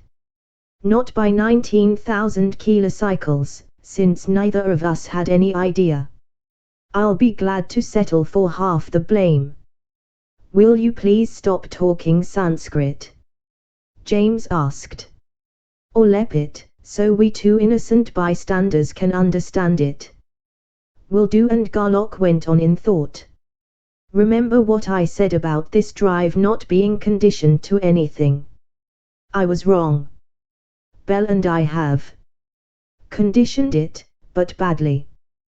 We've been fighting so much that something or other in that mess down there has become conditioned to her, something else to me. My part will play along with anyone except Bell, hers with anybody except me. Anti-conditioning, you might call it.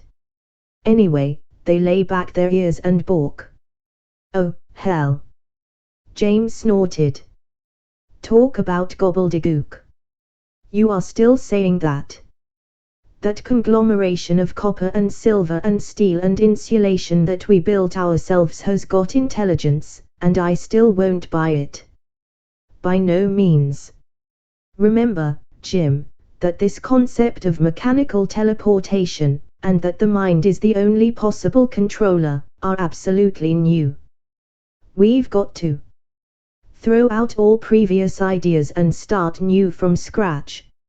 I postulate, as a working hypothesis drawn from original data as modified by these tests, that particular conglomeration of materials generates at least two fields about the properties of which we know nothing at all. That one of those properties is the tendency to become preferentially resonant with one mind and preferentially non-resonant with another.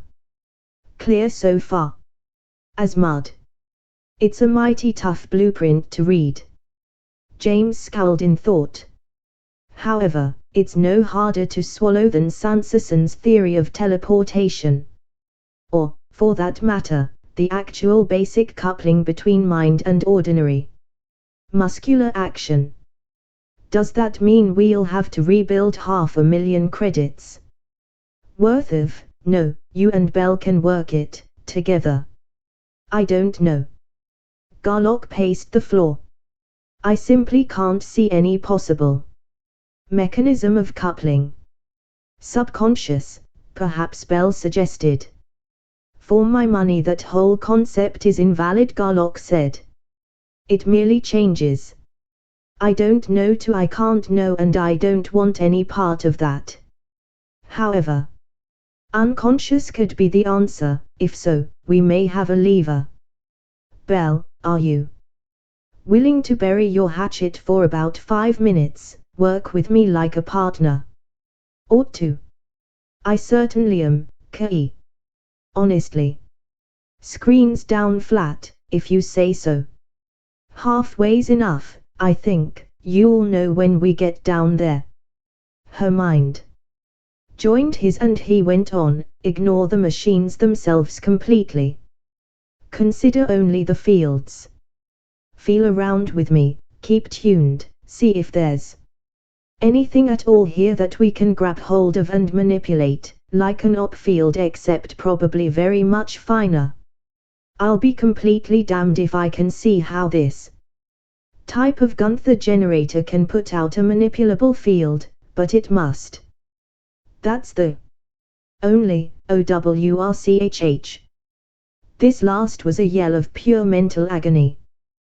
Both hands flew to his head, his face turned white, sweat poured, and he slumped down unconscious. He came to, however, as the other three were stretching him out on a davenport.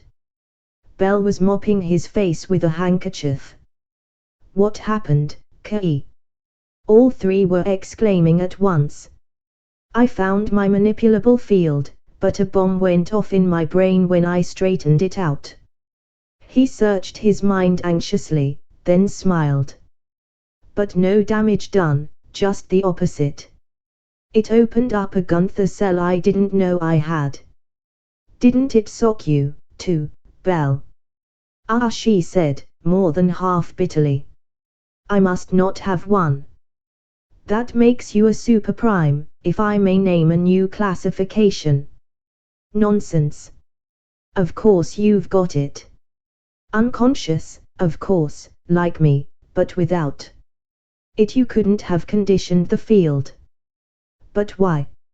Oh, what bit me was the one conditioned to me. Oh, nice. Belle exclaimed.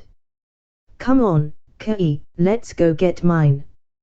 Do you want a bit of knowledge that badly, Belle? Lola asked. Besides, wait, he isn't strong enough yet. Of course he's strong enough. A little not like that. Want it? I'd give my right leg and almost anything for it. It didn't kill him, so it won't kill me. There may be an easier way, Garlock said. I wouldn't wish a jolt like that onto my worst enemy. But that had 200 kilovolts and 400 kilogouns behind it. Since I know now where and what the cell is, I think I can open it up for you without being quite so rough.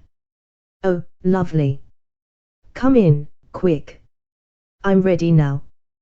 Garlock went in, and wrought. It took longer, half an hour, in fact, but it was very much easier to take. What did it feel like, Belle? Lola asked, eagerly. You winced like he was drilling teeth and struck a couple of nerves. Ah. More like being stretched all out of shape. Like having a child, maybe. In a small way. Let's go, Kei. They joined up and went. Ha, there you are, you cantankerous little fabrication of nothings. Belle said aloud, in a low, throaty, gloating voice. Take that, and that. And now behave yourself. If you don't, Mama spank, but good. Then, breaking connection. Thanks a million, Kai, you're tall, solid gold. Do you want to run some more tests, to see which of us is the intergalactic transporter? Not unless you do. Who, me? I'll be tickled to death not to, just like I'd swallowed an ostrich feather. Back to Tellus, then. Tellus, here we come, Garlock said. Jim, what are the Tellurian figures for exactly 500 miles up? I'll punch M, got M in my head. James did so. Shall Brownie and I set our blocks? No, Bell said. Nothing can interfere with us now. Ready? Garlock sat down in the pilot's seat. Cluster round, chum. Bell leaned against the back of the chair and put both arms around Garlock's neck. I'm clustered. The spot we're shooting at is exactly over the exact center of the middle blast pit at Port Gunther. In sync. To a skillionth of a whilionth of a microphase. I'm exactly on and locked. Shoot. Now, you sheet iron bucket of nuts and bolts, jump, and Garlock snapped the red switch. Earth lay beneath them. So did Port Gunther. Who you are? Garlock's huge sigh held much more of relief than of triumph. They did it. We're home. Lola shrieked, and, breaking into unashamed and unrestrained tears, went into her husband's extended arms. Cry ahead, sweet. I'd bawl myself if Garlock wasn't looking. Maybe I will, anyway, James said. Then, extending his right arm to Garlock and to Bell, I was scared to death you couldn't make it except by backtracking. Good going. You two primes, but his thoughts said vastly more than his words. Bell's eyes, too, were wet, Garlock's own were not quite dry. You weren't as sure as you looked, then, that we could do it the hard way. Bell said. All inside, I was one quivering mass of jelly. Afterward, you mean? You were solid as Gibraltar when I fired the charge. You're the kind of woman a man wants with him when the going's tough. Slide around here a little, so I can get hold of you. Garlock released Bell, finally, and turned to the pilot, who was just pulling a data sheet from Compy the computer. How far did we miss target, Jim? James held up his right hand, thumb and forefinger forming a circle. You're 1.87 inches high, and off-center 0.53 inches to the north. Northeast by east. I hereby award each of you the Bronze Medal of Marksman first. Shall I take her down now, or do you want to check in from here first? Neither. I think. What do you think, Bell? Right. Not until you know what. Check. Until we decide whether or not to let them know just yet that we can handle the ship. If we do, how many of our taped reports we turn in and how many we toss down the chute. I get it. James exclaimed, with a spreading grin. That, my dear people, is something I never expected to live long enough to see, our straight-laced Dr. Garlock applying the bugger factor to a research problem. I prefer the term Manx coefficient myself, Garlock said, from the standpoint of mathematical rigor. At Polytech we called it Finagle's formula, Bell commented. The most widely applicable operator known. Have you three lost your minds? Lola demanded. That's nothing to joke about. You wouldn't destroy official reports. All that astronomy and anthropology. That nobody ever even dreamed of before. You couldn't. Not possibly. Each of us knows just as well as you do how much data we have, exactly how new and startling it is, but we've thought ahead farther than you have. None of us likes the idea of destroying it a bit better than you do. We won't, either without your full, unreserved, wholehearted consent, nor without your fixed, ironclad, unshakable determination never to reveal any least bit of it. That language is far too strong for me. I'd like to be able to go along with you, but on those terms, I simply can't. I think you can, when you've thought it through. You've met Alonzo P. Ferber, haven't you? Read him. One glimpse, that was all I could stand. He poured me mentally and wanted to pour me physically, the first time I ever saw him. Check. So I'm going to ask you 2 questions, which you may answer as an anthropologist, as Lola Montandon, as Mrs. James IX, as a member of our team, or as any other character you choose to assume. Remembering that Ferber's a Gunther first, and pretends to be an operator. Whenever he can get away with it, should he, or anyone like him, ever be allowed to visit Hodel? Second question, if there is any possible way for him to get there, can he be made to stay away? Oh, Grand Lady Neldine and that perfectly stunning Grand Lady Lemphithe. Picked out for Jim. They're such nice people. And the Gunther genes. As Lola thought on, her expressive face showed a variety of conflicting emotions before it hardened into decision. The answer to both questions, the only possible answer, is no. I subscribe, on the exact terms you stipulated.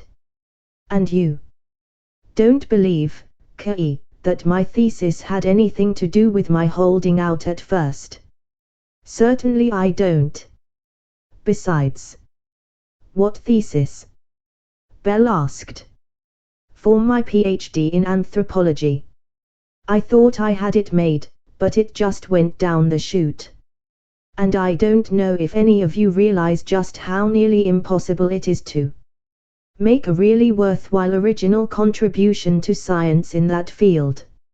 As I started to tell you, Brownie Garlock said, I don't think you've lost a thing. There's a bigger and better one coming up. What?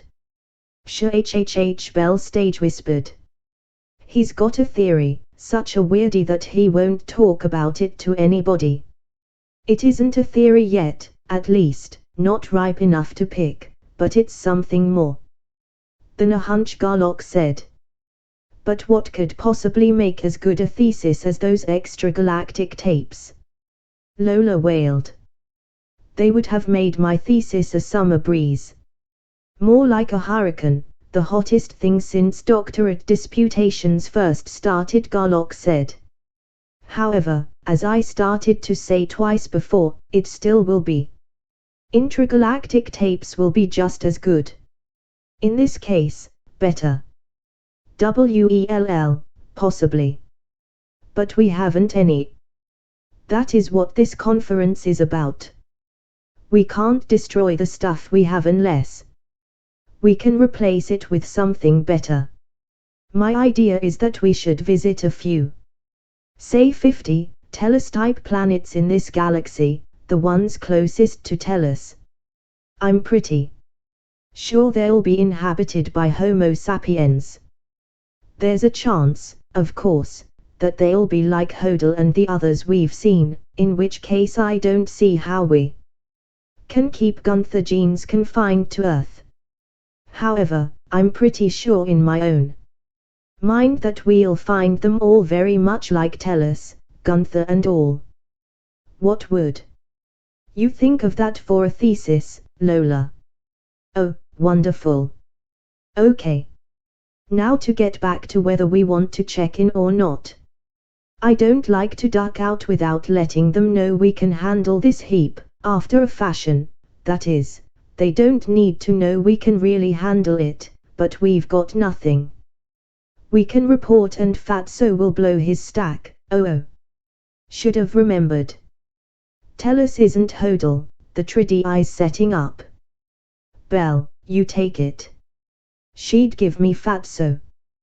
Because he wants to chew me out, but she won't put him on for you. Cut her throat, but good. Brownie, hide somewhere. Jim, set up for Beta Centauri, not Alpha, but Beta, and fast. Give her hell, Belle. Garlock sent this last thought. From behind a davenport, from which hiding place he could see the 3D screen. And both Belle and James, but anyone on the screen could not see him. Miss Foster's likeness appeared upon the screen. Chancellor Ferber's secretary was a big woman, but not fat, middle-aged, grey-haired, wearing consciously the aura and the domineering, overbearing expression of a woman who has great power and an even greater drive to exert her authority. Why haven't you reported in? Miss Foster snapped, with a glare that was pure frost.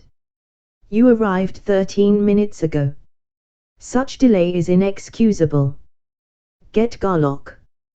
Captain Garlock is off watch, asleep. I, Commander Bellamy, am in command. Standing stiffly at attention, Belle paused to exchange glares with the woman across the big desk. If Miss Foster's was frost, Commander Bellamy's was helium ice. Ready to go, Jim. Belle flashed the thought. Half a minute yet. Any time after I sign off. Pick your own spot. Then aloud into the screen, I will report to Chancellor Ferber. I will not report to Chancellor Ferber's secretary, Dr. James. Miss Foster's voice was neither as cold nor as steady as it had been. Bring that ship down at once. James made no sign that he had heard the order. Belle stood changelessly stiff.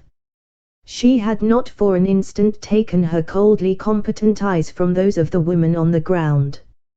Her emotionless, ultra-refrigerated voice went, as ever, directly into the screen. I trust that this conversation is being recorded. It certainly is. Good. I want it on record that we, the personnel of the Starship Pleiades, are not subject to the verbal orders of the Chancellor's secretary. You will now connect me with Chancellor Ferber, please. The Chancellor is in conference and is not to be disturbed. I have authority to act for him. You will report to me, and do it right now. Foster's voice rose almost to a scream. That ground has been covered. Since you have taken it upon yourself to exceed your authority to such an extent as to refuse to connect the officer in command of the Pleiades with the Chancellor, I cannot report to him either the reasons why we are not landing at this time or when we expect to return to Tellus. You are advised that we may leave at any instant, just like that. Belle snapped her finger under the imaged nose. You may inform the Chancellor, or not inform him if you prefer, that our control of the Starship Pleiades is something less than perfect. I do not know exactly how many seconds longer we will be here. Commander Bellamy signing off. Over and out. Commander Bellamy, indeed. Commander, my left foot. Miss Foster was screaming now, in thwarted fury. You're no more a commander than my lowest office girl is. Just wait till you get down here, you green-haired hussy, you shameless noter. The set went instantaneously from full volume to zero sound, as James drove the red button home. Belle, you honey. Garlock scrambled out from behind the davenport, seized her around the waist, and swung her, feet high in air, through 4 full circles before he let her down and kissed her vigorously. You little sweetheart.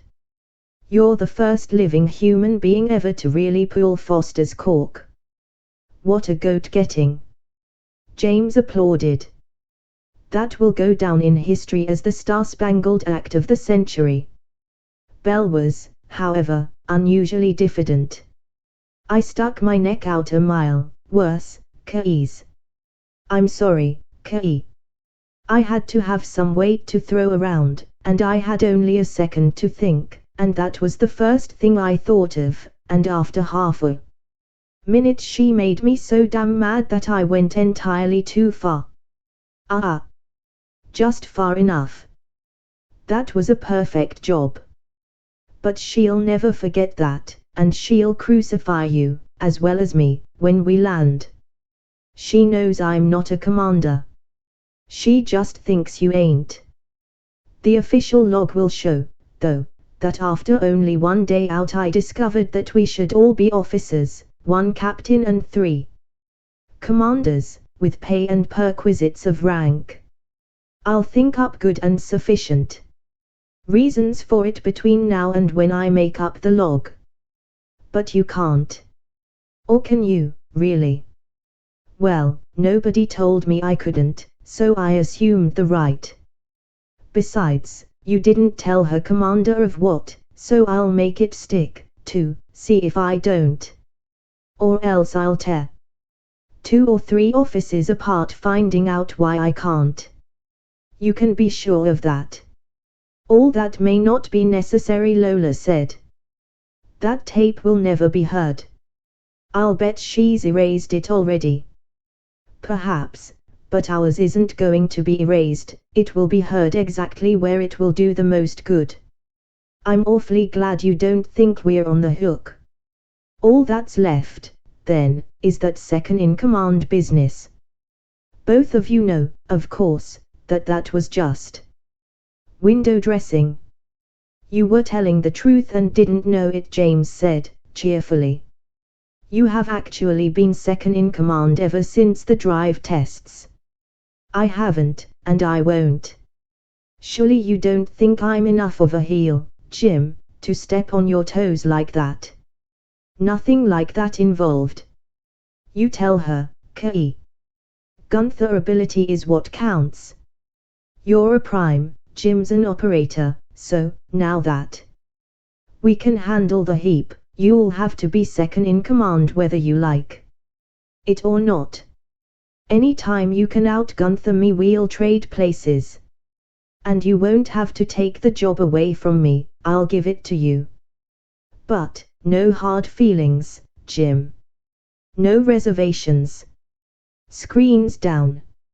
None whatever. In fact, I'm relieved.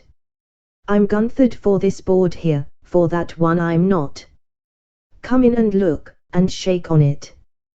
Belle looked, and while they were shaking hands, she flashed a thought at Lola. Do you know that we've got 2 of the finest men that ever lived? I've known that for a long time, Lola flashed back, but you've hardly started to realize what they really are. Well, shall we start earning our pay and perquisites by getting to work on this planet, that we haven't even looked? Wait a minute. We're just about to open up the galaxy, aren't we? They were. Then there'll have to be some kind of a unifying and correlating authority, a galactic council or something, and the quicker it's set up the better, the less confusion and turmoil and jockeying for position there will be. Question: should this authority be political? It should not, James declared. It takes United World's 7 solid days of debate to decide whether or not to buy one lead pencil. Military, or naval, I suppose it'd be, that's what Key's driving at, Belle said. You're wonderful, Key, simply priceless. We're officers of the brand new Galactic Navy.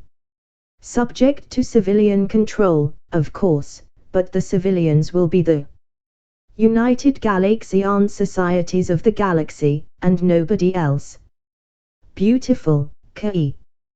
There are 10 operators, Jim. Right. Check. Brownie and I are here, the other 8 are running the Galaxian Society. Under Key. And the whole society eats out of his hand. I don't know about that, but Belle and I together could swing it, I think. I'll say we could, Belle breathed. And I simply can't wait to see you kick Fatso's teeth in with this one. I don't like the word Navy, Garlock said. It's tied definitely to warfare. How about calling it the Galactic Service? Applicable to either war or peace. Brass hats will think of us in terms of war, even though we will actually work for peace. Any objections? There were no objections. About the uniforms, Lola said, eagerly. Space black and star white, with chromium comets and things on the shoulders. To hell with uniforms, Garlock broke in. Why do women have to go off the deep end on clothes? She's right, you're wrong, K.E. James said. Without a uniform you won't get off the ground, not even with the society. And you'll be talking to top planetary brass. Also, they're Gunthed plenty, you can feel their op field clear out. Here. Could be, Garlock conceded.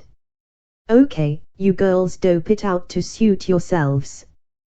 But think you can stand it, Belle, to wear more than 12 square inches of clothes?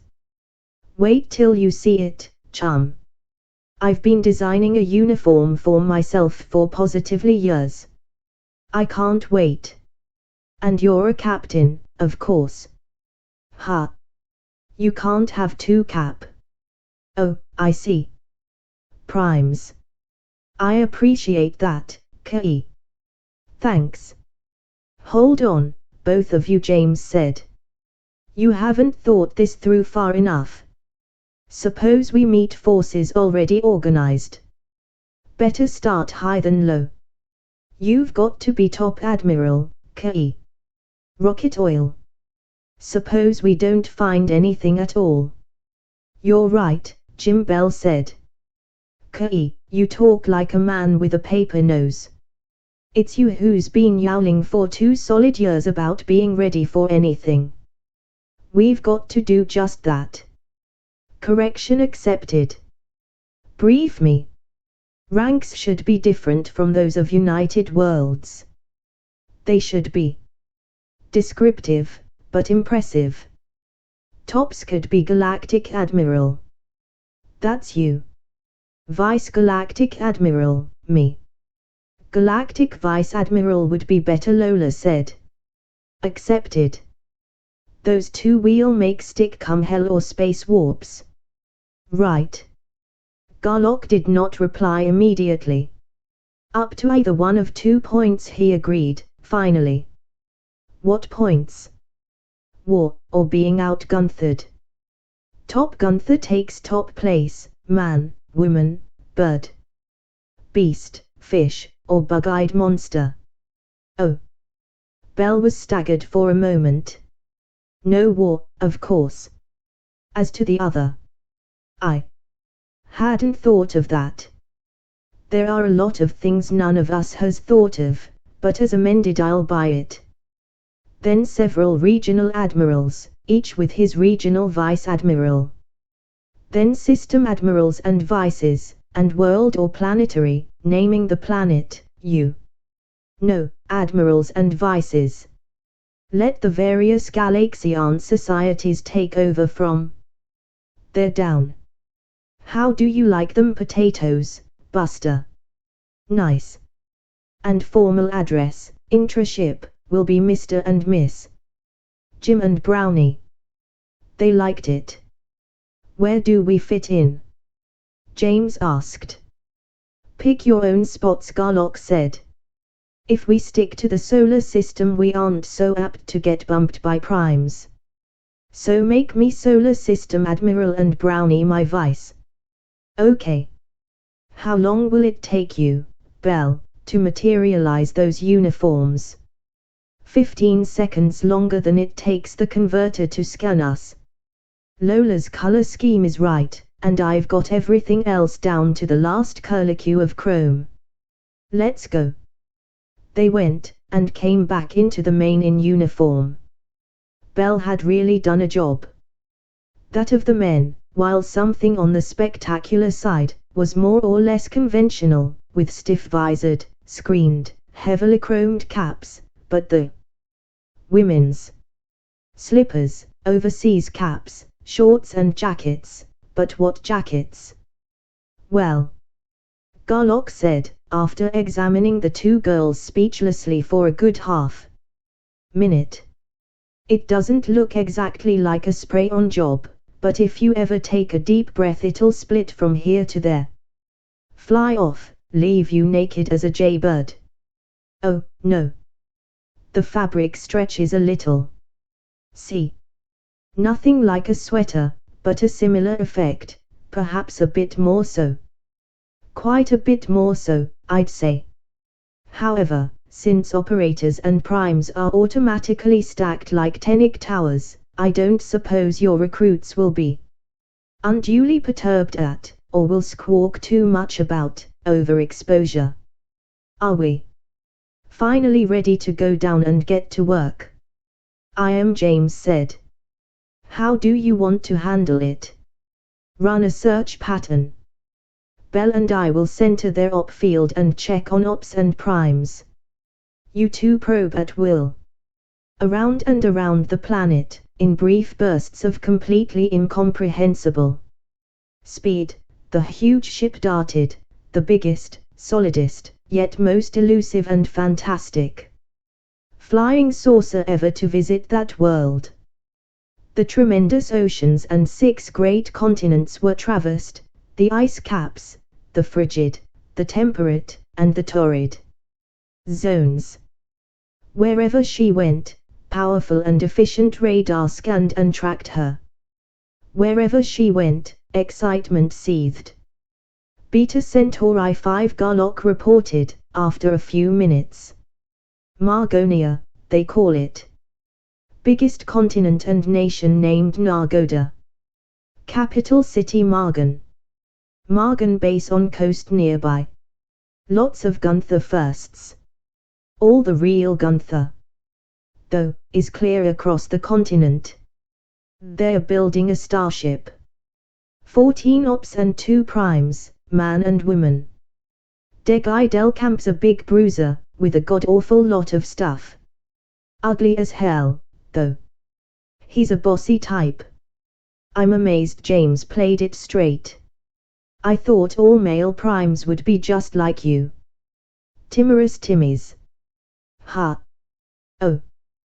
Garlock was taken slightly aback, but went on quickly, what do you think of your opposite number, Bell? He whistled a wolf call and made hourglass motions with his hands. I'd thought of trading you in on a new model, but Fautalaho is no bargain, either, and nobody's pushover. Trade. You tomcat. Bell's nostrils flared. You know what that bleached blonde tried to do? He had me. I noticed. When we 4 get down to business, face to face, there should be some interesting byproducts. You chirped it, boss. Primes seem to be such nice people. James rolled his eyes upward and steepled his hands. If you've got all the dope, no use finishing this search pattern. Go ahead. Window dressing. The brass hasn't any idea of what's going on, any more than ours did. The search went on until, this is it, James reported. Where? Over Margan base. Check. Kick us over there, 10 or 1200 miles up. On the way, boss. Looks like your theory is about ready to pick. It isn't much of a theory yet, just that cultural and evolutionary patterns should be more or less homogeneous within galaxies. Until it can explain why so many out-galaxies are just alike, it doesn't amount to much. By the way, I'm glad you people insisted on organization and rank and uniforms. The brass is going to take a certain amount of convincing. Take over, Brownie, this is your dish. I was afraid of that. The others watched Lola drive her probe, a diamond-clear, razor-sharp bolt of thought that no Gunther first could possibly either wield or stop, down into the innermost private office of that immense and far-flung base.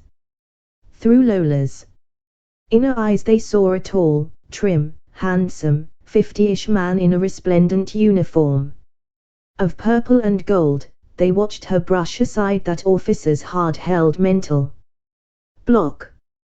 "I greet you, Supreme Grand Marshal Entlaw, highest commander of the Armed Forces of Nagoda.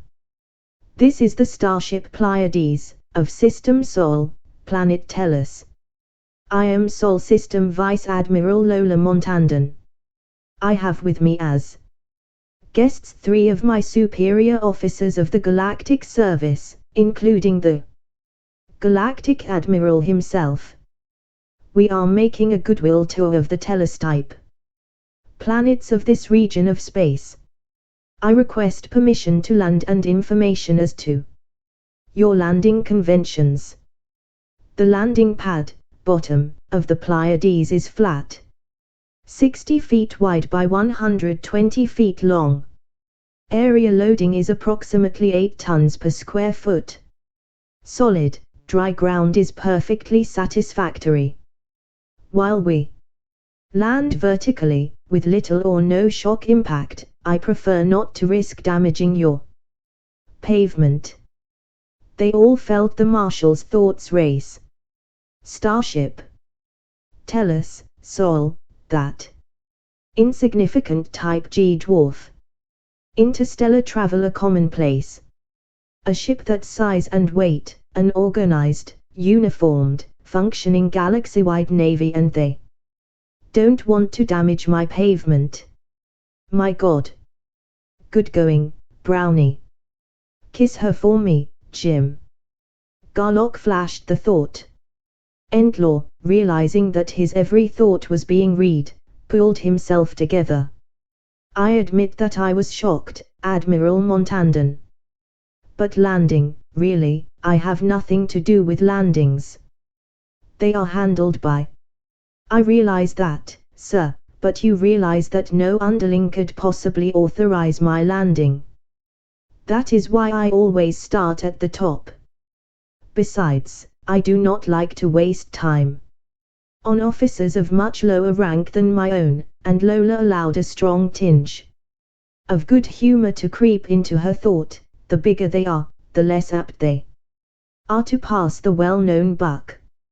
You have had experience, I see." The Marshal laughed. He did have a sense of humor. "While landing here is forbidden, top secret, you know, would my refusal mean much to you? Having made satisfactory contact, I introduce you to Galactic Admiral Garlock." "Take over, sir, please." Entlaw winced, for the probe Garlock used then compared to Lola's very much as a diamond drill compares to a piece of soft brass pipe.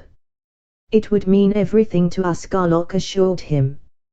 "Our mission is a perfectly friendly one. We will have a friendly visit or none. If you do not care for our friendship, another nation will." "That wouldn't do, either, of course." Entlaw paused in thought. "It boils down to this: I must either welcome you or destroy you. You may try." Garlock grinned in frankly self-satisfied amusement. "However, the best you can do is lithium hydride fusion missiles in the hundreds of megatons range. Firecrackers. Every once in a while a planet has to try a few such things on us before it will believe that we are powerful as well as friendly. Would you like to test our defenses? If so, I will neither take offense nor retaliate." Supreme Grand Marshal Entlaw was floored. "Why, not at all. I read in your mind." He broke off, to quell an invasion into his own private office. "Damn it, keep still." All 4 heard him yell. "I know they ran a search pattern. I know that, too. I know everything about it, I tell you. I'm in full rapport with their Supreme Grand Admiral. There's only the one ship, They're friendly, and I'm inviting them to land here on Margan Base. Give that to the press. Say also that entrance restrictions to Margan Base will not be relaxed at present. Grand Marshal Holson and Comoff Flournoy, stay here and tune in. The rest of you get out and stay out.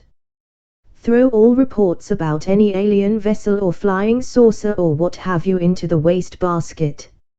Resume command, please, Miss Montandon, Garlock directed, and withdrew his probe from Entlaw's mind. I thank you, Supreme Grand Marshal Entlaw, for your welcome, Lola sent. I'm sorry that our visits cause so much disturbance, but I suppose it can't be helped. Our Gunther blocks are down. Would you and your 2 assistants like to teleport out here to us, and con us down yourselves? Lola knew instantly that they could not, and covered deftly for them. But of course you can't, without knowing a focus spot here in the main. Shall I teleport you aboard? Comoff Flournoy's face, she was an attractive, nicely built redhead wearing throat mic, earphone, and recorder, turned so pale that a faint line of freckles stood out across the bridge of her nose. She very evidently wanted to scream a protest, but would not. Both men, strangely enough, were eager to go. Instantly. All 3 were standing in line on the deep-piled rug of the main, facing the 4 Tellurians. 7 bodies came rigidly to attention, 7 right hands snapped into 2 varieties of formal salute. Standing thus, each party studied the other for a couple of seconds. There was no doubt at all as to which 2 of the visitors the 2 Nargodian men were studying, but neither of them could quite make up his mind as to which of the black and white-clad women to study first or most. The redhead's glance, too, flickered between Bell and Garlock, incredulous envy and equally incredulous admiration lit her eyes. At rest, please, fellow officers, Garlock said, and Lola performed the necessary introductions, adding, we do not, however, use titles aboard ship. Mr. and Miss are customary and sufficient. Behind each row of officers a long Davenport appeared, between them a table loaded with sandwiches, olives, pickles, relishes, fruits, nuts, soft drinks, cigars, and cigarettes. Help yourselves, Garlock invited. We serve neither intoxicants nor drugs, but you should find something there to your taste. Indeed we shall, and thank you, Entlaw said. Is there any objection, Mr. Garlock, to Miss Flournoy transmitting information of this meeting and of this ship to our base? None whatever. Send as you please, Miss Flournoy, or as Mr. Entlaw directs. I'm glad I didn't quite scare myself out of coming up here, the communications officer said. This is the biggest and nicest thrill I ever had. Such a thrill that I don't know just where to begin. She cocked an eyebrow at her commanding officer. As usual. Whatever you think should be sent. Entlaw sent her a steadying thought. Then, as the girl settled back with a sandwich in one hand and a tall glass of ginger ale in the other, he went on, to Garlock, she is a very fine and very strong telepath, by our standards, at least. By galactic standards also. Garlock had of course been checking. Accurate, sharp, wide range, clear thinking, and fast. Not one of us 4 could do it any better. I thank you, Mr.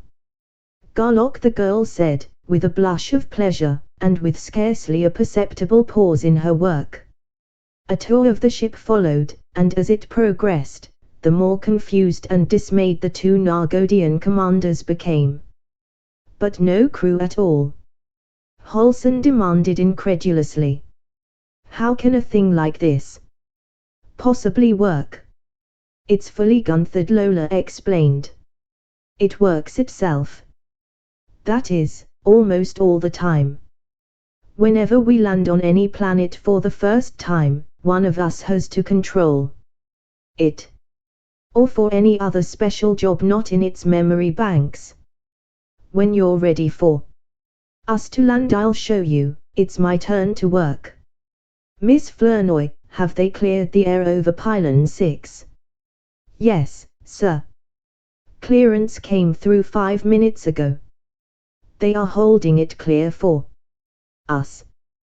Thank you. Miss Montandon, you may land at your convenience. Thank you, sir. Lola took the pilot's chair. This is the scanner. I pull it over my face and head, so. Since I am always in tune with the field. What does that mean? Entlaw asked, dark foreboding in his mind. I was afraid of that. You can't feel an operator field. I'm sorry, sir, but that means you can't handle these forces and never will be able to. Certain Gunther areas of your brain are inoperative. On our scale you are a Gunther first.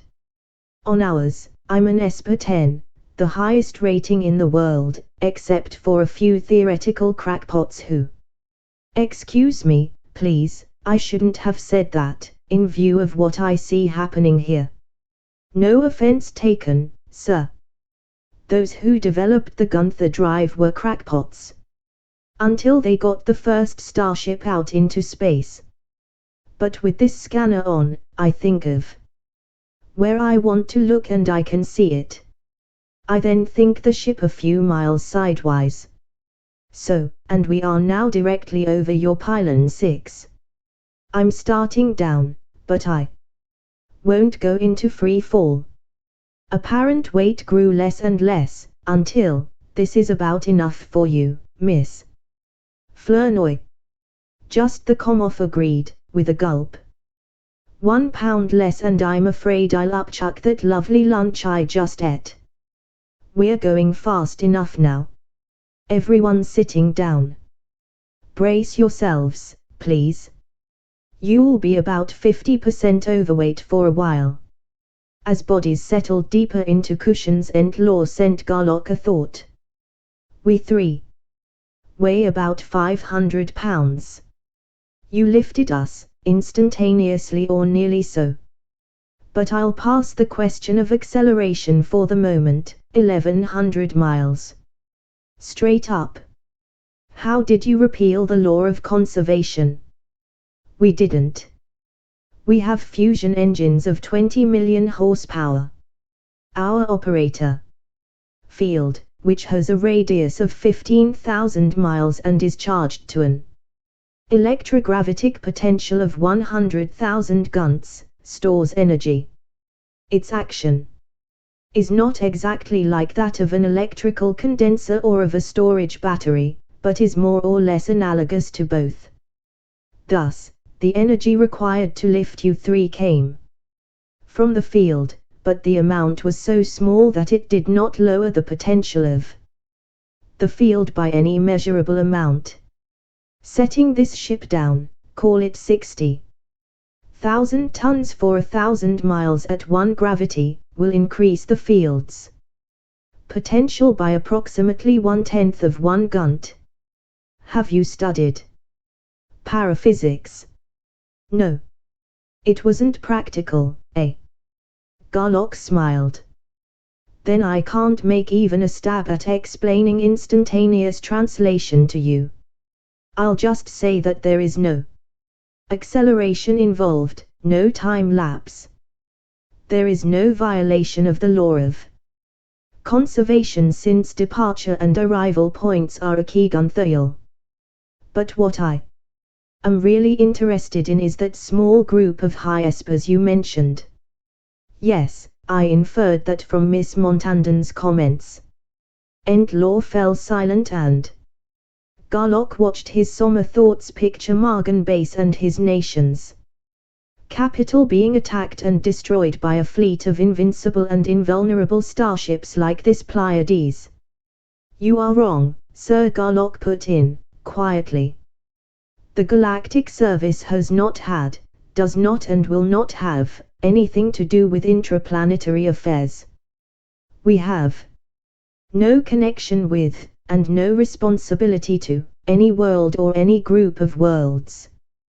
We are an arm of the United Galaxian Societies of the Galaxy. Our function is to control space, to forbid, to prevent, to rectify any interplanetary or interstellar aggression. Above all, to prevent, by means of procedures up to and including total destruction of planets if necessary, any attempt whatever to form any multi-world empire. The three Nargodians gasped as one, as much at the scope of the thing as at the calmly cold certainty of ability carried by the thought. You are transmitting this precisely, Miss Flournoy? Entlaw asked. Precisely, sir, including background, fringes, connotations, and implications, just as he is giving it to us. Let us assume that your Nargodian government decides to conquer all the other nations of your planet Margonia. Assume farther that it succeeds. We will not object, in fact, we will, as a usual thing, not even be informed of it. If then, however, your government decides that one world is not enough for it to rule and prepares to conquer, or take aggressive action against, any other world, we will be informed and we will step in. First, warning will be given. Second, any and all vessels dispatched on such a mission will be annihilated. Third, if the offense is continued or repeated, trial will be held before the Galactic Council and any sentence imposed will be carried out. In spite of Garlock's manner and message, both marshals were highly relieved. You're in plenty of time, with us, Sir Entlaw said. We have just sent our first rocket to our nearer moon. That is, unless that group of Vespers gets their ship off the ground. How far along are they? The ship itself is built, but they are having trouble with their drive. The hull is spherical, and much smaller than this one. It has atomic engines, but no blasts or ion plates, but neither has this one. Exactly. They may be pretty well along. I'd like to get in touch with them as soon as possible. May I borrow a talker like Miss Flournoy for a few days? You have others, I suppose. Yes, but I'll let you have her. It is of the essence that you have the best one available. Miss Flournoy. Yes, sir. Besides reporting, she had been conversing busily with James and Bell. Would you like to be assigned to Mr.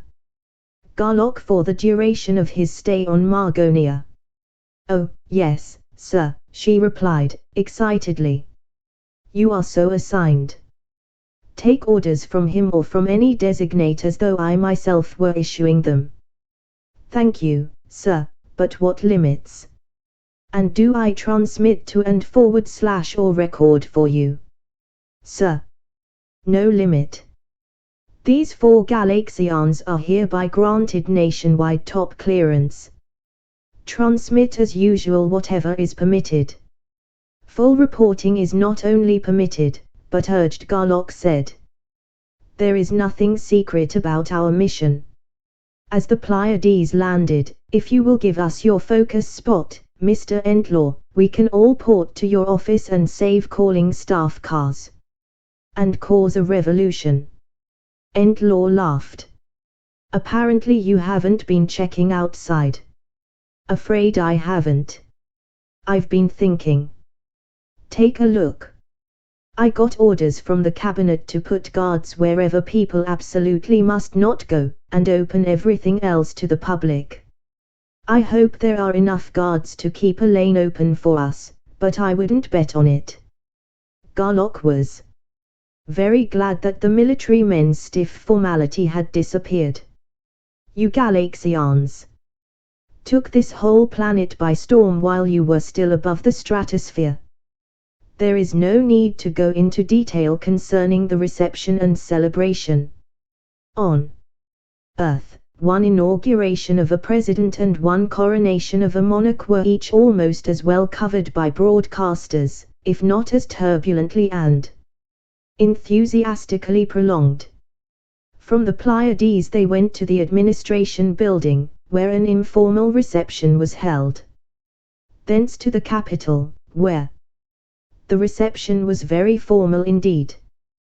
Thence to the grand ballroom of the city's largest hotel, where a tremendous, and long-winded, banquet was served.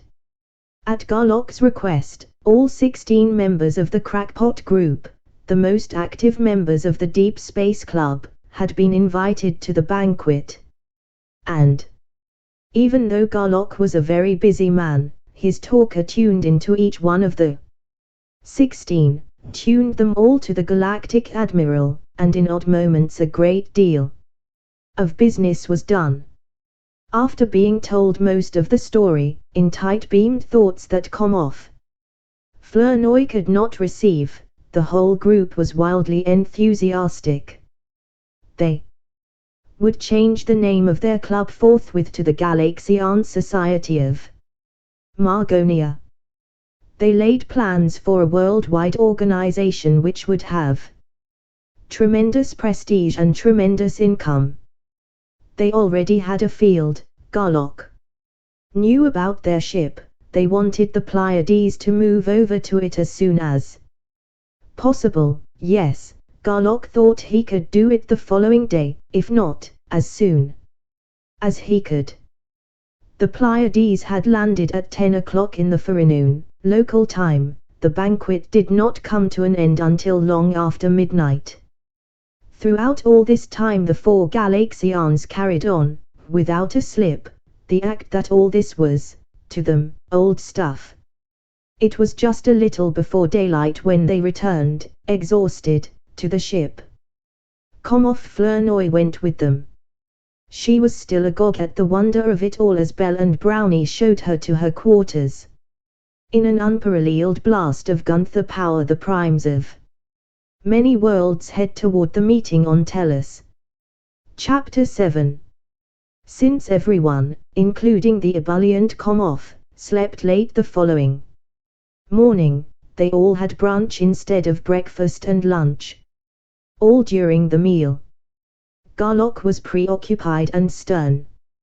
"Hold everything for a while, Jim," he said, when everyone had eaten. "Before we move, Belle and I have got to have a conference. Not a fat-so-ferber 9 o'clock type, I hope." James frowned in mock reproach. And Commoff Flournoy cocked an eyebrow in surprise. "Monkey business on. Company time is only for big shots like him, not for small fry such as you." "Well, it won't be exclusively monkey business, anyway. While we're gone you might clear with the control tower and take us up into takeoff position. Come on, Belle." He took her by one elbow and led her away. "Why, Dr. Garlock." Mincing along beside him, pretending high reluctance, she looked up at him wide-eyed. "I'm surprised, I really am. I'm shocked, too. I'm not that kind of a girl, and if I wasn't afraid of losing my job I would scream. I never even suspected that you would use your position as my boss to force your unwelcome attentions on a poor and young and innocent and suffering." Inside his room Garlock, who had been grinning, sobered down and checked every Gunther block, a most unusual proceeding. Belle stopped joking in the middle of the sentence. "Yeah, how you suffer," he said. "I was just checking to be sure we're prime-proof. I'm not ready for De Guy del Camp yet. That guy, Belle, as you probably noticed, has got one god-awful load of stuff. Not as much as you have, Kay. Nor as much push behind what he has got. And his shield wouldn't make patches for yours." "Huh? How sure are you of that?" "I'm positive. I'm the one who is going to get bumped, I'm afraid." That Fautalaho is a hard-hitting, hard-boiled hellcat on wheels. I'll be damned. You're wrong. I checked her from stem to gudgeon and you lay over her like a circus tent. What's the answer? Oh. Do I? I'm mighty glad, funny, both of us being wrong. It must be, that it's sex-based differences. We're used to each other, but neither of us has ever felt a prime of the same sex before, and there must be more difference between ops and primes than we realized. Suppose. Could be, I hope. But that doesn't change the fact that we aren't ready. We haven't got enough data. If we start out with this grandiose galactic service thing and find only 2 or 3 planets Gunthard, we make jackasses of ourselves. On the other hand, if we start out with a small organization or none, and find a lot of planets, it'll be one continuous catfight. On the third hand.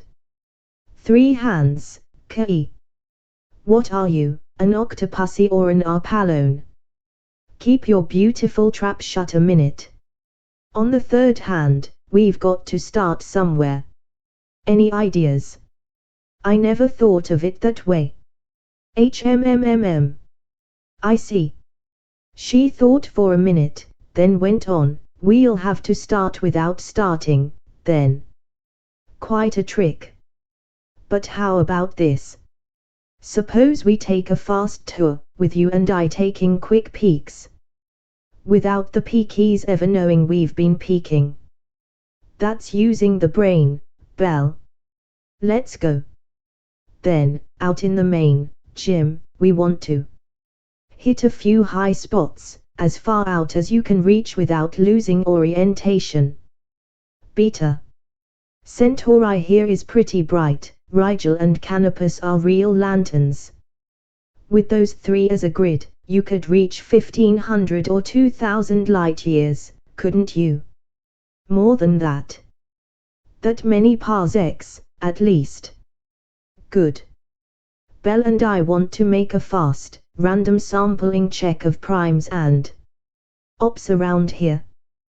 We'll need 5 minutes at each planet, quite a ways out. So, set up as big a globe as you can and still be dead sure of your locations, then sample it. Not enough data. How many samples do you want? As many as we can get in the rest of today. 6 or 7 hours, say, 8 hours maximum. Call it 7. Brownie on the guns, me on compy. 5 minutes for you. I should be able to lock down the next shot in 5. 1 minute extra, say, for safety factor, that'd be 10 an hour. 70 planets enough. That'll be fine. Okay. We're practically at number 1 now and James and Lola donned their scanners, ready for the job. Miss Flournoy Garlock said, you might tell Mr. Entlaw that we're. Oh, I already have, sir. You don't have to come along, of course, if you'd rather stay here. Stay here, sir. Why, he'd kill me. I'm off the air for a minute. This last thought was a conspiratorial whisper. Besides, do you think I'd miss a chance to be the first person, and just a girl, too, of a whole world to see other planets of other suns? Unless, of course, you invite Mr. Entlaw and Mr. Holson along. They're both simply dying to go, I know, but of course won't admit it. You'd be just as well pleased if I didn't. What do you think, sir? We'll be working at top speed and they'd be very much in the way, so they'll get theirs later, after you've licked the cream off the top of the ready to roll, James announced. Roll. Why, I lost contact. Miss Flournoy exclaimed. Naturally, Garlock said. Did you expect to cover a distance it takes light thousands of years to cross? You can record anything you see in the plates. You can talk to Jim or Lola anytime, they'll let you. Don't bother Miss Bellamy or me. From now on. Garlock and Bell went to work. All 4 Galaxians worked all day, with half an hour off for lunch. They visited 70 planets and got back to Margonia in time for a very late dinner. Commoff Flournoy had less than a quarter of one roll of recorder tape left unused, and the Primes had enough information to start the project they had in mind. And shortly after dinner, all 5 retired. In one way, I'm relieved, Bell pondered, but I can't figure out why all the Primes, the grown-up ones, on all the worlds, are just about the same cantankerous, you be damned, out-and-out stinkers as you and I are. How does that fit into your theory? It doesn't. Too fine a detail. My guess is, at least it seems to me to make sense.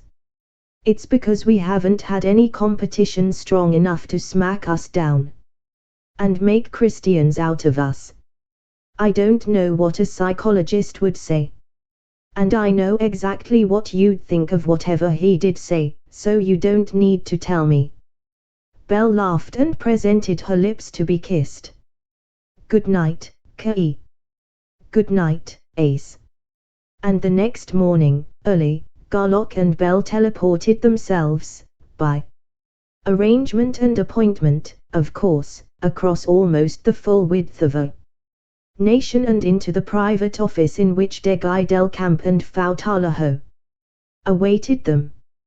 For a time which would not have been considered polite in Tellurian social circles, the 4 Primes stood still, each couple facing the other with blocks set tight, studying each other with their eyes. Delcamp was, as Garlock had said, a big bruiser. He was shorter and heavier than the Tellurian. Heavily muscled, splendidly proportioned, he was a man of tremendous physical as well as mental strength. His hair, clipped close all over his head, was blonde, his eyes were a clear, keen, cold dark blue. Fautalaho was a couple of inches shorter than Bell, and a good 15 pounds heavier. She was in no sense fat, however, or even plump, actually, she was almost lean. She was wider and thicker than was the Earthwoman, with heavier bones forming a wider and deeper frame.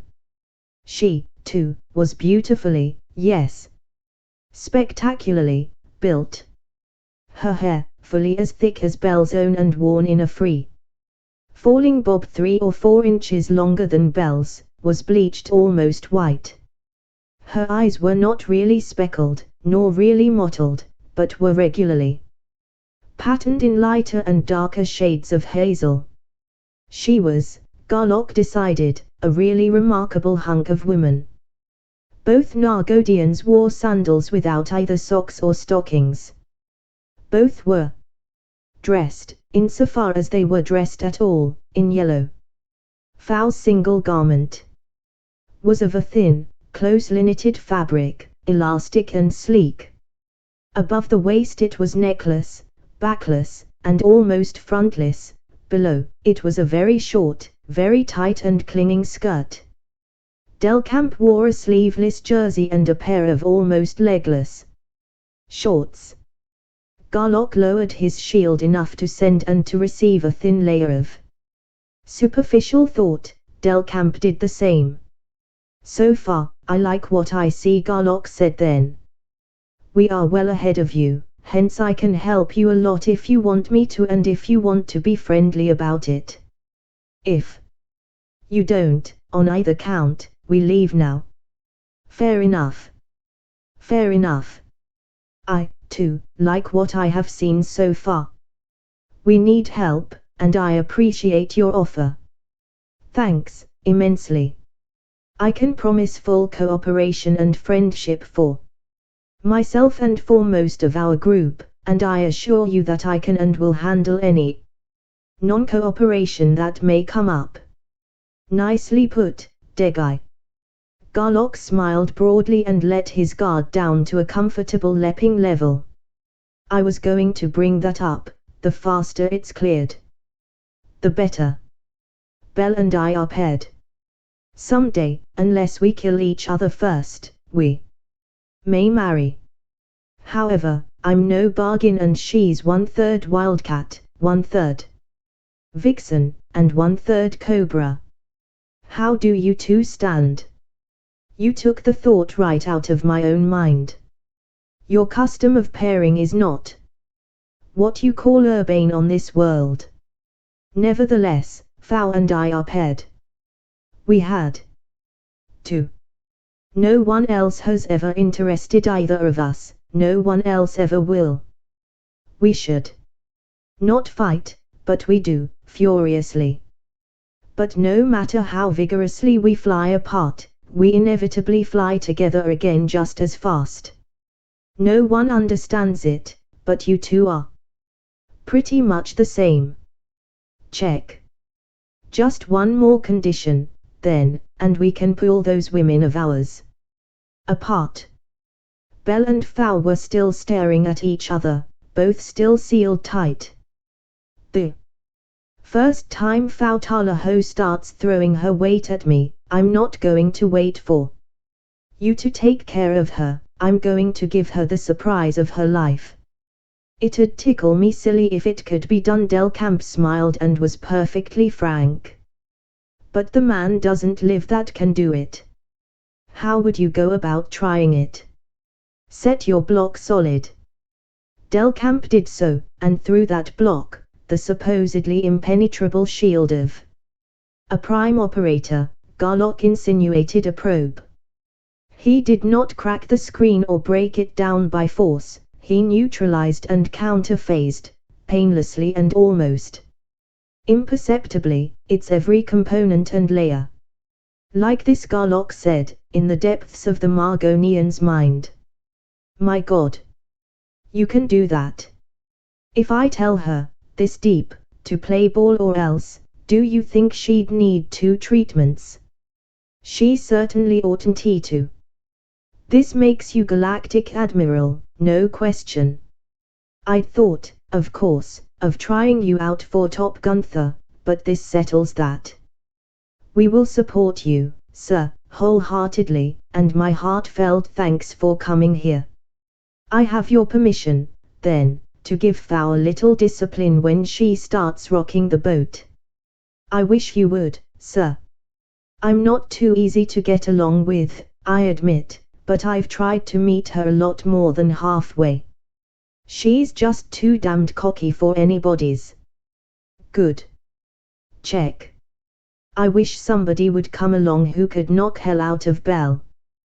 Then, aloud, Belle, Del Camp and I have the thing going. Do you want in on it? Del Camp spoke to Fao, and the 2 women slowly, reluctantly, lowered their shields to match those of the men. Your Galaxian shaking of the hands, handshake, I mean, is very good. Del Camp said, and he and Garlock shook vigorously. Then the crossed pairs, and lastly the 2 girls, although neither put much effort into the gesture. Snap out of it, Belle. Garlock sent a tight-beamed thought. She isn't going to bite you. She's been trying to, damn her, and I'm going to bite her right back, see if I don't. Garlock called the meeting to order and all 4 sat down. The Tellurians lighted cigarettes and the others, who, to the Earthlings' surprise, also smoked, assembled and lit 2 peculiar-looking things halfway between pipe and cigarette. And both pairs of smokers, after a few tentative tests, agreed in not liking at all the other's taste in tobacco. You know, of course, of the trip we took yesterday? Garlock asked. Yes, Del Camp admitted. We read off Flournoy. We know of the 70 planets, but nothing of what you found. Okay. Of the 70 planets, all have op fields and all have 2 or more operators. One planet has 4 to 4 of them. Only 61 of the planets, however, have primes old enough for us to detect. Each of these worlds has 2. And only 2 primes, 1 male and 1 female, and on each world the 2 primes are of approximately the same age. On 15 of these worlds the primes are not yet adult. On the 46 remaining worlds, the primes are young adults. From pretty much like us 4 down to considerably younger. None of these couples is married for family. None of the girls has as yet had a child or is now pregnant. Now as to the information circulating all over this planet about us. Part of it is false. Part of it is misleading, to impress the military mind. Thus, the fact is that the Pleiades, as far as we know, is the only starship in the whole galaxy.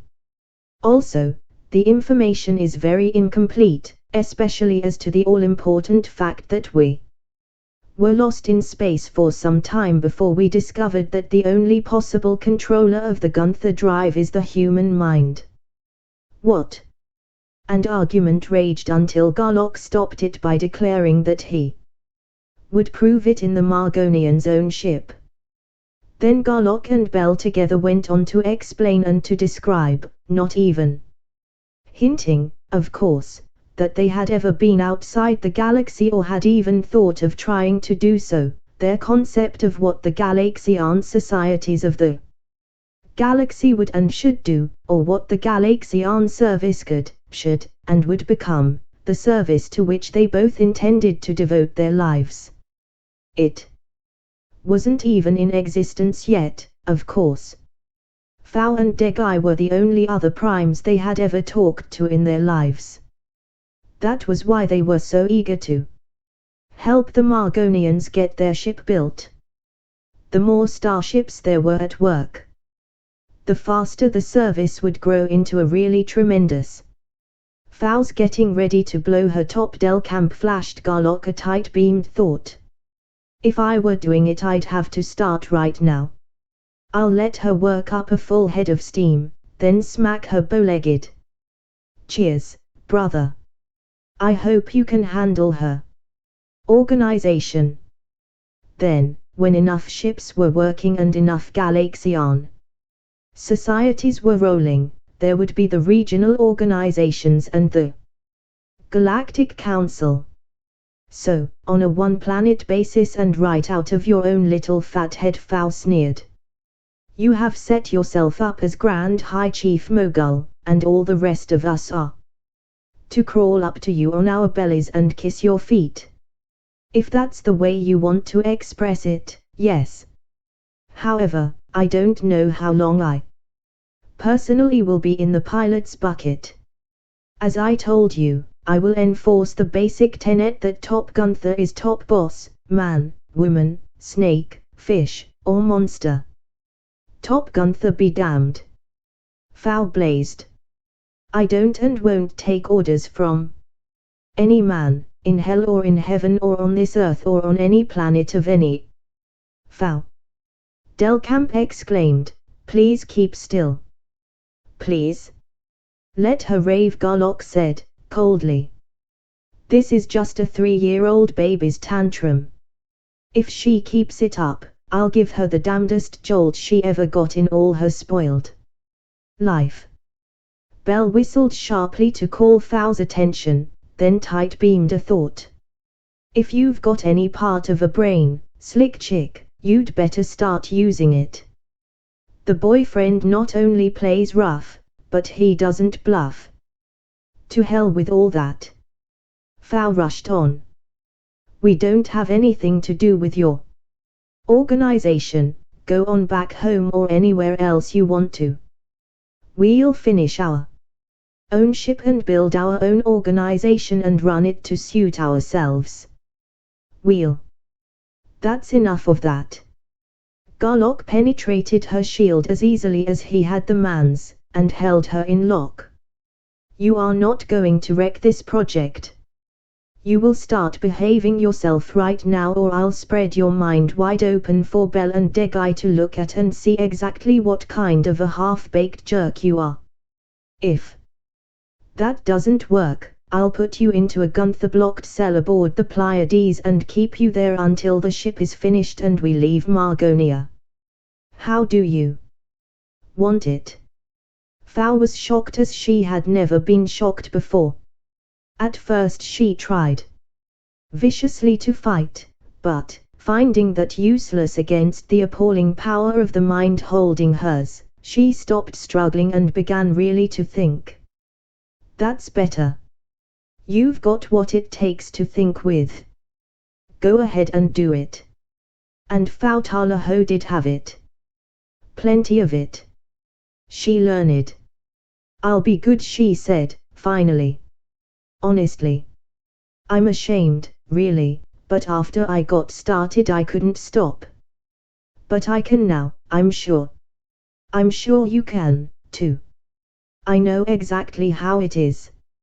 All us primes have to get hell knocked out of us before we amount to a whoop in Hads. Degui got his one way, I got mine another, you got yours this way. No, neither of the others knows anything about this conversation, and they won't. This is strictly between you and me. I'm awfully glad of that. And I think yes, damn you, thanks. Garlock released her and, after a few sobs, a couple of gulps, and a dabbing at her eyes with an inadequate handkerchief, she said, I'm sorry, Degui, and you too, Belle. I'll try not to act like such a fool anymore. Delcamp and Belle both stared at Garlock. Belle licked her lips. No comment, he thought, at the man, and, to Belle, she just took a beating. Will you sheathe your claws and take a lot of pains to be extra nice to her the rest of the day? Why, surely. I'm always nice to anybody who is nice to me. Says you, Garlock replied, skeptically, and all four went to work as though nothing had happened. They went through the shops and the almost finished ship. They studied blueprints. They met all the operators and discussed generators and fields of force and mathematics and paraphysics and gunthrics. They argued so hotly about mental control that Garlock had James bring the Pleiades over to New Crescent Galaxian field so that he could prove his point then and there. Entlaw and Holson came along this time, as well as the Comoff, and all three were nonplussed and surprised to see each member of the crackpot group hurl the huge starship from one solar system to any other one desired, apparently merely by thinking about it. And the crackpots were extremely surprised to find themselves hopelessly lost in uncharted galactic wildernesses every time. They did not think, definitely and positively, of one specific destination. Then Garlock took a chance. He had to take it sometime, he might just as well do it now. See if you can hit Andromeda, Degui, he suggested. While Belle, James, and Lola held their breaths, Delcamp tried. The starship went toward the huge nebula, but stopped at the last suitable planet on the galaxy's rim. Can you hit Andromeda? Delcamp asked, more than half jealously, and Belle tensed her muscles. Never tried it, Garlock said, easily. I suppose, though, since you couldn't kick the old girl out of our good old home galaxy, she'll just sit right here for me, too. He went through the motions and the Pleiades did sit right there, which was exactly what he had told her to do. And everybody, even the crackpots, breathed more easily. And Belle was nice to Fao, she didn't use her claws, even once, all day. And, just before quitting time. Does he? I mean, did he ever, well, sort of knock you around? Fao asked. I'll say he hasn't. Belle's nostrils flared slightly at the mere thought. I'd stick a Knife into him, the big jerk. Oh, I didn't mean physically. Through my blocks. A prime's blocks. Don't be ridiculous, Fao. What do you mean, ridiculous? Fao snapped. You tried. My blocks. What did they feel like to you, mosquito netting? What I thought was. Oh, all he really said was that all primes had to have hell knocked out of them before they could be any good. That he had had it one way, de guy another, and me a third. I see. You haven't had yours yet. I certainly haven't.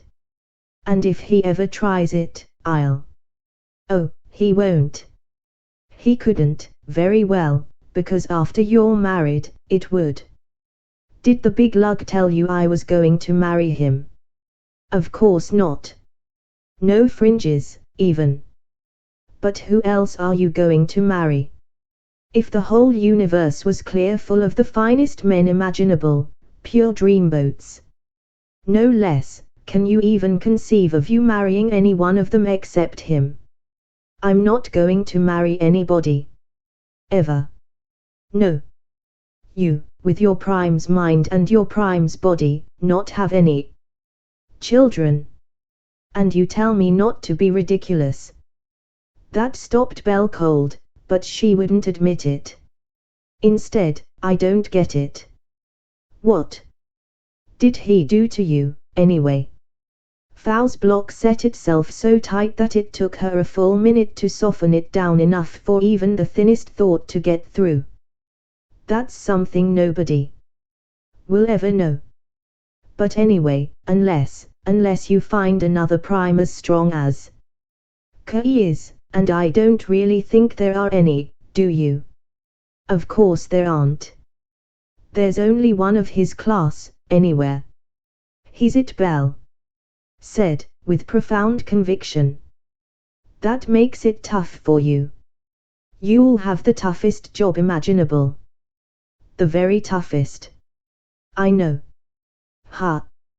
What job? Since Kei won't do it for you, and since nobody else can, you'll have to just simply knock hell out of yourself. And in Garlock's room that night, getting ready for bed, Belle asked suddenly. Kei, what in hell did you do to Fao Talaho? Nothing much. She's a mighty good egg, really. Could you do it, whatever it was, to me? I don't know, I never tried it. Would you, then, if I asked you to? No. Why not? Answer that yourself. And it was nothing much, it says here in fine print. But I think I know just about what it was. Don't I? I wouldn't be surprised. You knocked hell out of yourself, didn't you? I lied to her about that. I'm still trying to. So I've got to do it to myself. And I haven't started yet. Check. But you're several years younger than I am, you know. Belle thought it over for a minute, then stubbed out her cigarette and shrugged her shoulders. No sale. Put it back on the shelf. I like me better the way I am. That is, I think I do. In a way, though, I'm sorry, Kei darling. Darling. Something new has been added. I wish you really meant that, Ace. I'm still Ace after what I just said. I'm glad, Kei. Ace is ever so much nicer than Chum. Ace. The top of the deck. You are, and always will be. As for meaning it, I wish I didn't. Ready for bed, Belle was much more completely and much less revealingly dressed than during her working hours. She slid into bed beside him, pulled the covers up to her chin, and turned off the light by glancing at the switch. If I thought anything could ever come of it, though, I'd do it if I had to pound myself unconscious with a club. But I wouldn't be here, then, either. I'd scoot into my own room so fast my head would spin. You wouldn't have to. You wouldn't be here. I wouldn't, at that. That's one of the things I like so much about you. But honestly, Kei, seriously, screams down honestly, can you see any possible future in it? No. Neither of us would give that much. Neither of us can. And there's nothing one-sided about it. I'm no more fit to be a husband than you are to be a wife. And God help our children, they'd certainly need it. We'd never have any. I can't picture us living in marriage for 9 months without committing at least mayhem.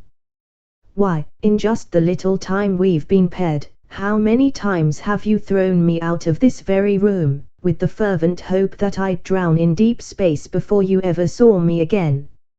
At a guess, about the same number of times as you have stormed out under your own power, slamming the door so hard it sprung half the seams of the ship and swearing you'd slice me up into sandwich meat if I ever so much as looked at you again.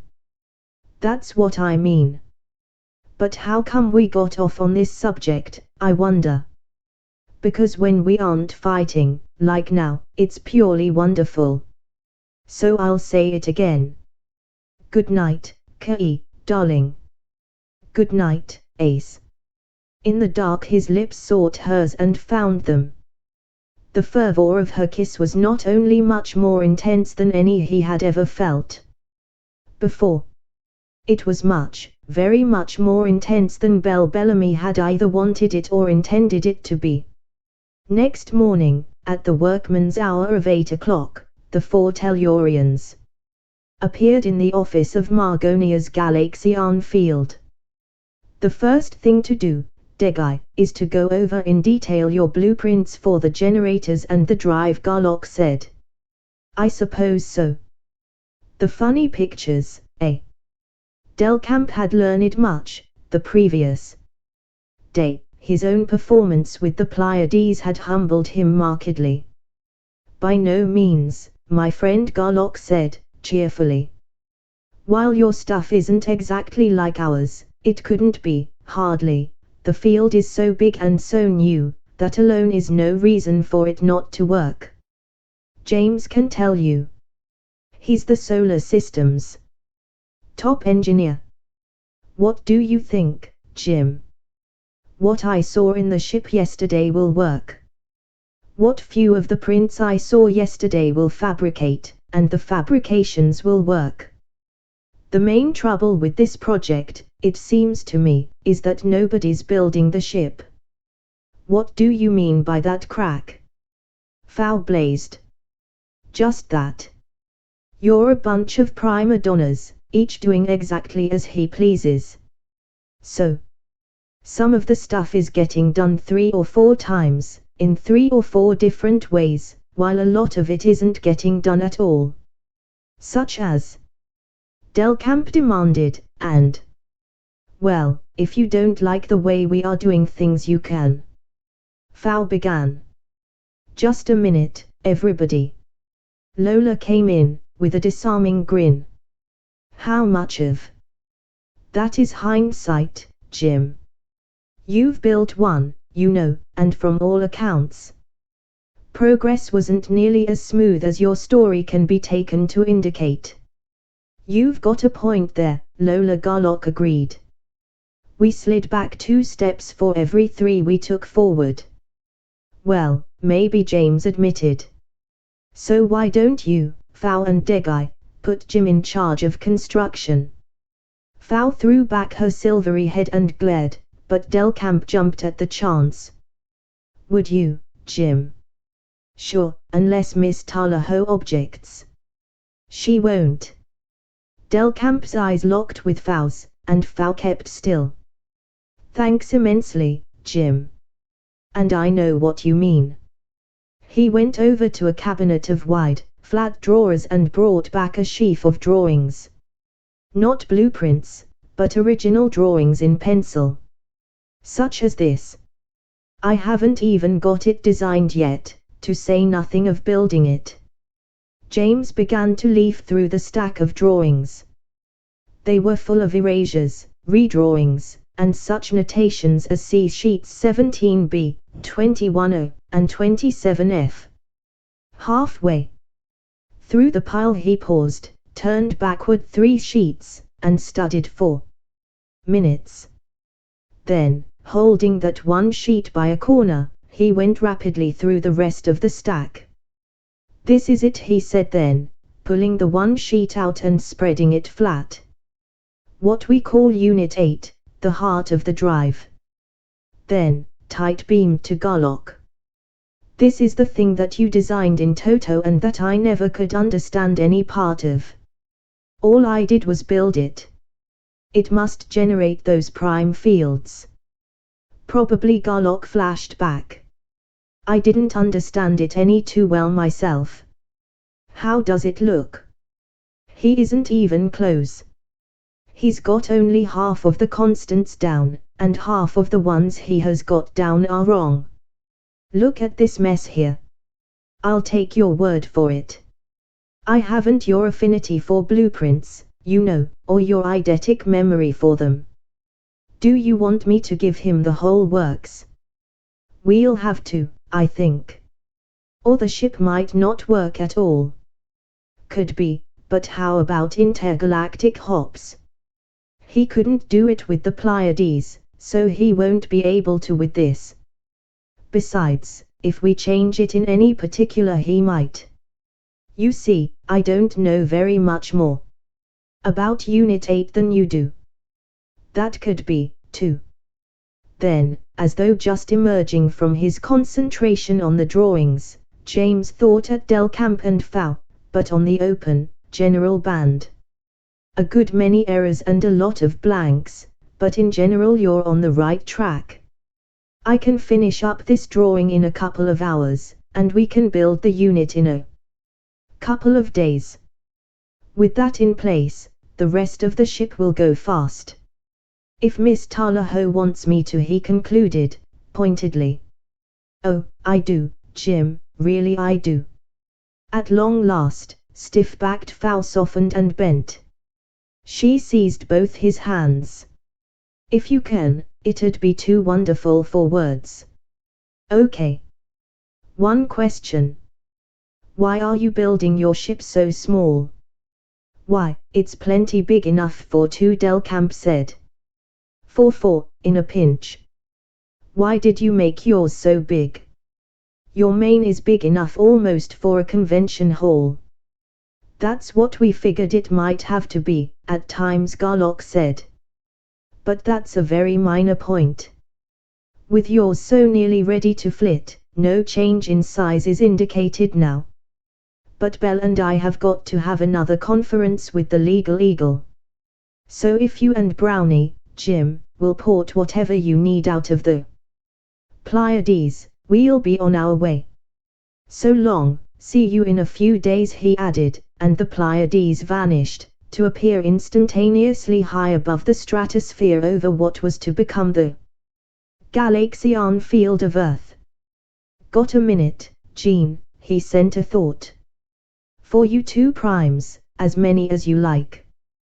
We haven't started building or fencing yet, as you suggested, but we have bought all the real estate.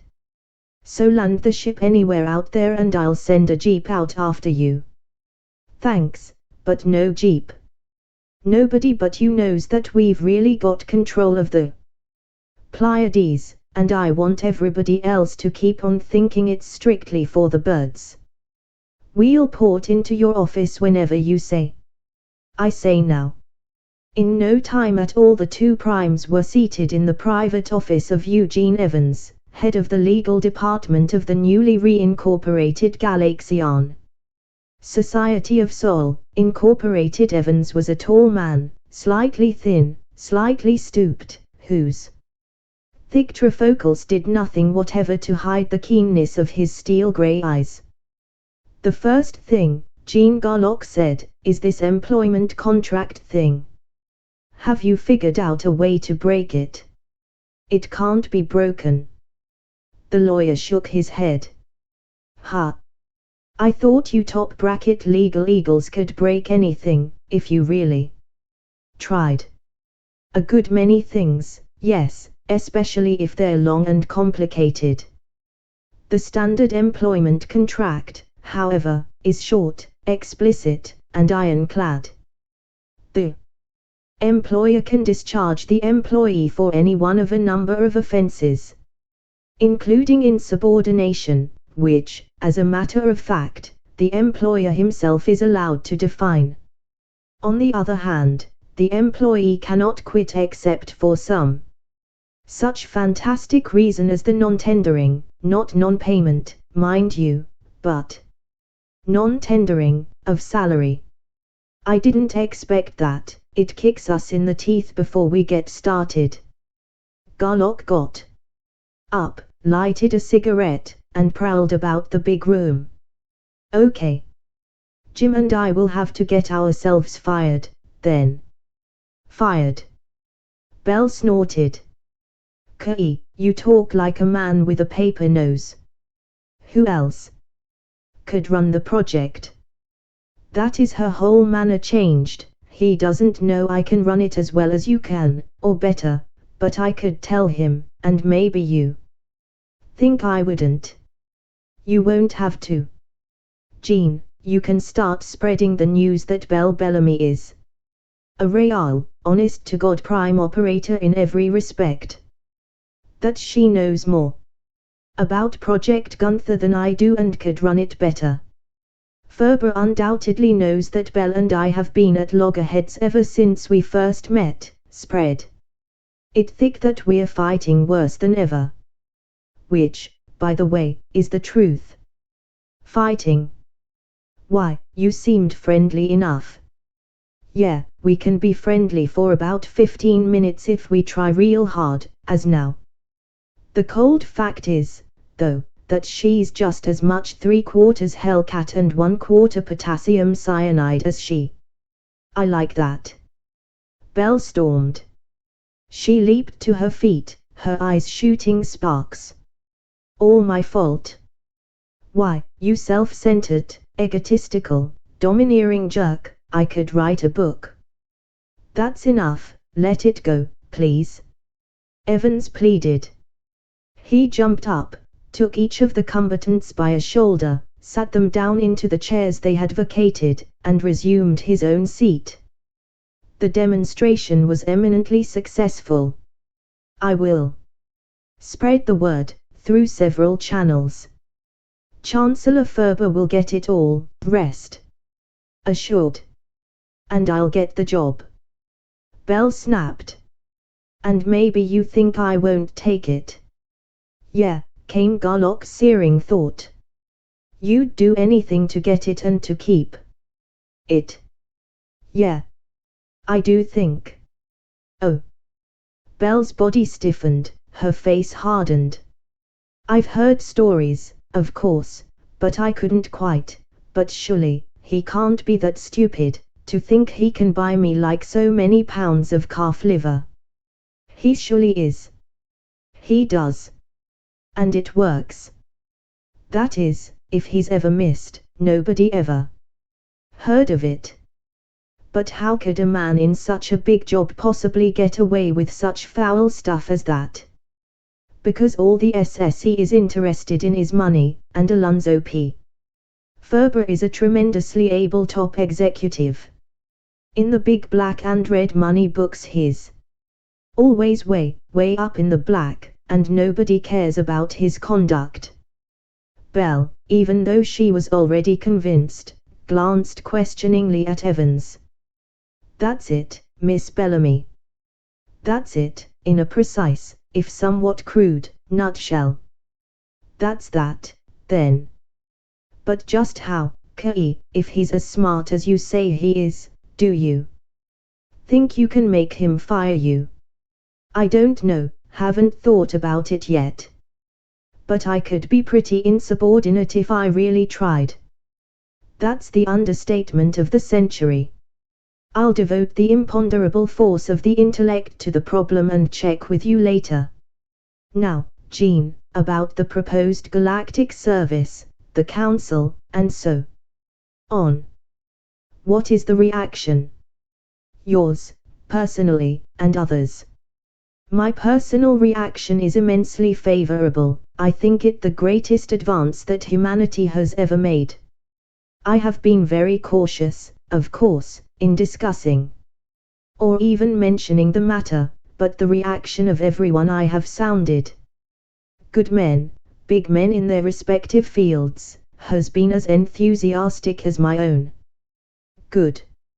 It won't surprise you, probably, to be told that you are to be this system's counselor and, if we can swing it, and I think we can, the first president of the Galactic Council. Evans was so surprised that it was almost a minute before he could reply coherently. Then, I am surprised, very much so. I thought, of course, that you yourself would. Far from it. Garlock said, positively. I'm not the type. You are. You're better than anyone else of the Galaxians, which means than anyone else, period.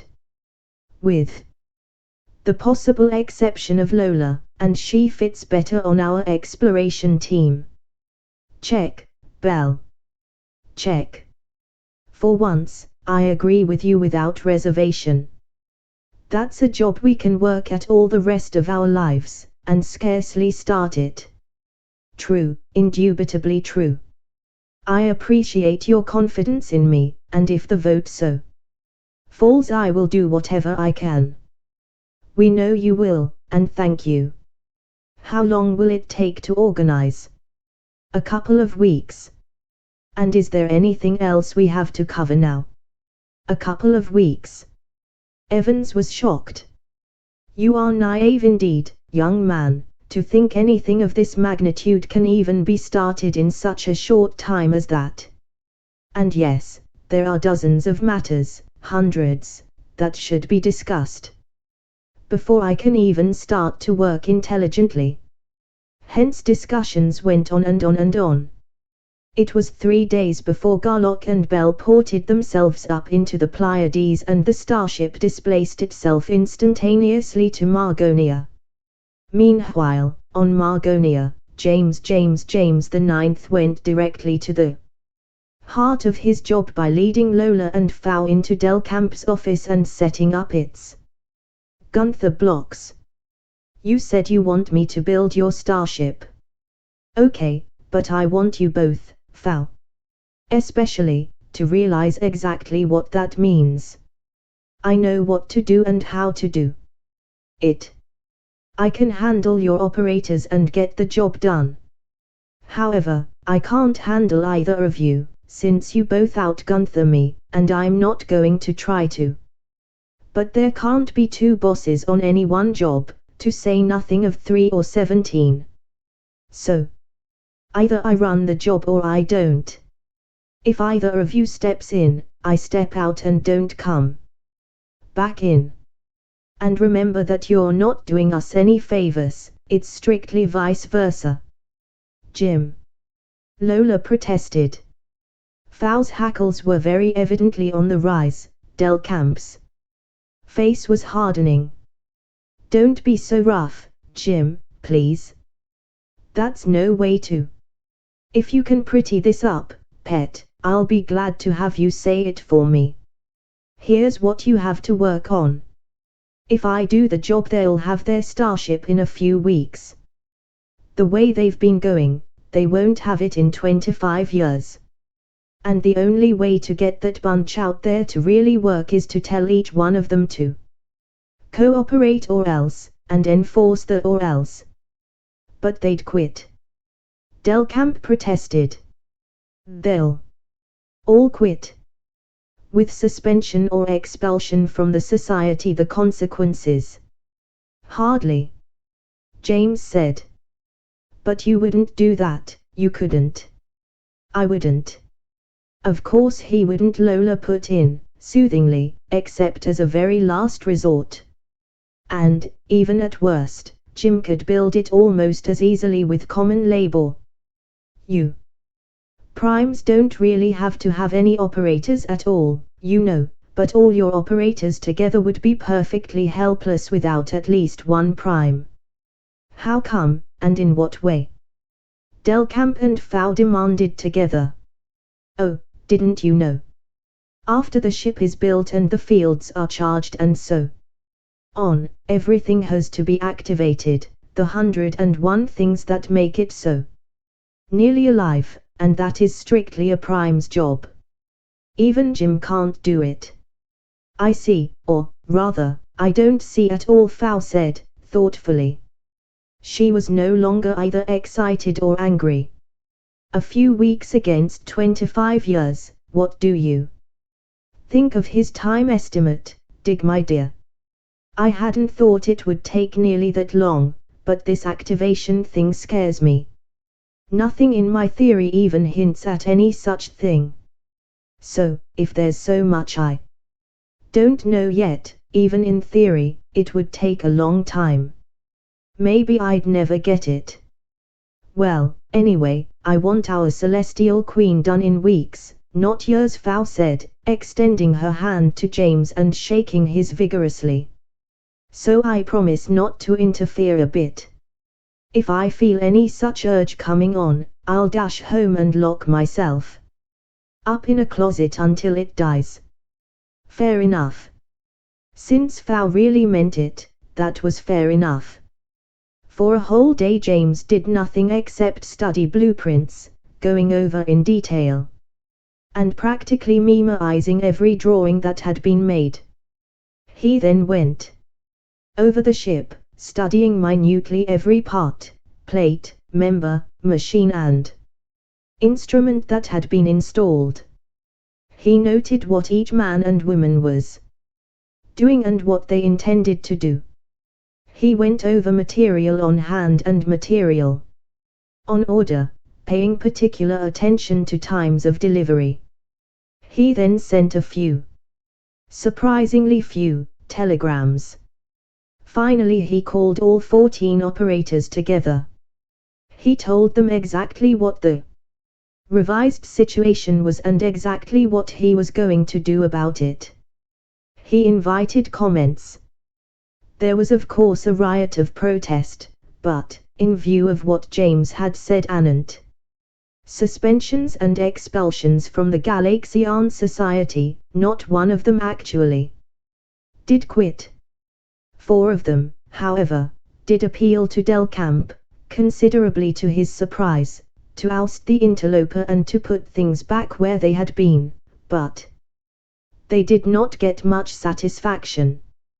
James says that he can finish building this starship in a few weeks, Delcamp told them, flatly. Specifically, 3 weeks, if we can get the special stuff made fast enough. Fao and I believe him. Therefore, we have put him in full charge. He will remain in charge unless and until he fails in performance. You are all good friends of Fao's and mine, and we hope that all of you will stay with the project. If, however, we must choose now between you, any one of you or all of you, and James, there is no need to tell you what the choice will be. Wherefore all 14 went back to work, grudgingly at first and dragging their feet. In a very few hours, however, it became evident to all that James did in fact know what he was doing and that the work was going faster and smoother than ever before, whereupon all opposition and all malingering disappeared. They were operators, and they were all intensely interested in their ship. Morale was at a high. Thus, when the Pleiades landed beside the now seething Celestial Queen, Garlock found James with feet on desk, hands in pockets, and scanner on head, doing, apparently, nothing at all. Nevertheless, he was a very busy man. Hey, Jim. A soprano shriek of thought emanated from a gorgeous 17-year-old blonde. I can't read this funny picture, it's been folded too many times. Where does this lead go to? Data insufficient. Careful, Vinji, I'd hate to have to send you back to school. Skus, please, Junior. Unit 6, Subassembly T-Nyun. Terminal for. Where? From said terminal, there's a lead, B sub something or other, goes. Somewhere. Where? B sub 4. It goes to Unit 7, Subassembly Q-3, Terminal 2. And watch your insulation, that's a mighty hot lead. Aha, I got that. Double sync mil, class Albert dog kittens. Thanks, boss. Hi, Jim Garlock said. Then, to Del Camp. I see you're rolling. He's rolling, you mean? Del Camp had not yet recovered fully from a state of near shock. So that's what an eidetic memory is. He knows every nut, bolt, lead, and coil in the ship. More than that. He's checking every move everybody makes.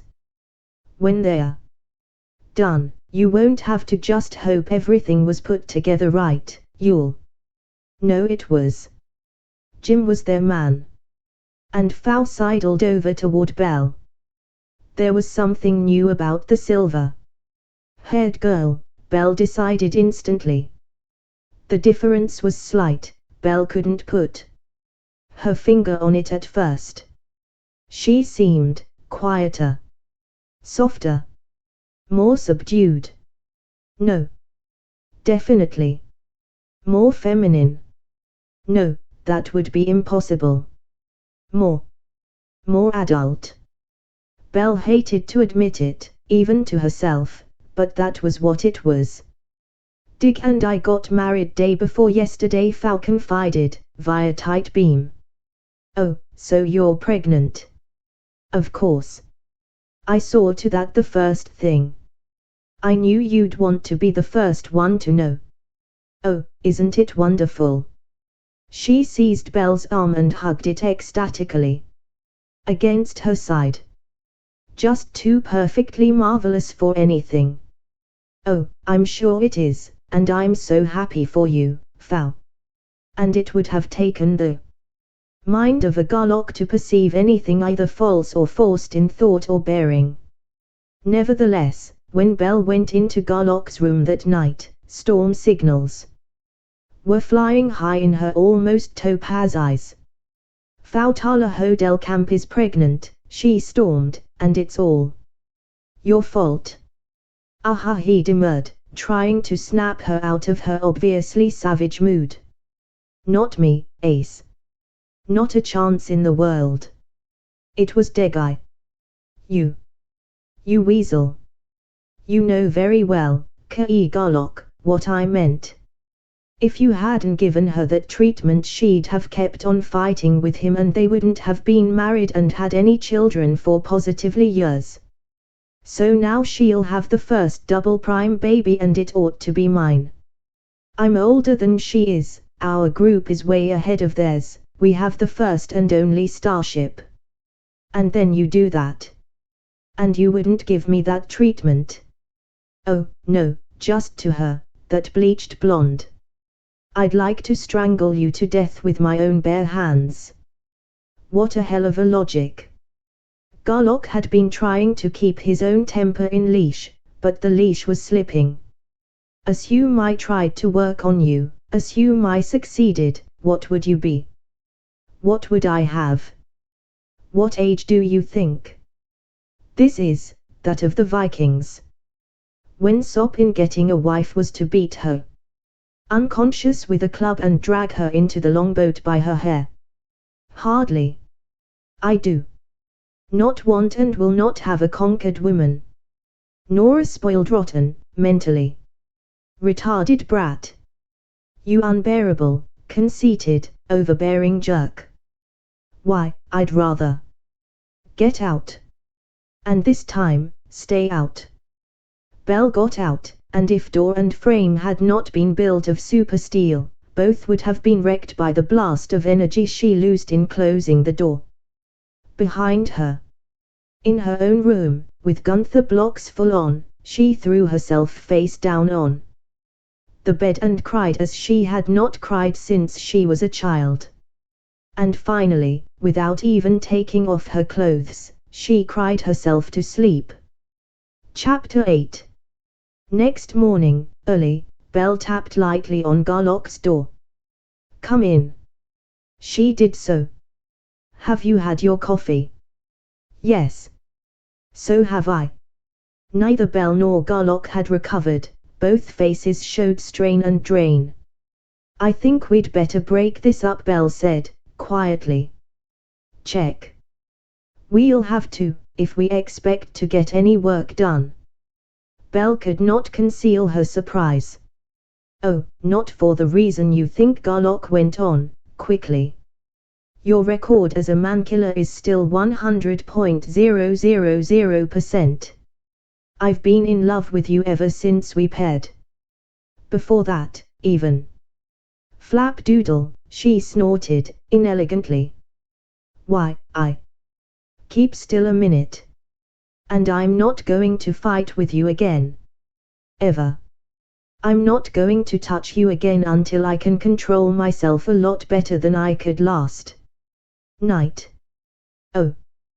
That was mostly my fault, of course. But in love? I've seen men in love. You aren't. I couldn't make you be, not with the best I could do. Not even in bed. You aren't, Kei. If you are, I'm an Australian bushman. Perhaps I'm an atypical case. I'm not raving about your perfect body, you know what that is like already. Nor about your mind, which is the only one I know of as good as my own. Maybe I'm in love with what I think you ought to be, or what I hope you will be. Anyway, I'm in love with something connected with you, and with no other woman alive. Shall we go eat?" Let's."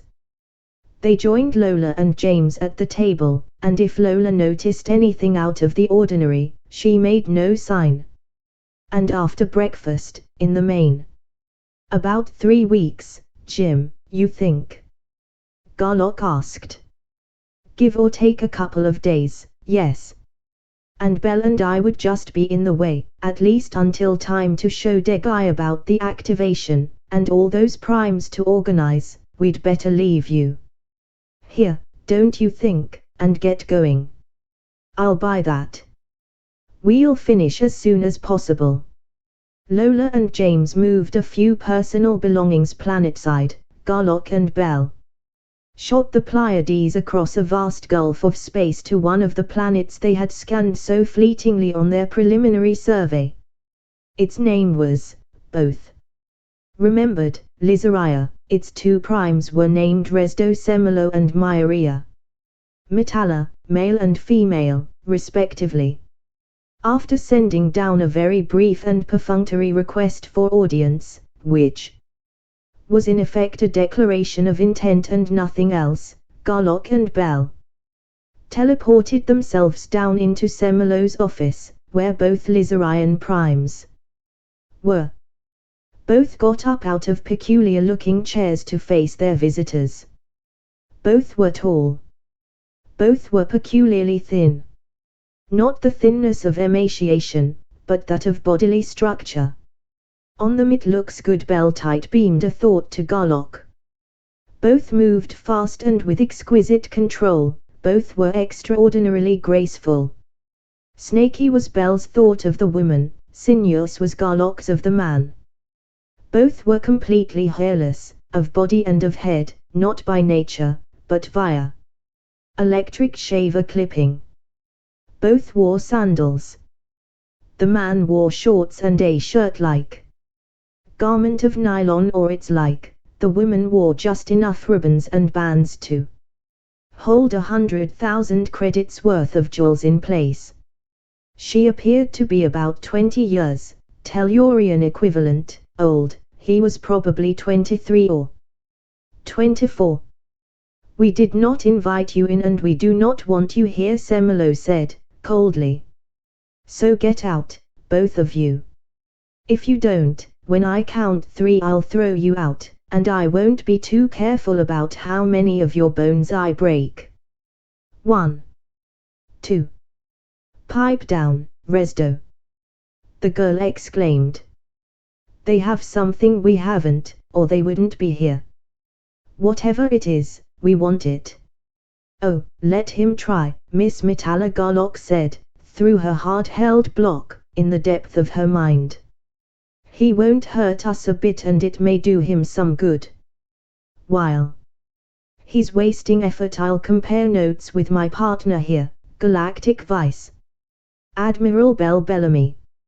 I'm glad to see that one of you has at least a part of a brain. 3. Semelo did his best, with everything he had, without even attracting Garlock's attention. He then tried to leap at the intruder physically, despite the latter's tremendous advantage in weight and muscle, but found that he could not move. Then, through Bell's solidly set blocks, "How are you doing, Ace? Getting anywhere?" "My God!" came Bell's mental shriek. "What, how can, but no, you didn't give that to Fao, surely?" "I'll say I didn't, nor to Del Camp. But you're going to need it, I'm thinking." "But can you? Even if you would, and I'm just beginning to realize how big a man you really are, can that kind of stuff be taught? I probably haven't got the brain cells it takes to handle it. I'm not sure, but I've reworked our prime fields into one and made a couple of other changes. Theoretically, it ought to work. Shall I come in and try it?" "Don't be an idiot, darling." "Of course." As impersonally as a surgeon exploring an organ, Garlock went into Bell's mind. "Tune to the field, that's it, fine. Then, I'll do it real slow, and watch me close, you do like so, get it?" "Aha!" Bell breathed, excitedly. "Got it? Then this, and there you are. You can try it on me, if you like." "Ah! No sale. I don't need practice and I'd like to preserve the beautiful illusion that maybe I could crack your shield if I wanted to. I'll work on Miss Snakehips here, the Serpentine Charmer, but say, I'll bet there's a bone in it. You can block it, can't you?" "Yes. It goes like this." He showed her. "It takes full mastery of the prime field, but you've got that." "Oh, wonderful. Thanks, Kei darling. But do you mean to actually say I can now completely block you or any other prime out?" "You're going too far, Ace." "Me, yes, but don't forget that there very well may be people, or things, as far ahead of us as we are ahead of pointer pups." "Ha! Balloon juice and prop wash. I just know, Kei, that you're the absolute tops of the whole, entire, macrocosmic universe." "Well, we can dream, of course." Garlock withdrew his mind from Bell's and turned his attention to the now quiet Semelo. "Well, my overconfident and contumacious young squirt, are you done horsing around or do you want to keep it up until you addle completely what few brains you have?" The Lizarian made no reply, but merely glared. "The trouble with you half-baked, juvenile, I almost added delinquent to that. And perhaps I should have, primes, is that you know too damned much that isn't true. As an old Tellurian sayingeth it, you're altogether too big for your britches. Thus, simply because you have lived a few years on one single planet and haven't encountered anyone able to stand up to you, you've sold yourself on the idea that there's nobody, anywhere, who can. You're wrong, you couldn't be. More so if you had an army to help you." "What, actually, have you done? What, actually, have you got?" "Practically nothing. You haven't even started a starship, you've scarcely started making plans. You realize dimly that the theory is not in any of the books, that you'll have to slug it out for yourself, but that is work. So you're still just posing and throwing your weight around. As a matter of fact, you're merely a drop in a lake. There are thousands of millions of planets, and thousands of millions of prime operators. Most of them are probably a lot stronger than you are, many of them may be stronger than my partner and I are.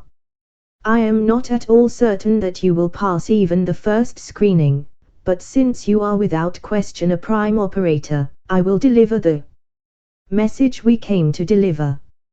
Miss Metalla, do you want to listen or shall we drive it into you, too? I want to listen to anyone or anything who has a working starship and who can do what you have just done. Very well, and Garlock told the general distribution version of the story of the Galactic Service. Quite interesting, Semelo said loftily, at its end. Whether or not I would be interested depends, of course, on whether there's a position high enough for. I doubt very much if there's one low enough, Garlock cut in sharply. However, since it's part of my job, I'll get in touch with you later. Okay, Bell. And in the main, what a jerk! Bell exclaimed. What a half-cooked, half-digested pill! I simply marvel at your forbearance, Kei. You should have turned him inside out and hung him up to dry, especially behind the ears. Then, suddenly, she giggled. But do you know what I did? I can guess. A couple of shots in the arm. Aha! Next time he pitches into her, she'll slap his ears right off. Oh, brother. Check and double check. But let's hop to number 2. Here it is. Oh, yes, came a smooth, clear, diamond-sharp thought in reply to Garlock's introductory call. This world, as you have perceived, is foul. I am indeed Bava 14WD27, my companion prime is indeed Glower 12WD91. You are, we perceive, bearers of the truth, of great skill and of high advancement. Your visit here will, I am sure, be of immense benefit to us and possibly, I hope, of some small benefit to you. We will both be delighted to have you both port yourselves to us at once. The Tellurians did so, and in the very instant of appearance Garlock was met by a blast of force the like of which he had never even imagined. The two Falnian primes, capable operators both, had built up their highest possible potentials and had launched both terrific bolts without any hint of warning. Bell's mind, however, was already fused with Garlock's. Their combined blocks were instantaneous in action, their counter-thrust was nearly so. Both Falnians staggered backward until they were stopped by the room's wall. Ah, yes, Garlock said, then.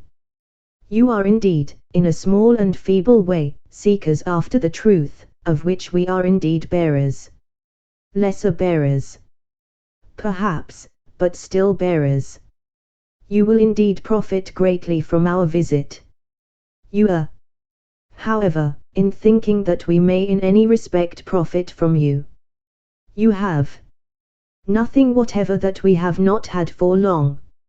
Now let us, if you please, take a few seconds of time to get acquainted, each with the other.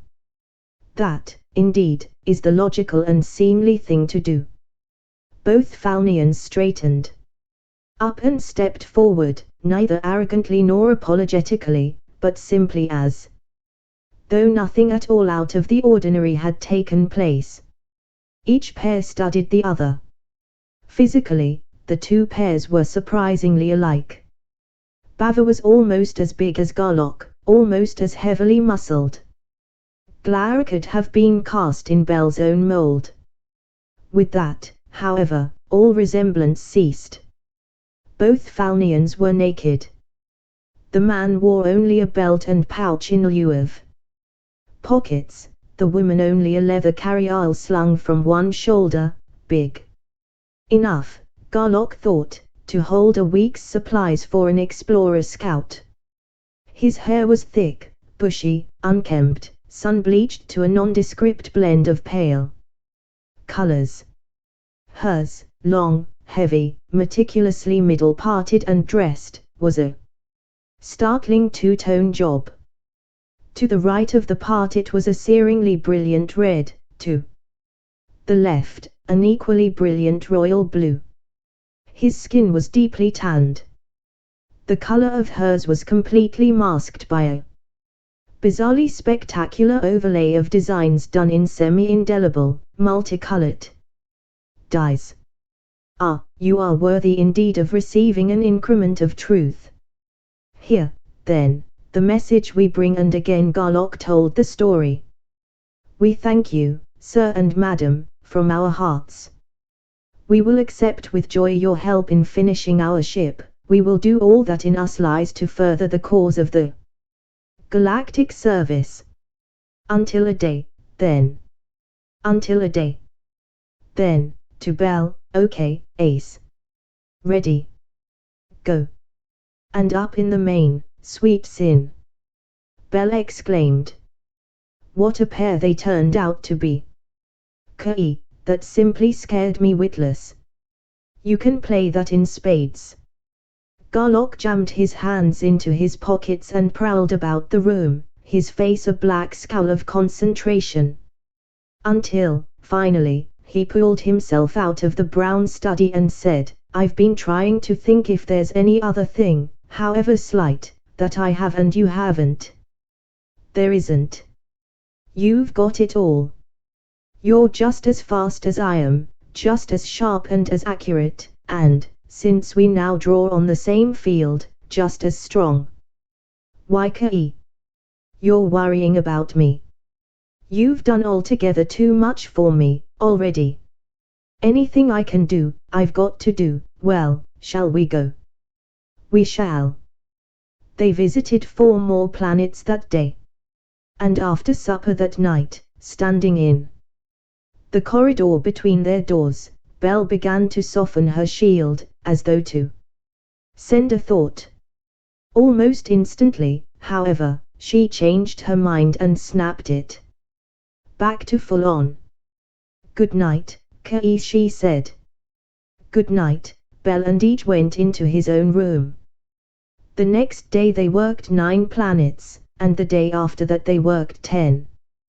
They ate supper in friendly fashion, then strolled together across the main, to a Davenport. It's funny, Belle said thoughtfully, having this tremendous ship all to ourselves. To have a private conference right out here in the main, or is it? He triggered the shields, she watched him do it. It is now, he assured her. Prime proof. Not ordinary Gunther blocks. Aha. 200 kilovolts and 400 kilogouns. Backed by all the force of the prime and op fields and the full power of the engines. I told you I'd made some changes in the setup. Private enough, I guess. What a mess those primes are. And we'll have to make the rounds twice more, when we alert M and when we pick M up. Not necessarily. This new setup ought to give us a galaxy-wide reach. Let's try Semelo, on Lizaria, shall we? Aha, let's. Tune in, then Ace. Ace, darling. Ace, darling. Darling. You said you weren't going to fight with me anymore. Okay, I'm not going to try anymore to lick you until after I've licked myself. I'm tuned, you may fire when ready, Gridley. They fired, and hit the mark dead center. Top lofty and arrogant and belligerent. As ever, the Lizarian Prime took the call. I thought all the time you wanted something. Well, I neither want nor need. Cut it, you unlicked cub, until you can begin to use that half-liter of gallop you call a brain, Garlock said, harshly. We're just trying out a new ultra-communicator. Thanks for your help. On the 4th day they worked 11 planets, the 5th day saw the 46th planet done and the immediate job finished. All during supper, it was very evident that Belle had something on her mind. After eating, she went out into the main and slumped down on a davenport. Garlock followed her. A cigarette leaped out of a closed box and into place between her lips. It came alight. She smoked it slowly, without relish, almost as though she did not know that she was smoking. Might as well get it out of your system, Belle, Garlock said aloud. What are you thinking about at the moment? Belle exhaled, the half-smoked butt vanished. At the moment I was thinking about Gunther blocks. Specifically, their total inability to cope with that new prime probe of yours. She stared at him, narrow-eyed. It goes through them just like nothing at all. She paused, eyed him questioningly. No comment. And yet you gave it to me. Freely, of your own accord. Even before I needed it. Why? Still no comment. You'd better comment, Buster, before I blow my top. There is such a thing as urbanity. I've heard of it, yes, even though you never did believe I ever had any. You talk a good game of urbanity, but your brand of it would never carry you that far. She paused. He remained silent. She went on. Of course, it does put a lot of pressure on me to develop myself. I'm glad you used the word develop instead of treat. Oh, sometimes, at rare intervals, I'm not exactly dumb. But you must have known what a horrible risk you took in making me as tremendously powerful as you are. Some, perhaps, but very definitely less risky than not doing it. Getting information out of you is harder than pulling teeth. Garlock, I want you to tell me why. Very well. Garlock's jaw set. You've had it in mind all along that this is some kind of a lark, that you and I are Gunther tops of the universe. Or did that belief weaken a bit when we met Bava 14 WD27? Well, perhaps, a little. However, the probability is becoming greater with every planet we visit. After all, some race has to be tops. Why shouldn't it be us? What a logic, excuse me, skip it. Oh, you really meant it when you said you weren't going to fight with me anymore. I'm going to try not to. Now, remembering that I don't consider your premise valid, just suppose that when we visit some planet someday, you get your mind burned out and I don't, solely because I had something I could have given you. And wouldn't. What then? Oh. I thought that was what you, but suppose I can't. We won't suppose anything of the kind. But that wasn't all that was on your mind. Nor most. How true. Those primes. The women. Honestly, I never saw, never imagined, such a bunch of exhibitionistic, obstreperous, obnoxious, swell-headed hussies in my whole life. And every day it was borne in on me more and more that I was, exactly like the rest of them. Garlock was wise enough to say nothing, and Belle went on, I've been talking a good game of licking myself, but this time I'm going to do it. She jumped up and doubled her fists. If you can do it, I can, she declared. Like the ancient ballad, anything you can do I can do better. She tried to be jaunty, but the jauntiness did not ring quite true. That's an unfortunate quotation, I'm afraid. The trouble is, I haven't Ha! Don't be an idiot, Kei. You certainly have. What else do you suppose put me so far down into the dumps? In that case, you certainly will. So come on up out of the dumps. Wilco, and I certainly will. But for a woman who has been talking so big, I feel low in my mind. A good night kiss, Kei, darling. Just one, and just a little one, at that. Sweetheart. There were more than one, and none of them was little. Eventually, however, the two stood, arms still around each other, in the corridor between their doors. But kissing's as far as it goes, isn't it? Belle said. The remark was not a question, nor was it quite a statement. That's right. So good night, darling. Good night, Ace. And when they next saw each other, at the breakfast table, Belle was apparently her usual dauntless self. Hi, darling, sit down, she said, gaily. Your breakfast is on the table. Bacon, eggs, toast, strawberry jam, and a liter of coffee. Nice. Thanks, Ace. They ate in silence for a few minutes, then her hand crept tentatively across the table. He pressed it warmly. You look a million, Belle. Out of the dumps. Pretty much, in most ways. One way, though, I'm in deeper than ever. You see, I know exactly what you did to Fautalaho, and why neither you or anybody else could do it to me. Or if they could, what would happen if they did? I was hoping you would. I couldn't very well tell you before, but of course not. I see that. The fact is that Fau, and all the others we've met, are young enough, unformed enough, plastic enough, yes, damn it, weak enough, to bend. But you are tremendously strong, and 12 Rockwell numbers harder than a diamond. You wouldn't bend. If enough stress could be applied, and that's decidedly questionable, you wouldn't bend. You'd break, and I can't figure it. You're a little older, of course, but not enough to.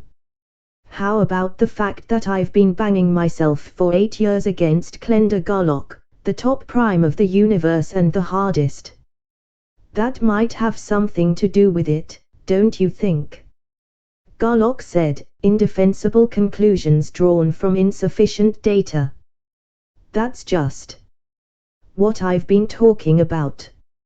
No matter how we got the way we are, though, the fact is that you and I have got to fight our own battles and bury our own dead. Check. Like having a baby, but worse. There's nothing anybody else can do. Even you, except maybe hold my hand, like now. That's about it. But speaking of holding hands, would it help if we paired again? Belle studied the question for 2 full minutes, her fine eyes clouded. No, she said, finally. I would enjoy it too much, and you'd, well, you wouldn't. Ha, he demanded. Oh, physically, of course, but that isn't enough, or good enough, now. You see, I know what your personal code is. It's unbelievable, almost, I never heard of one like it, except maybe a priest or two, but I admire you tremendously for it. You would never, willingly, pair with a woman you really loved. That was why you were so glad to break ours off. You can't deny it. I won't try to deny it. But you can't bluff me, Belle, so please quit trying. Basically, your code is the same as mine. Why else did you initiate our break? Belle's block went solid, and Garlock said hastily, aloud, excuse it, please. Cancel. I've just said, and know as an empirical fact, that you've got to do the job alone, but I can't seem to help putting my big, flat foot in it by blundering in anyway. Let's get to work, shall we? What at? Interview the primes, I'd say, tell them to hold themselves in readiness to attend. On very short notice. Yes. To attend the big meeting on Tellus. We'll have to make a schedule. It shouldn't be held until after Fao and Degai get their ship built. It can't be held, of course, until after you and Jim are out of SSE. Have you got that figured out yet? Pretty much. He told her his plan. Belle giggled, then burst into laughter. So I'm in it, too. Wonderful. You have to be. If we make him mad enough, he'll fire you, too. Without hiring me first. He couldn't. He could, very easily. He doesn't know 0.1% of his people. If we work it right, he'll assume that you're one of us wage slaves, too. Lola, too. For that matter. Careful, Kei. You and I think this is funny, but Lola wouldn't.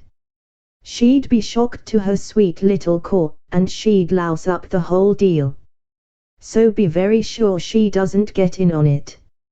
I guess you're right. Well, shall we go out and insult our touchy young friend Semelo? Ready? Go. Oh, it's you again. I tell you. The Lizarian began. You will tell me nothing. You will listen. Link your mind to Metalla's, and the linked Tellurian minds enforced the order. In about 2 weeks the primes of many worlds will meet in person on Tellus. Arrange your affairs so that on 10 minutes' notice you both can leave Lizaria for Tellus aboard our starship, the Pleiades. That is all. He'll come, too, Belle chortled. He'll writhe and scream, but he'll come. You couldn't keep him away, Garlock agreed. On the next planet, Faun, the procedure was a little different. The information was the same, but, one word of warning Garlock added. It is to be a meeting of minds, not a contest to set up a pecking order. If you try any such business you will be disciplined, sharply and in public. Suppose that, under such conditions, we refuse to attend the meeting. That is your right. There is no coercion whatever. Whether or not you come will depend upon whether or not you two are in reality seekers after truth. Until a day. And so it went. Planet after planet. On not one of those worlds had any prime changed his thinking. Not one was really interested in the galactic service as an instrument for the good of all mankind. There were almost as many attitudes as there were primes, but all were essentially self-centered and selfish. That tears it, Belle, busts it wide open. I mean we together can do either job. That is, either be top boss and run the thing or put in full-time beating some sense into those hard skulls. We can't do both. On paper, we should, Belle said, thoughtfully. You're Galactic Admiral, I'm your vice. One job apiece. But we're not going to be separated. Besides, 2 minds, brains, are much better than one, both said, except for one word, in unison. Belle laughed. That settles that. The Garlock Bellamy fusion is Galactic Admiral, so we need a good vice. Who? Degai and Fao. They're cooperative. And idealistic enough, but oh, I don't know exactly what it is they lack. Do you? No, I can't put it into words or thoughts. Probably the concept is too new for pigeonholing. It isn't exactly strength or hardness or toughness or resilience or brisance, maybe a combination of all 5. What we need is a pair like us but better. There aren't any. Don't be too sure. Bell glanced at him in surprise and he went on, not that. We've seen, no. But each of those worlds centers a volume of space containing thousands of planets. Including the Tellurian and the Margonian, we now have 48 regions defined. Let's run a very fast search pattern of region 49 and see what we come up with. All right, but suppose we do find somebody who outgunters us. I'd a lot rather have it that way than the way it is now. I'll do the hopping, you the checking. Here's the first one, what do you read? NG. And this one? The same. And this? Ditto. Until, finally, Ki, just how long are you going to keep this up? Until we find something or run out of time for the meeting. Bell, I really want to find somebody who amounts to something. So do I, really, so go ahead. But they did not run out of time. At planet number 400 something. Bell suddenly emitted a shriek, vocally as well as mentally. Ki. Hold it. Here's something, I think. I'm sure there is, and I'm gladder to see you two people than can possibly be expressed. Bell whirled, so did Garlock. A man stood in the middle of the main, a man shaped very much like Garlock, but with long, badly tousled hair and a bushy wilderness of fiery red whiskers. Please excuse this intrusion, Admiral, or should it be plural? Improper address. I'm sure, but your joint tenure is a concept so new and so vast that I am not yet able to grasp it fully, but you are working at such high speed that I had to do something drastic. You will, I trust, remain here long enough to discuss certain matters with my wife and me. We'll be very glad to. Thank you. I will return, then, more decorously, and bring her. One moment.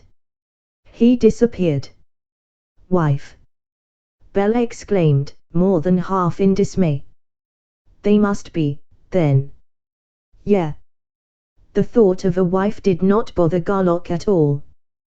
Talk about power and speed. To get all that stuff and port up here in the millisecond or so we had the screens open. Baby doll, there's a guy who is what a prime operator ought to be. In less than a minute the man reappeared, accompanied by a woman who was very obviously pregnant, 8 months or so. Like the man, she was dressed in tight-fitting coveralls.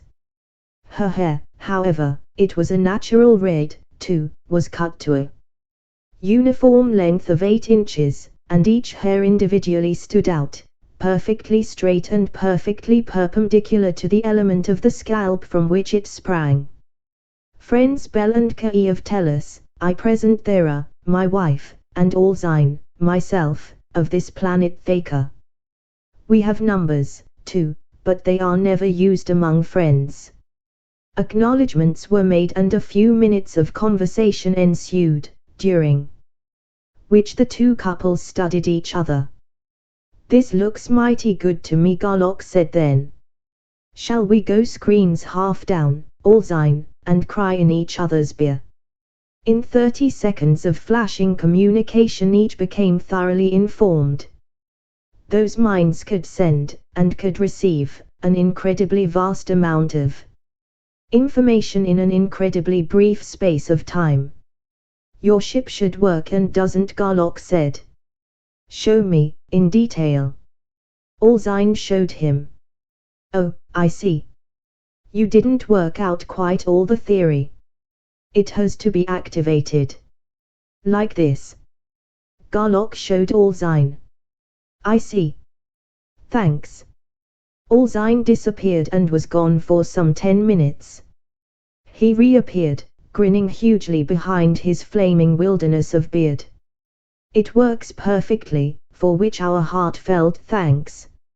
And now that my mind is at complete Peace with the universe. We will consider the utterly fascinating subject of your proposed galactic service. You two Tellurians, immature although you are, have made two tremendous contributions to the advancement of the scheme of things. 3. If you count the starship, which is comparatively unimportant, each of such import that no human mind can foresee any fraction of its consequences. First, your prime field, the probe and its screen. K. Bell drove the thought. You didn't give him that, surely? Tut tut, my child, there soothed her. You are alarming yourself about nothing. The only trouble with you two youngsters is that you aren't quite, very nearly, of course, but very definitely not quite, grown up. Alzine smiled again, not only with mouth and eyes, but with his whole hairy face. To the mature mind, there is no such thing as status. Each knows what he can do best and does it as a matter of course. Rank is not necessary. Second, the unimaginably important contribution of the ability to combine two dissimilar but intimately compatible minds into one tremendously effective fusion. While Vera and I have had only a few moments to play with it, we realize some of its possibilities. Thus, since she is a doctor of humanities. Oh, Bell interrupted. That's why you knew what I was thinking about, even though I tight-beamed the thought and my screens were tight. Exactly so. But to continue. With her sympathy and empathy, and my driving force and so on, the job of licking these young primes into shape is, as your idiom has it, strictly our dish. It is a truly delicious thought. You two, on the other hand, have much that we lack.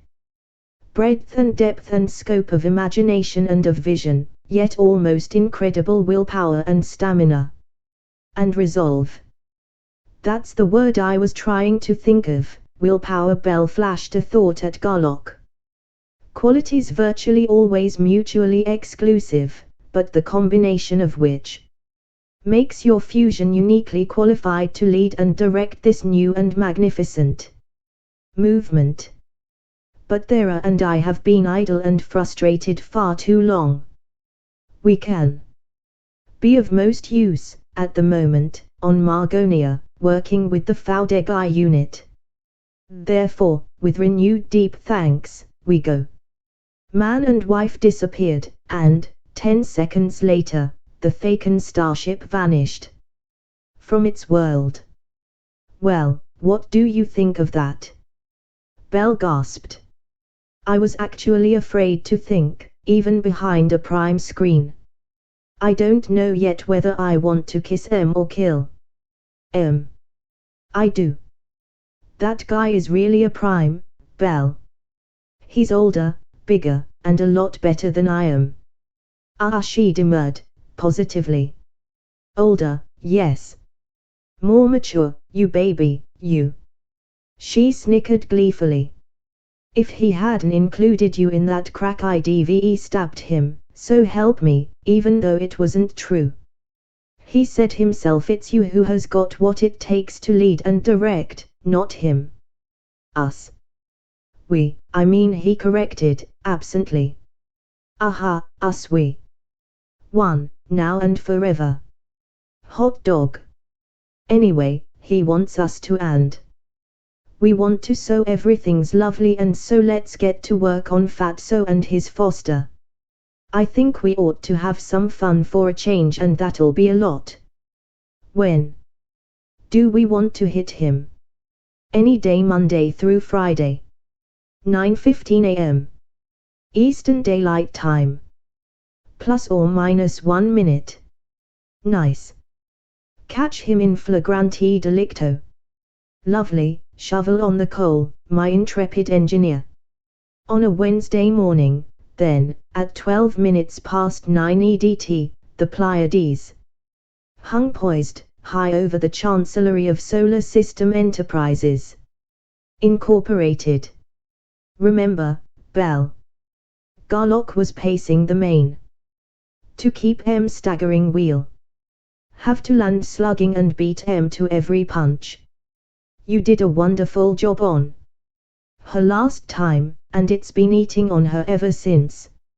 She's probably been rehearsing in front of a mirror just how she's going to tear you apart next time and just how she's going to spit out the pieces. Last time, you were cold, stiff, rigidly formal, and polite.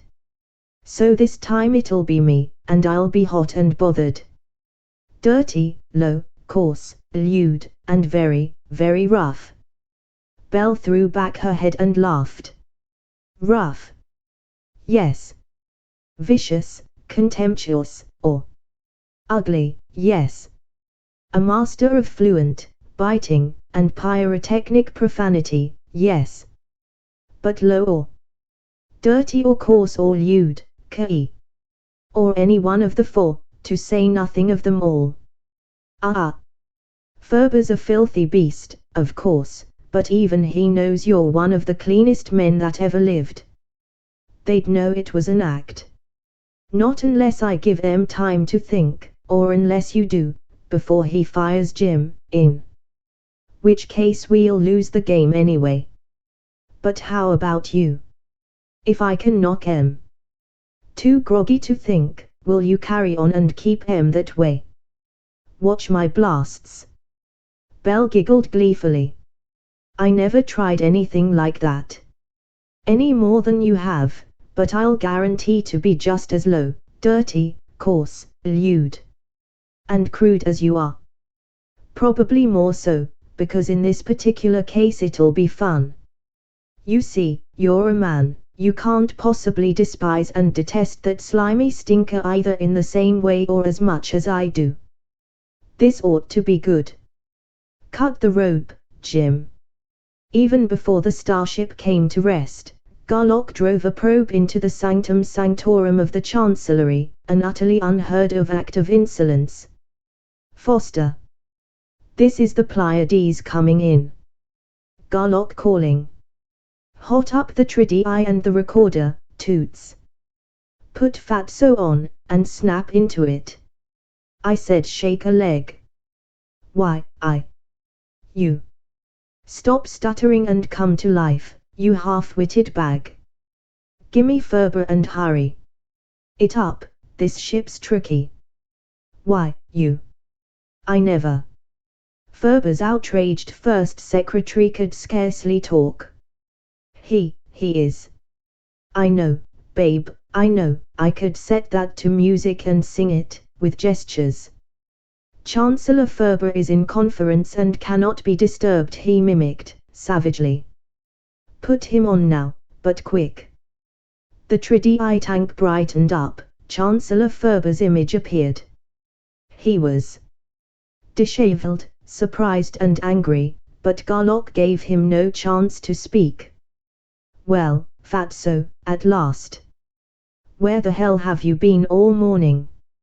I want some stuff, just as fast as God will let you get it together, and he began to read off, as fast as he could talk, a long list of highly technical items. Ferber tried for many seconds to break in, and Garlock finally allowed him to do so. Are you crazy, Garlock? He shouted. What in hell's name are you bothering me with that stuff for? You know better than that. Make out your requisitions and send them through channels. Channels, hell! Garlock shouted back. Hasn't it got through your 4-inch thick skull into your idiot's brain yet that I'm in a hurry? I don't want this stuff today, I want it day before yesterday. This damned junk heap is apt to fall apart any minute. So quit goggling and slobbering at me, you wall-eyed, slimy, fat toad. Get that 300 weight of suet into action. Hump yourself. You. Why, I was never so insulted. Insulted? You. Garlock outroared him. Listen, Fatso. If I ever set out to really insult you, you'll know it. It'll blister all the paint off the walls. All I'm trying to do now is get you off that fat butt of yours and get some action." Ferber became purple and pounded his desk in consuming anger.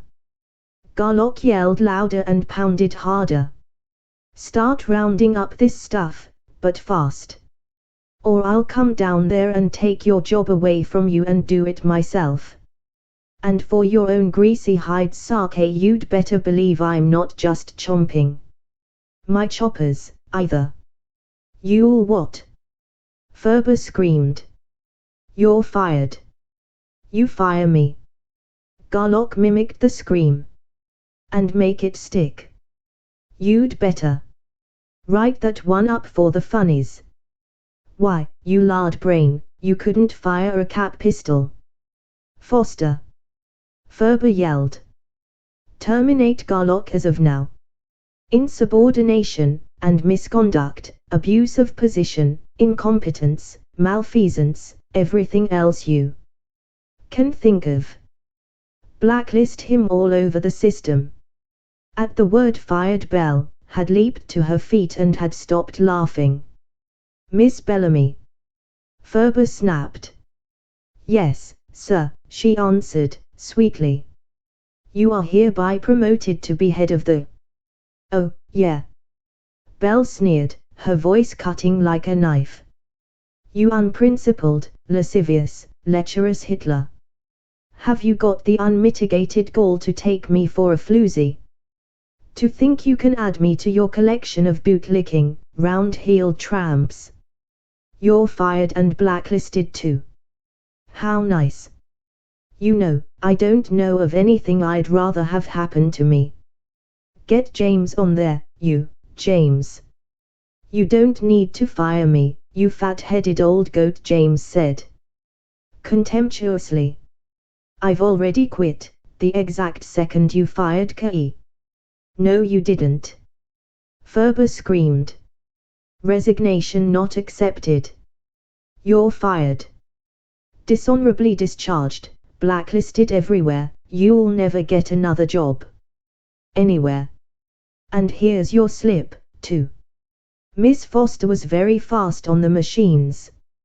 James ported his slip up into the Pleiades, just as Garlock and Belle had done with theirs, and disappeared with it as they had, reappearing almost instantly. "Montandon. Chancellor Ferber, are you completely out of your mind? You can't discharge either Miss Bellamy or me." "I can't," he gloated. "Why not?" "Because neither of us is employed by anybody." "That's right, Fatso," Belle said. "We just came along. Just to keep the boys company. It's lonesome, you know, way out in deep space." Miss Foster ripped a half-filled-out termination form out of her machine and hurled it into a wastebasket. Ferber's jaw dropped and his eyes stared glassily. But he rallied quickly. "I can blacklist her, though, and maybe you think I won't. Belle Bellamy will never get another job in this whole solar system as long as she lives, except through me. Maybe I'll hire her someday, for something, and maybe I won't. Are you listening, Bellamy?" "Not only listening, I'm reveling in every word." Belle laughed derisively. "I hate to shatter such wonderful dreams, or do I? You see, the Pleiades really works. And the Galaxians own her, lock, stock, and barrel. You wouldn't have any part of her, remember. Insisted on payment for every nut, wire, and service. Now, they want to hire us for a big operation with this starship. Since you only loaned Garlock and James to them, you might have made some legal trouble on that score, but now that you've fired them both, and in such conclusive language, we're all set. So when you blacklist us with the society, please let me know. I want to take a 3D in Technicolor of you doing it. How do you like them parsnips, your royal fatness. I'll see about that. Ferber stormed. We'll have an injunction out in an hour. Go ahead, Garlock said, with a wide grin. Have fun, the Galaxians have legal eagles too, you know. One thing Belle forgot. Just in case you recover consciousness sometime and want to steal our termination papers back. Especially Belle's, what a howler that was, don't try it. They're in a Gunther-blocked safe. Then, as comprehension began to dawn on Ferber's face, Sucker Garlock drawled. The Pleiades disappeared. Chapter 9. The Pleiades landed on Margonia's Galaxian field, where the Tellurians found the project running smoothly, a little ahead of schedule. Delcamp and Fau were working at their fast and efficient pace, but the hairy pair from Thaker seemed to be, literally, everywhere at once. Hi, Belle. Fau ported up and shook hands warmly. I thought I was going to have the first double prime baby, until she appeared on the scene. Didn't it make you mad? I've been furious. Maybe a little at first, but not after I'd talked with her for half a minute. She'd never even thought of that angle. Besides, she thinks the whole galaxy is fairly crawling with double primes. That's funny, so does Kai. But there are other things, strictly not angles, that she hasn't thought of, too. If those coveralls were half an inch tighter they'd choke her to death. You'd think she'd. Ha! Fau interrupted. You should scream, oh, that ridiculous Tellurian prod. It isn't ridiculous. Belle snapped. And it isn't prudishness, either, not with me, anyway. It's just that she ran an indicative glance over Fau's lean, trim flanks and hard, flat abdomen. It spoils your figure. It's only temporary, of course, but spoils it. Why, how utterly idiotic. Why, it's magnificent. Just as soon as it starts to show on me, Belle, I'm going to start wearing only half as many clothes as I've got on now. You couldn't. Belle eyed the other girl's bathing suit-like garment. Except for being blue instead of yellow, it was the same as the one she had worn before. Not without the League for Public Decency sending the wagon out after you. Oh, Miss Experience. Well, 3/4, maybe. Hey, you two. Came Delcamp's hail. How about cutting the gap and getting some work done? Coming, boss. Scuss it, please. And two fast and skillful women went efficiently to work. With 6 prime operators on the job, the work went on very rapidly, yet without error. The Celestial Queen was finished, tested, and found perfect, 1 full day ahead of James' most optimistic estimate for construction alone. The 6 primes conferred. Do you want us to help you pick up the other primes? Delcamp asked. Your main, big as it is, will be crowded, and we have 3 ships here now instead of 1. I don't think so. No, Garlock decided. We told em we'd do it, and in the Pleiades, so we'd better. Unless, Alzine, you don't agree. I agree. The point, while of course minor, is very well taken. We and our operators, we brought 6 along, experts in their various fields, can serve best by working on Tellus with its Galaxian society in getting ready for the meeting. Oh, of course, Fau said. Probably Dick and I should do the same thing. That would be our thought. The 2 Thakans were thinking, and leaping, in fusion. However, they went on carefully, it must not be and is not our intent to sway you in any action or decision. While not all of you four, perhaps, are as yet fully mature, not one of you should be subjected to any additional exterior stresses. I hope you don't think that way about all primes, Garlock said, grimly. I'm going to smack some of those kids down so hard that their shirt tails will roll up their backs like window shades. If you find such action either necessary or desirable, we will join you quite happily in it. We go. The four remaining primes looked at each other in puzzled surprise. What do you think about that? Garlock asked finally, of no one in particular. I don't understand them, Fao said, but they're mighty nice people. Do you suppose, Bell nibbled at her lower lip, that we're getting off on the wrong foot with uniforms and admirals and things? That with really adult primes running things the galactic service would run itself? No bosses or anything? Garlock grunted as though Bell had slugged him. I hope not. Or do I? Anyway, not enough data yet to make speculation profitable. But I wonder, Miss Bellamy, if it would be considered an unjustifiable attempt to sway you in any action or decision if I were to suggest, oh, ever so diffidently, that if we're going to saddle up our broncs and ride out on roundup tomorrow morning, we ought to be logging some sack time right now. Considering the source, as well as and / or in connection with the admittedly extreme provocation. Bell straightened up into a regal pose. You may say, Mr. Garlock, without fear of successful contradiction, that in this instance no umbrage will be taken, at least for the moment. She broke the pose and giggled infectiously. Night, you two lovely people. Bell was still sunny and gay when the Pleiades reached Lizaria. Garlock was inwardly happy and outwardly content. Semelo, however, was his usual intransigent self.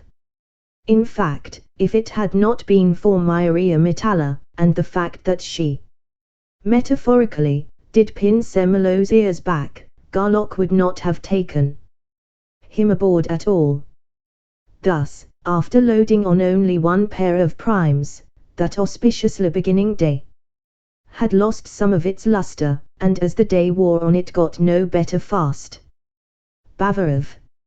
Faln had not learned anything, either, only Garlock's intervention saved the cocky and obstreperous Semelo from a mental blast that would have knocked him out cold.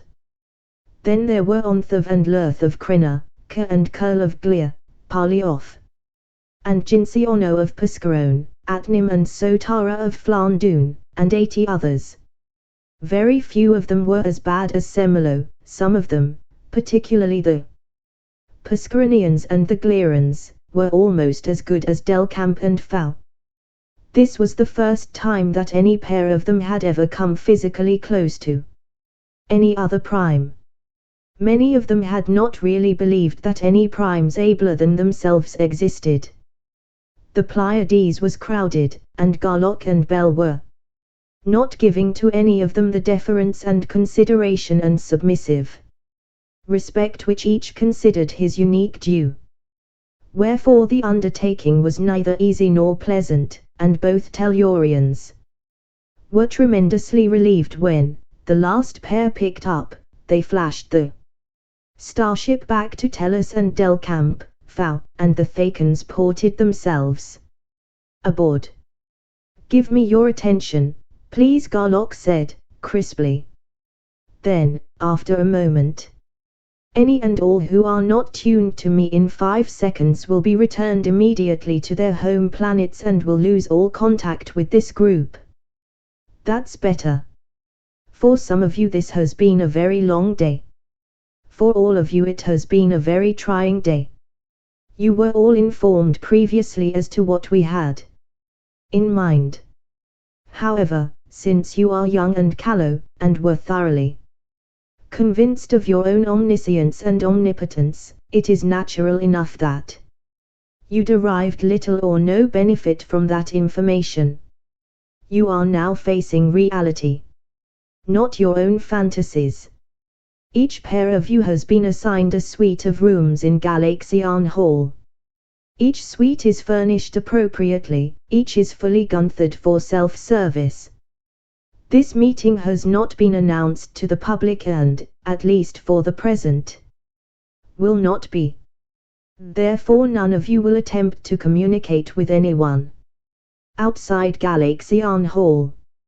Anyone making any such attempt will be surprised. The meeting will open at 8 o'clock tomorrow morning in the auditorium. The Thacans and the Margonians will now inform you as to your quarters. There was a moment of flashing thought. Dismissed. At 1 second before 8 o'clock the auditorium was empty. At 8 o'clock, 98 human beings appeared in it, 6 on the stage, the rest occupying the first few rows of seats. "Good morning, everybody," Garlock said, pleasantly. Everyone being rested, fed, and having had some time in which to consider the changed reality faced by us all, I hope and am inclined to believe that we can attain friendship and accord. We will spend the next hour in becoming acquainted with each other. We will walk around, not teleport. We will meet each other physically, as well as mentally. We will learn each other's forms of greeting and we will use them. This meeting is adjourned until 9 o'clock, or, rather, the meeting will begin then. For several minutes no one moved. All blocks were locked at maximum. Each prime used only his eyes. Physically, it was a scene of almost overpowering perfection. The men were, without exception, handsome, strong, and magnificently male. The women, from heroically framed Fautalaho up, or down, to surprisingly slender Myaria Metalla, all were arrestingly beautiful, breathtakingly proportioned, spectacularly female. Clothing varied from complete absence to almost complete coverage, with a bewildering variety of intermediate conditions. Color was rampant. Hair, or lack of it, was also an individual and highly variant matter. Some of the women, like Belle and Fau, were content with one solid but unnatural shade. One shaven head, Myaria Metalla's, was deeply tanned, but unadorned, even though the rest of her body was almost covered by precious stones. Another was decorated with geometrical and esoteric designs in eye-searing colors. A third supported a structure, it could not possibly be called a hat, of spun metal and gems. Among the medium and long hairs there were 2, 3, and multitoned jobs galore. Some of the color combinations were harmonious, some were sharply contrasting, such as black and white, some looked as though their wearers had used the most violently clashing colors they could find.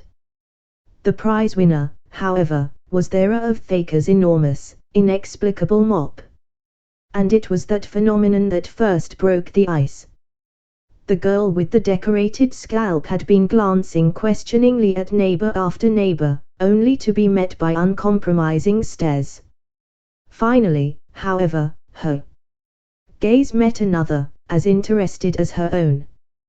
This second girl, whose coiffure was a high-piled confection of black, white, yellow, red, blue, and green, half-masked her screen and said, "Oh, thanks, Jethe of Lodiyan. I'm glad everybody isn't going to stay locked up all day. I'm Jinsiono of Pascarone.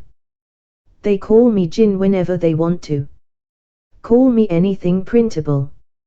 And this she dug a knuckle into her companion's short ribs, whereupon he jumped, whirled around, lowered his screen, and grinned. "Is my the boyfriend, Parlyoff. Also of Pascaron, of course. Pa, both Jethay and I. Call me Jet, everybody does, Jethay said, almost shyly, for a prime. Both Jet and I have been wondering about that woman's hair, over there. How could you possibly give a head of hair a static charge of 50 or 100 kilovolts and not have it leak off? You couldn't, unless it was a perfectly insulated wig. But it looks as though she did, at that. And Parlyoff paused in thought. Maybe Bayuk would have an idea or two, and Jet uttered aloud a dozen or so crackling syllables that sounded as though they could have been ladylike profanity. Whatever they were, Bayuk jumped, too, and tuned in with the other three. Oh, it's quite easy, really, Thera said then. Look. Her mass of hair cascaded gracefully down around her neck and shoulders. Look again. Each hair stood fiercely out all by itself, exactly as before. All you young people will learn much more difficult and much more important things before this meeting is over. I cannot tell you how glad I am that so many of you are here. And so it went, all over the auditorium. Once cracked, the ice broke up fast. Fau and Delcamp worked hard, so did Bell and Garlock. Allzine was a potent force indeed. His abounding vitality and his tremendous smile broke down barriers that logic could not affect. And Thera worked near miracles, did more than the other five combined. Her sympathy, her empathy, her understanding and feeling were as great as Lola's own. Her operative ability was as much greater than Lola's as Lola's was greater than that of a bobby-soxed babysitter. Thus, when half of the hour was gone, Garlock heaved a profound sigh of relief. He wouldn't have half the trouble he had expected, it was not going to be a riot. And when he called the meeting to order, he was pleasanter and friendlier than Bell had ever before seen him. While I am calling this meeting to order, it is only in the widest possible sense that I am its presiding officer, for we have as yet no organization by the delegated authority of which any man or any woman has any right to preside. Yesterday I ruled by force, simply because I am stronger than any one of you or any pair of you. Today, in the light of the developments of the last hour, that rule is done, except, perhaps, for one or two isolated and non-representative cases which may develop today. By this time tomorrow, I hope that we will be forever done with the law of claw and fang. For, as a much abler man has said, to the really mature mind, the concept of status is completely invalid. He's putting that as a direct quote, Allzine, and it isn't. Bell lanced the thought. He thinks it is, Allzine flashed back. That is the way his mathematician's mind recorded it. This meeting is informal, preliminary and exploratory. A meeting of minds from which, we hope, a useful and workable organization can be developed. Since you all know what we think it basically should be, there is no need to repeat it. I must now say something that a few of you will construe as a threat. You are all prime operators. Each pair of you is the highest development of a planet, perhaps of a solar system. You can learn if you will. You can cooperate if you will. Any couple here who refuses to learn, and hence to cooperate, will be returned to its native planet and will have no further contact with this group.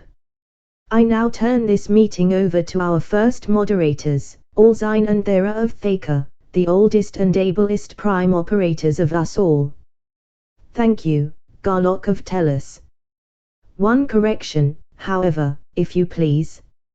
I who speak am neither this man nor this woman standing here, but both. I am the prime unit of Thaka. For brevity, and for the purposes of this meeting only, I could be called simply Thaka. Before calling for general discussion, I wish to call particular attention to 2 points, neither of which has been sufficiently emphasized. First, the purpose of a prime operator is to serve, not to rule. Thus, no prime should be or will be boss of anything, except possibly of his own starship. Second, since we have no data, we do not know what form the proposed galactic service will assume. One thing, however, is sure. Whatever power of enforcement or of punishment it may have will derive, not from its primes, but from the fact that it will be an arm of the Galactic Council, which will be composed of operators only. No prime will be eligible for membership. Thaker went on to explain how each pair could obtain instruction and assistance in many projects, including starships. How each pair would, when they were mature enough, be coached in the use of certain abilities they did not as yet have. He suggested procedures and techniques to be employed in the opening up of each pair's volume of space. He then asked for questions and comments. Semelo was the first. "If I'm a good little boy," he sneered, "and do exactly as I'm told, and take over the region you tell me to and not the one I want to, what assurance have I that some other prime, just because he's a year older than I am, won't come along and take it away from me?" "Your question is meaningless," Thaker replied. "Since you will not take over or have or own any region, it cannot be taken away from you." "Then I will," Semelo began. "You will keep still," came a clear, incisive thought, just as Garlock was getting ready to intervene. Miss Metalla then switched from thought, which everyone there could understand, and launched a 10-second blast of furious speech. Semelo wilted and the girl went on in thought, "He'll be good, or else." A girl demanded recognition and got it. Semelo's right. What's the use of being primes if we can't get any good out of it? We're the strongest people of our respective worlds. I say we're bosses and should keep on being bosses. Garlock got ready to shut her up, then paused, holding his fire. "Ah, yes, friend Garlock, you are maturing fast," came Thaker's thought, and, in answer to Garlock's surprise, it went on, "This situation will, I think, be self-adjusting, just as will be those in the as yet unexplored regions of space." The girl kept on. "I, at least, am going to keep on bossing my own planet, milking it just as I." Her companion had been trying to crack her shield. Failing in that, he stepped in close and tapped her, solidly, but with carefully measured force, behind the ear. Before she could fall, he ported her back up into their quarters. "This happens all the time," he explained to the group at large. "Carry on." Discussion went on, with less and less acrimony, all the rest of the day. And the next day, and the next. Then, argument having reached the point of diminishing returns, the 3 starships took the 46 couples home. The 6 primes went into Evan's office, where the lawyer was deeply engaged with Gerald Banks, the Galaxian's public relations chief.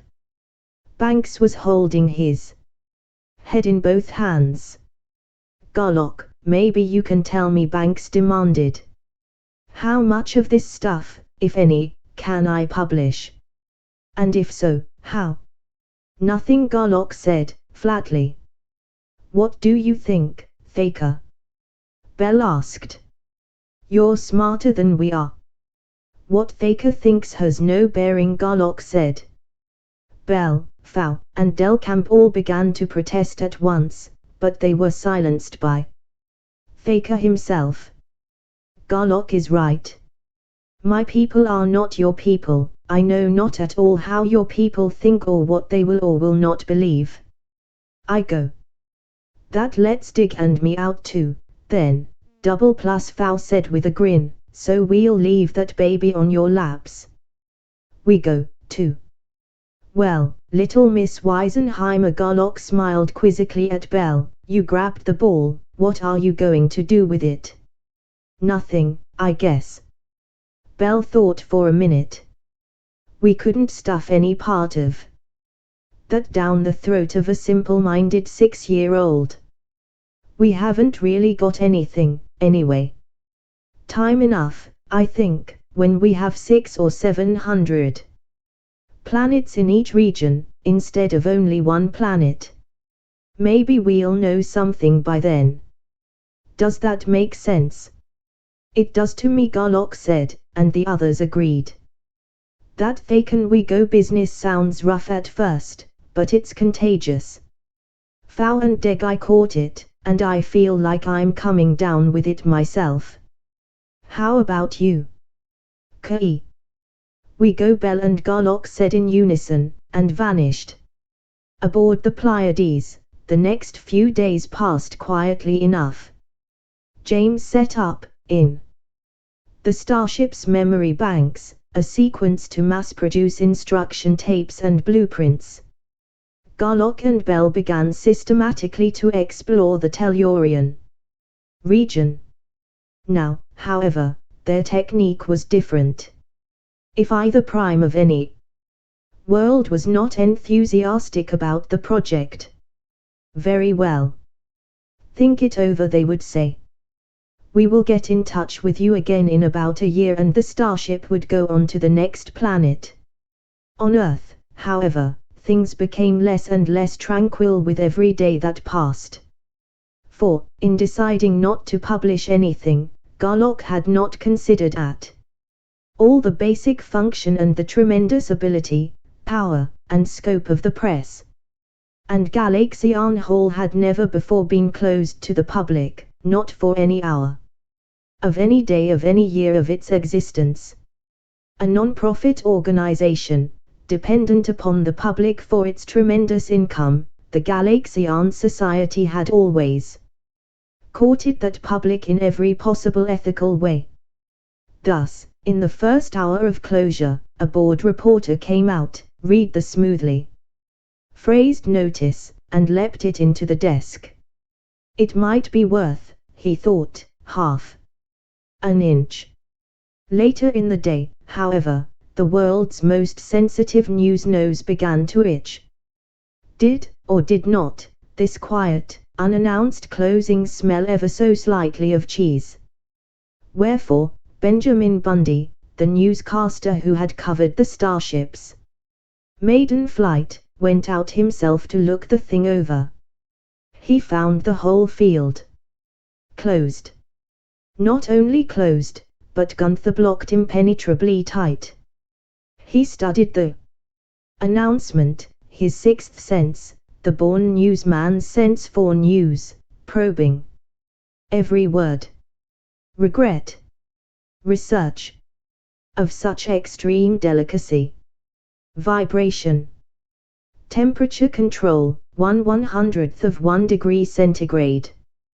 He sought out his longtime acquaintance Banks, finding him in a temporary office half a block away from the hall. What's the story, Jerry? He asked. The real story, I mean. You know as much about it as I do, Ben.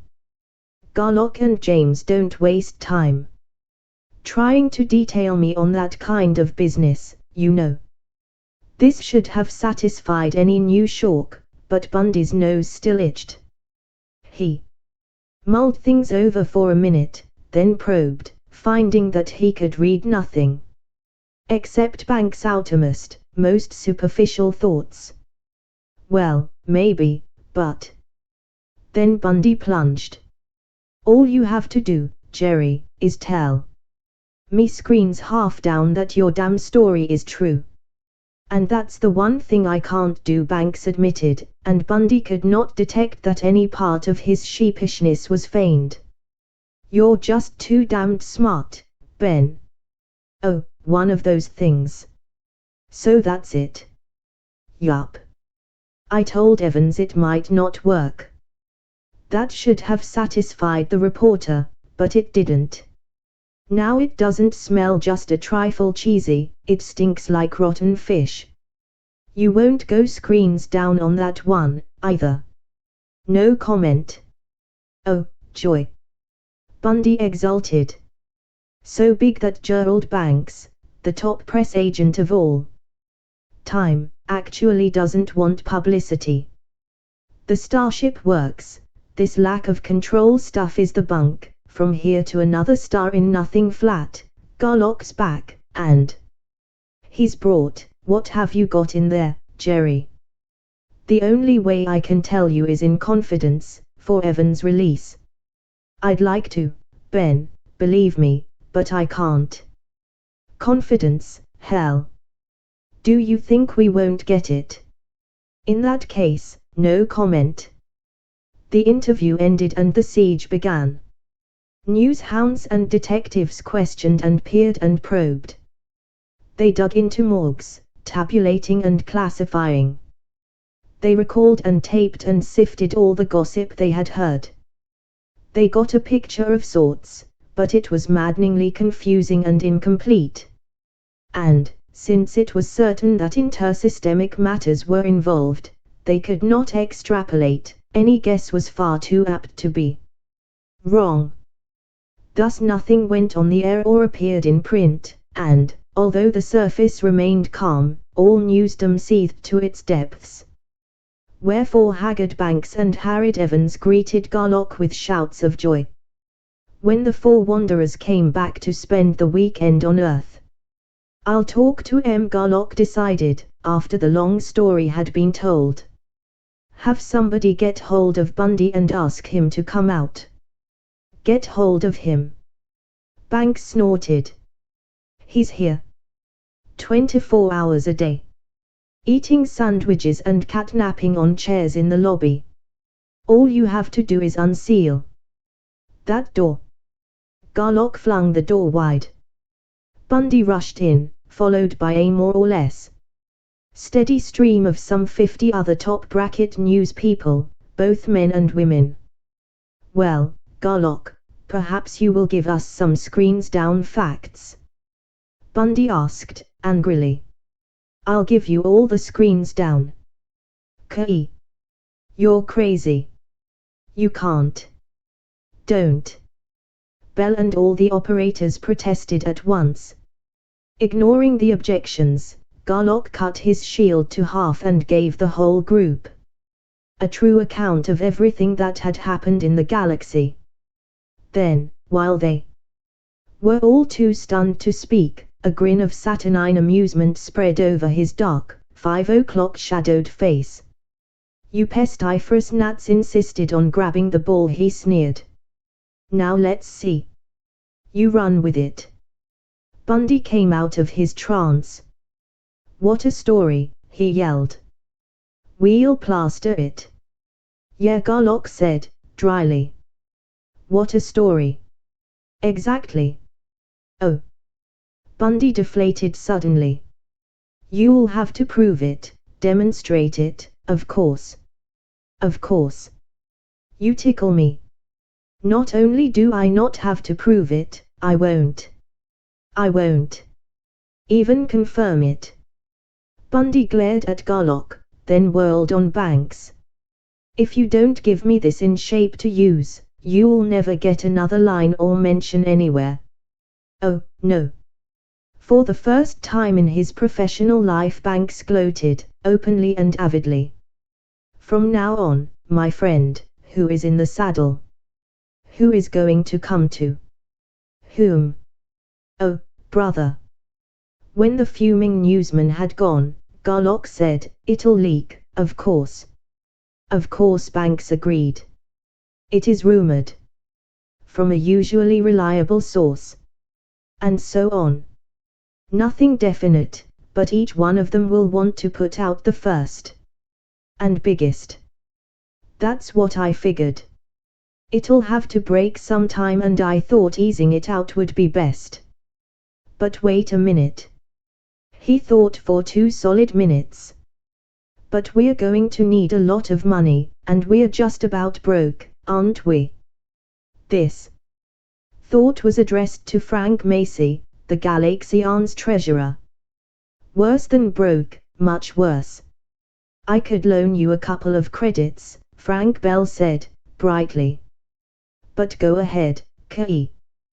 People like to be sidewalk superintendents. Suppose they could watch the construction of an outpost so far away that nobody ever dreamed of ever getting there. Could you do anything with that, Jerry? Could I? Just. And Banks went into a rhapsody. That's the first good idea any one of you crackpots has had for 5 years. Macy said, suddenly. But wouldn't transportation of material and so on present problems? No, just buying it, Garlock said, soberly. Oh, rather, paying for it. No trouble there. What? Bell exclaimed. No trouble, it says here in fine print. How the old Skinflint has changed. Instead of screaming his head off about spending money, he's actually offering to. Frank, I'll loan you 3 credits.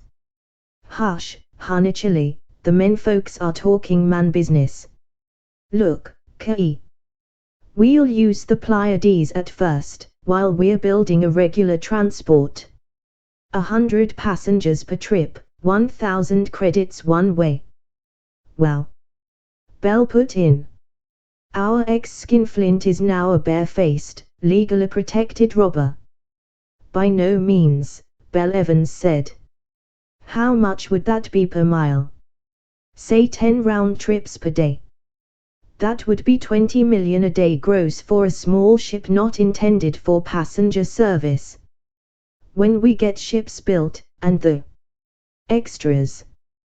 The money man went into a financial revel of his own. Lots of extras, Banks agreed. And oh, brother, what a public relations dream of heaven. Maybe I'm dumb, Garlock broke in, but just what are you going to use for money to get started?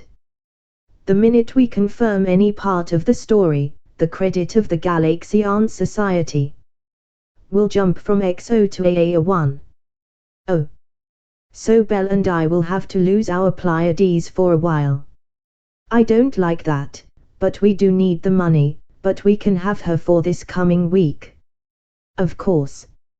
So maybe we'd better break the story now, instead of letting it leak. Can you, after what you just told them? Sure I can. He set his mind and searched. Bundy, this is Garlock. So what am I supposed to do? Burst into tears of joy. Save it. I changed my mind. You can break it as fast and as hard as you like. I'll play along. Yeah. Why the switch? What's the angle? Strictly commercial. Get it from Banks. And you'll, personally, go on my hour with it. Yes. Also, we'll demonstrate, take you to any star system in the galaxy. You and all the rest of the new shorks who were here and any 50 VIPs you want to invite. Tomorrow morning, all right with you? You, personally, in the Pleiades? Bundy insisted. Better than that. The other 2 starships, too. You've got them, particularly those 4 primes, clearly in mind. Not exactly, there was so much of it. Spread it on me now, ha. Garlock did. So. Thanks, pal, for the scoop. I'll crash it right now, and follow up with Banks. Bye. Think you can deliver on that, Key? Banks asked. Sure. Both Degi and Alzine will need a lot of extra money, fast. They'll play along. They did, and that 3 starship tour, which visited 20 solar systems instead of 1, was the most sensational thing old Earth had ever spawned. Bell and Garlock did not spend that weekend on Earth. We go, they said, as soon as the Pleiades was empty of pressmen, and they took James and Lola along. If we never see another such brawl as this is going to be, Bell told Banks, who was basking in glory and entreating them to stay on for the show. It will be exactly 20 minutes too soon. Thus it came about that Earth's first 4 deep spacemen were completely out of reach when unexpected developments began. Alonzo P. Ferber was one of the VIPs on Bundy's personally conducted tour of the stars. As has been said, he was a very able executive. He had an extremely keen profit sense. This new thing smelled, simply reeked, of money. SSE would have to get in on it. Ferber was not thin-skinned. Where money was concerned, it would never even occur to him to cherish grudges or to retain animosities. Wherefore SSE's purchasing department suggested to the Galaxian Society that negotiations be opened concerning licenses, franchises, royalties, and so on. These suggestions were politely but firmly brushed off. Then emissaries were sent, of ever-increasing caliber and weight. Next, Ferber himself tried the Tridii, and finally, he came in person. Rebuffed, he made such legally sound threats that Evans and Macy agreed to a meeting, stating flatly, however, that no commitments could possibly be made without the knowledge and approval of the Society's president, Clender Garlock. Thus, at the meeting, the Galaxians made only 2 statements that were even approximately definite. One was that Garlock would probably return to Earth during the afternoon or evening of the following Friday, the other that they would take the matter up with Garlock as soon as they could. After that meeting, Macy was unperturbed, but Evans was a deeply worried man. You see, he explained, the real crux was not even mentioned. No. What is it, then? Operators, primes, and the practically non-existent laws pertaining to their what? Labor, skill, genius. For instance, could Garlock be forced to do whatever it is that he does? On the other hand, if Ferber offered Bell Bellamy 5 million credits a year to work for SSE, is there anything we could do about it? Oh, I thought all there was to it was that you'd delay M for a year or so and that'd be it. Far from it. To date I have listed 58 points for which, as far as we can learn, there are no precedents, and the lawyer called a meeting of his staff. For Bell and Garlock, the week went fast. On Friday afternoon, high above Earth's Galaxian field, Garlock said, more than half regretfully, no more fun. Back to the desk. Back to the salt mines. I weep for you, Bell snickered. Sob, sob. Shed him a tear, Lola. One tear coming up. Oh, whoa, oh, whoa. Oh, whoa. James snorted. Why the sob and moan routine, K.E., from a guy who's going to be monarch of all he surveys? His conscience aches him, Bell explained. This monarching business is tough if you haven't thought about how to monarch, and he hasn't. Have you, K.E.? Not a lick. Garlock smiled slightly. I been busy. You better start to, she advised, darkly. You aren't busy now and we have an hour. We better confer, I'll make like a slave driver. They ported into his room and he set the blocks. His attitude changed instantly. Nice act, Bell. What was it all about? That theory of yours. Your predictions are too uncannily accurate to be guesswork, and the more times you dead center the bullseye, the worse scared I get. I really want to know, K.E. Okay. It isn't complete, I need a lot more data, but I'll show you what I have. It's fairly strong medicine and it comes in big chunks. It would have to, it covers the whole macrocosmic universe, doesn't it? Yes. I'll start with the striking fact that, on every out-galaxy planet we visited, the human beings were Homo sapiens to n decimal places. Fertile with each other and, according to expert testimony, with us. All planets had humanoid guardians, the Arpalones and Arpales. Some, but not all, had one or more non-human, more or less intelligent races, such as the Fumaptes, the Lemurts, the Sankors, and so on. These other races never seemed to fight each other, but both races of guardians fought any and all of them, on sight and to the death. What do those facts mean to you? Nothing beyond face value. I've thought about them but I haven't been able to come up with anything. I have. He unrolled a sheet of drafting paper covered with diagrams, symbols, and equations. But before I go into this stuff, consider the human body. How many red cells are there in your bloodstream? Billions, I suppose. And there are billions of human beings on billions of planets, each having red blood cells identical, as far as we know, with yours and mine. Also white cells. Also, sometimes, various kinds of pathogenic microorganisms, such as staph, streps, viruses, spiros, and so on. Okay. My thought is that the Lemurts, Ozabes, and the like are analogous to disease-producing organisms. We saw the full range of effects, from none at all up to death itself. But they, the Ozabes and so on, died, too. How long do disease germs live in a human body after they've killed it? But that horrible dilopig, the gallop. They don't seem to fit.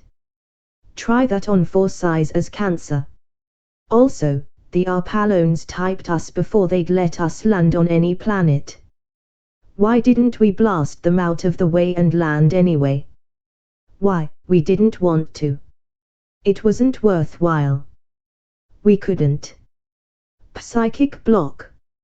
And if we had, we would have died. Different blood types don't mix. So you and I are merely two red cells in the bloodstream of a super-duper galactic supermonster. Phooey. She jeered. That chestnut was propounded 1,000 years ago. Are you trying to take me for a ride on that old sawhorse? That's the attitude I had at first. So now we're ready for the chart. He pointed to a group of symbols. We start with symbolic logic, manipulating like so to get this. There was a long mathematical dissertation, a mind-to-mind, rigorous, point-by-point proof. QED. Garlock concluded.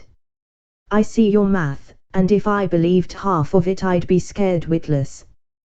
Those few pieces fit, but they are scattered around in vast areas of blankness and you're jumping around like the Swiss Miss leaping from Alp to Alp. And how about our own galaxy, the most important piece of all? It's different, and we're different, mentally. That wrecks your whole theory. No, I told you I need a lot more data. Also, beyond a certain point the analogy appears to get looser. Appears to. It's as loose as a goose.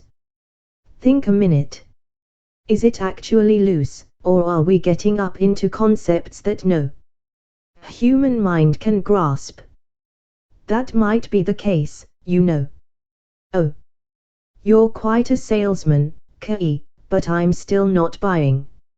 Our galaxy is a bit of specialized tissue, part of a ganglion, maybe. Over here. See. I'll have to leave it dangling until we find some more like it. I see. But anyway, you haven't a tenth's worth of real material on that whole sheet. Feed everything you have there into a computer and it'd just laugh at you. Sure it would. The great advantage of the human brain is its ability to arrive at valid conclusions from incomplete data. For instance, what would your computer do with the figures you shot at me the day we started out? 39, 20. 2, 39. 5, 7. 135. Yet they are completely informative. To anyone interested in that kind of figures, yes. Which includes practically all adults. Then take the figure 3.14. 159. Compy would still be baffled, but, unlike the first set, most people would be, too. Yes. Perhaps 2 out of 10 would get your message. Now take something really new, like the original work on gravitation or relativity. No possible computer would be of any use. That takes a brain. The brain of a Newton or an Einstein, yes. Bell thought for a minute, then grinned at him impishly. Now watch the brain of a Bellamy perform. Get into high gear, brain. I wish I knew something about biochemical embryology, but I read somewhere that ovae are sterile, so our galaxy is an ovum. Therefore our supergalooper is a gal, which incontrovertible fact accounts for and explains rigorously the long-known truth that women always have been, are now, and always will be vastly superior to men in every quality, aspect, and hold it. Garlock snapped. His face hardened into intense concentration. Then, do you think you're kidding, Bell? Why, of course I'm kidding, you big. Look here, then. He picked up a pencil and filled in blank after blank after blank. I'm making one unjustifiable assumption, that the Pleiades is the first intergalactic starship. The superbeing is a female, and she is just becoming pregnant. Flapdoodle. There are no blood cells in a sperm, and I don't think there are any in an ovum. I didn't mention either sperm or ovum. The analogy is so loose here that it holds only in the broadest, most general terms. The actual process of reproduction is unknowable. But wherever we went, we changed things. Not only by what we actually did, but also as a catalyst. No, not a catalyst. A hormone. Exactly. Each of these changes would cause others, and so on. An infinite series. Calling the first 3 terms alpha, beta, and gamma, we operate like this.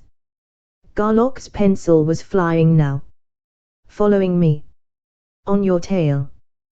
Bell was breathing hard, as the blank spaces became fewer and fewer. Her face began to turn white. From this we get that. And that makes the whole bracket tie into the same conclusion I had before. So, except for that one assumption, it's solid. My lord, K. Bell studied the chart. I mentioned Newton and Einstein. Add to that the brain of a Garlock, better than either. Then, seeing his reaction. You're blushing. I didn't think. Cut the comedy. You know I couldn't carry either of their hats to a dogfight. And I would never have believed that you are basically modest. I said cut out the kidding, Bell. I'm deadly serious. A brain that could do that. She waved at the chart. Well, even I am not enough of a heel to belittle one of the most tremendous intuitions ever achieved by man. Not that I like it. It's horrible. It denies mankind everything that made him come up from the slime, everything that made him man. Not at all. Nothing is changed, in man's own frame of reference. It merely takes our thinking one step farther. That step, of course, isn't easy. That is the understatement of all time. What it will do, though, is set up an inferiority complex that would wipe out the whole human race. There might be some slight tendency. Also, since my basic assumption can't be justified, the whole thing may be fallacious. So I'm not going to publish it. He glanced at the chart and it vanished. K. Bell stared, almost goggle-eyed. With your name. The tremendous splash. I see. You're really grown up. Not all the way, probably, but pretty nearly, I hope. But some of the not exactly corollaries, but Belle's face, which had regained some of its color, began again to pale. Which one of the many? The most shattering one, to me, concerns intelligence. If it is true that our vaunted mentality is only that of one blood cell compared to that of a whole brain, and that intelligence is banked, level upon level, well, it's simply mind-wrecking. I've been trying madly not to think of that concept at all, but I can't put it off much longer. Now's as good a time as any. I'll hold your hand. You'd better hold more of me than that, I think. I'll do even that, in a good cause. He put his arms around her, held her close. Go ahead. Face it. All the way down and all the way up. You've got what it takes. You'll come back sane and it'll never bother you again. She closed her eyes, put her head on his shoulder. Her every muscle went tense. Neither of them ever knew how long they stood there, close clasped and motionless in silence, but finally her muscles loosened. She lifted her head, raised her brimming eyes. All the way down, he asked. To almost a geometrical point. And all the way up. I touched the fringe of infinity. Intelligence all the way. All the way. I couldn't understand any of them, of course, but I looked each one squarely in the eye. Good girl. And you're still sane. As much so as ever, more so, maybe. She disengaged herself, sat down on the bed, lighted a cigarette, and smoked half of it. Then she stood up. If anything in the whole universe ever knocked hell out of anything, that did out of me. I'm going to do something that will take about 10 minutes. Will you wait right here? Of course. Take all the time you want. When she came back, Garlock leaped to his feet and stared speechlessly. He could not even whistle. Belle's hair was now its natural deep, rich chestnut, her lipstick was red, her nails were bare, and she wore a white shirt and an almost knee-length crimson skirt. Here's what I'm going to do, she said, quietly. I'm going to be a plain, ordinary brunette. I'm going to marry you as soon as we land, registered permanent family. I'm going to have 6 kids and spoil them rotten. In short, I have grown up, partly up, at least, to plain, he managed, finally. Ordinary. You.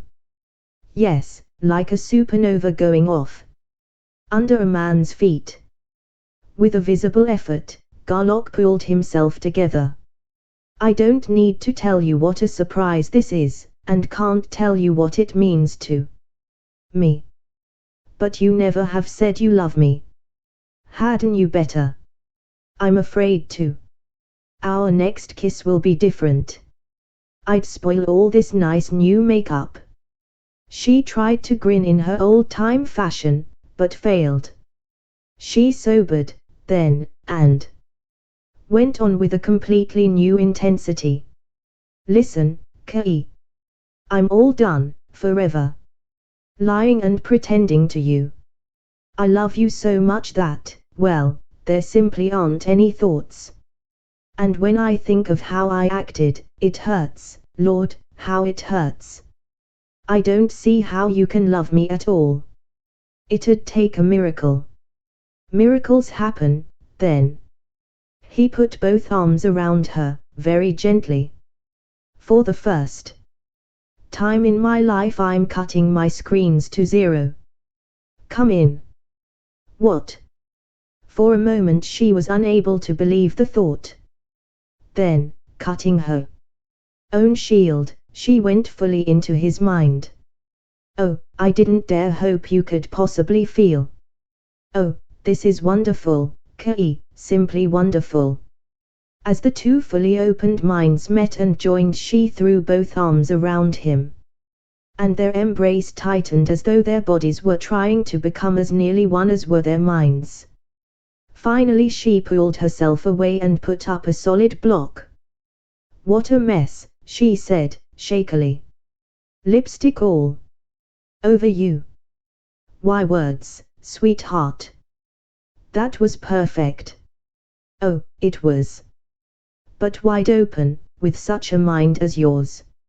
She paused, then came back to normal almost with a snap.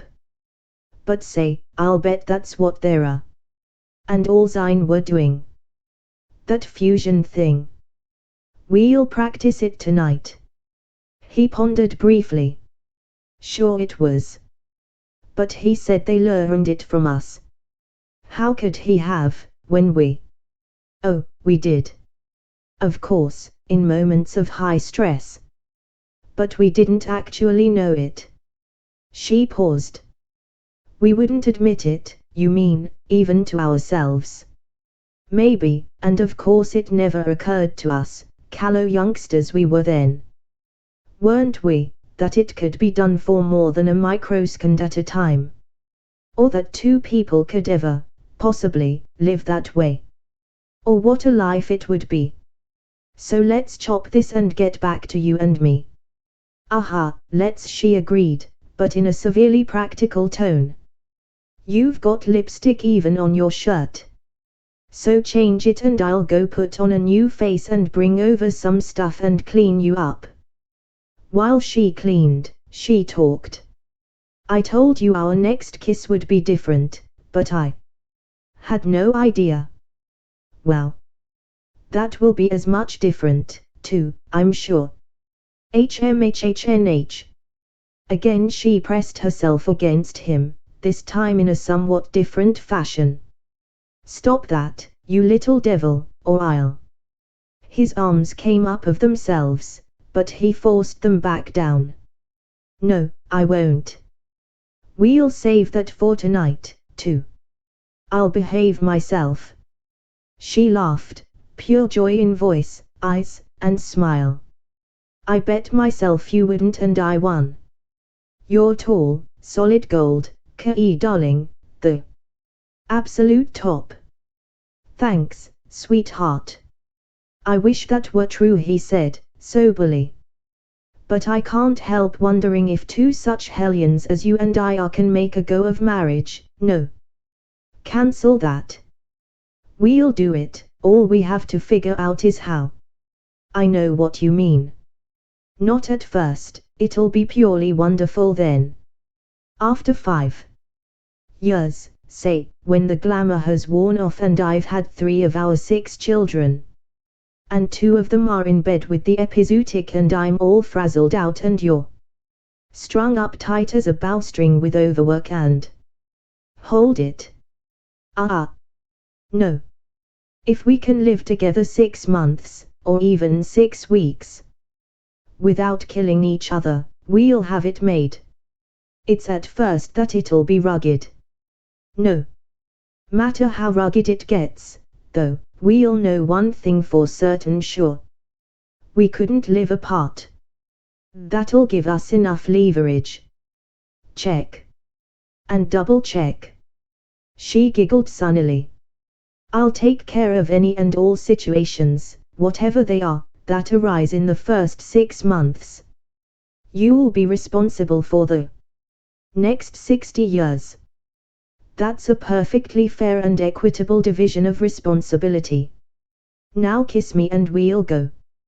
When Garlock cut the Gunther blocks, however, James' thought came instantly. Been trying to get you for 20 minutes, and in a couple of seconds he brought Garlock and Bell up to date. So Fatso's been waiting in Evan's office. He's throwing fits all over the place, and Evans and Macy are going quietly mad. He'll have to wait, Garlock decided instantly.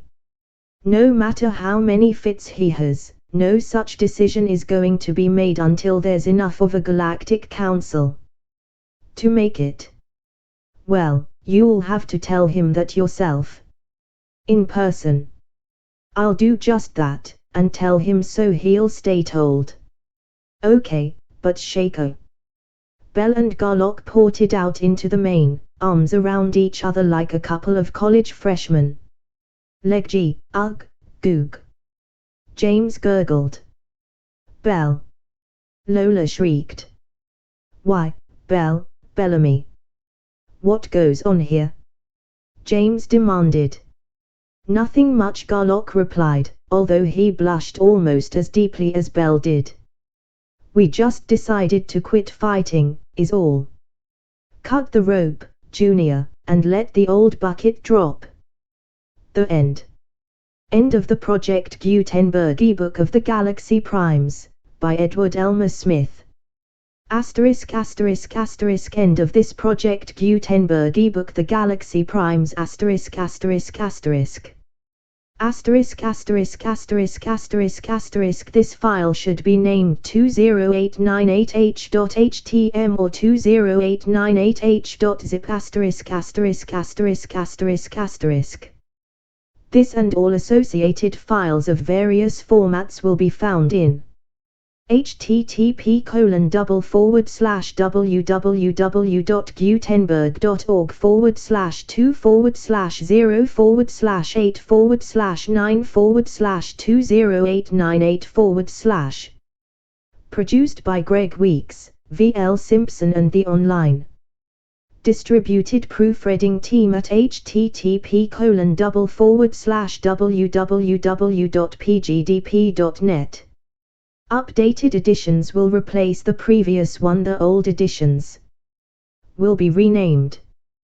Creating the works from public domain print editions means that no one owns a United States copyright in these works, so the Foundation and you can copy and distribute it in the United States without permission and without paying copyright royalties. Special rules set forth in the general terms of use part of this license apply to copying and distributing Project Gutenberg TM electronic works. To protect the Project Gutenberg TM concept and trademark. Project Gutenberg is a registered trademark, and may not be used if you charge for the ebooks, unless you receive specific permission. If you do not charge anything for copies of this ebook, complying with the rules is very easy. You may use this ebook for nearly any purpose, such as creation of derivative works, reports, performances and research. They may be modified and printed and given away. You may do practically anything with public domain ebooks. Redistribution is subject to the trademark license, especially commercial redistribution. Asterisk asterisk asterisk start, full license asterisk asterisk asterisk. The full Project Gutenberg license. Please read this before you distribute or use this work. To protect the Project Gutenberg TM mission of promoting the free distribution of electronic works, by using or distributing this work, or any other work associated in any way with the phrase Project Gutenberg, you agree to comply with all the terms of the full Project Gutenberg TM license, available with this file or online at http://gutenberg.net/license right parenthesis. Section 1. General Terms of Use and Redistributing Project Gutenberg TM. Electronic Works. 1.0. By reading or using any part of this Project Gutenberg TM electronic work, you indicate that you have read, understand, agree to, and accept all the terms of this license and intellectual property, trademark/copyright, agreement. If you do not agree to abide by all the terms of this agreement, you must cease using and return or destroy all copies of Project Gutenberg TM electronic works in your possession. If you paid a fee for obtaining a copy of or access to a Project Gutenberg TM electronic work and you do not agree to be bound by the terms of this agreement, you may obtain a refund from the person or entity to whom you paid the fee as set forth in paragraph 1.e.8. 1.b. Project Gutenberg is a registered trademark. It may only be used on or associated in any way with an electronic work by people who agree to be bound by the terms of this agreement. There are a few things that you can do with most Project Gutenberg TM electronic works, even without complying with the full terms of this agreement. See paragraph 1.c below. There are a lot of things you can do with Project Gutenberg TM electronic works if you follow the terms of this agreement and help preserve free future access to Project Gutenberg TM electronic works. See paragraph 1.e below. 1.c. The Project Gutenberg Literary Archive Foundation, the Foundation OPGLAF, owns a compilation copyright in the collection of Project Gutenberg TM electronic works. Nearly all the individual works in the collection are in the public domain in the United States. If an individual work is in the public domain in the United States and you are located in the United States, we do not claim a right to prevent you from copying, distributing, performing, displaying or creating derivative works based on the work as long as all references to Project Gutenberg are removed.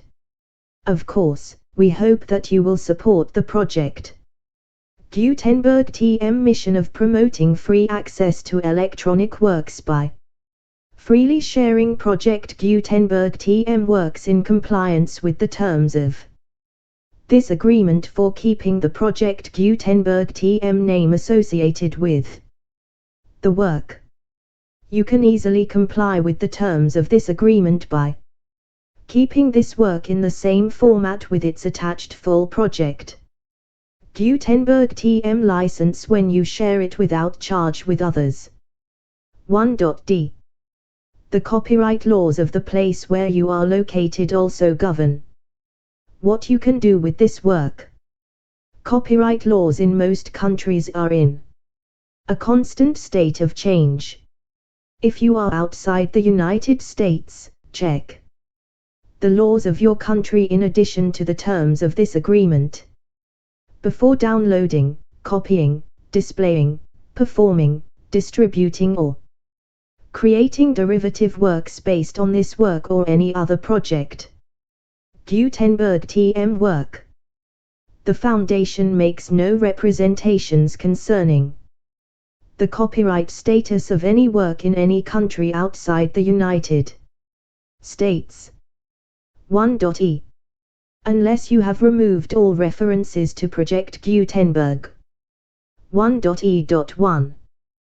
The following sentence, with active links to, or other immediate access to, the full Project Gutenberg TM license must appear prominently whenever any copy of a Project Gutenberg TM work, any work on which the phrase Project Gutenberg appears, or with which the phrase Project Gutenberg is associated, is accessed, displayed, performed, viewed, copied or distributed.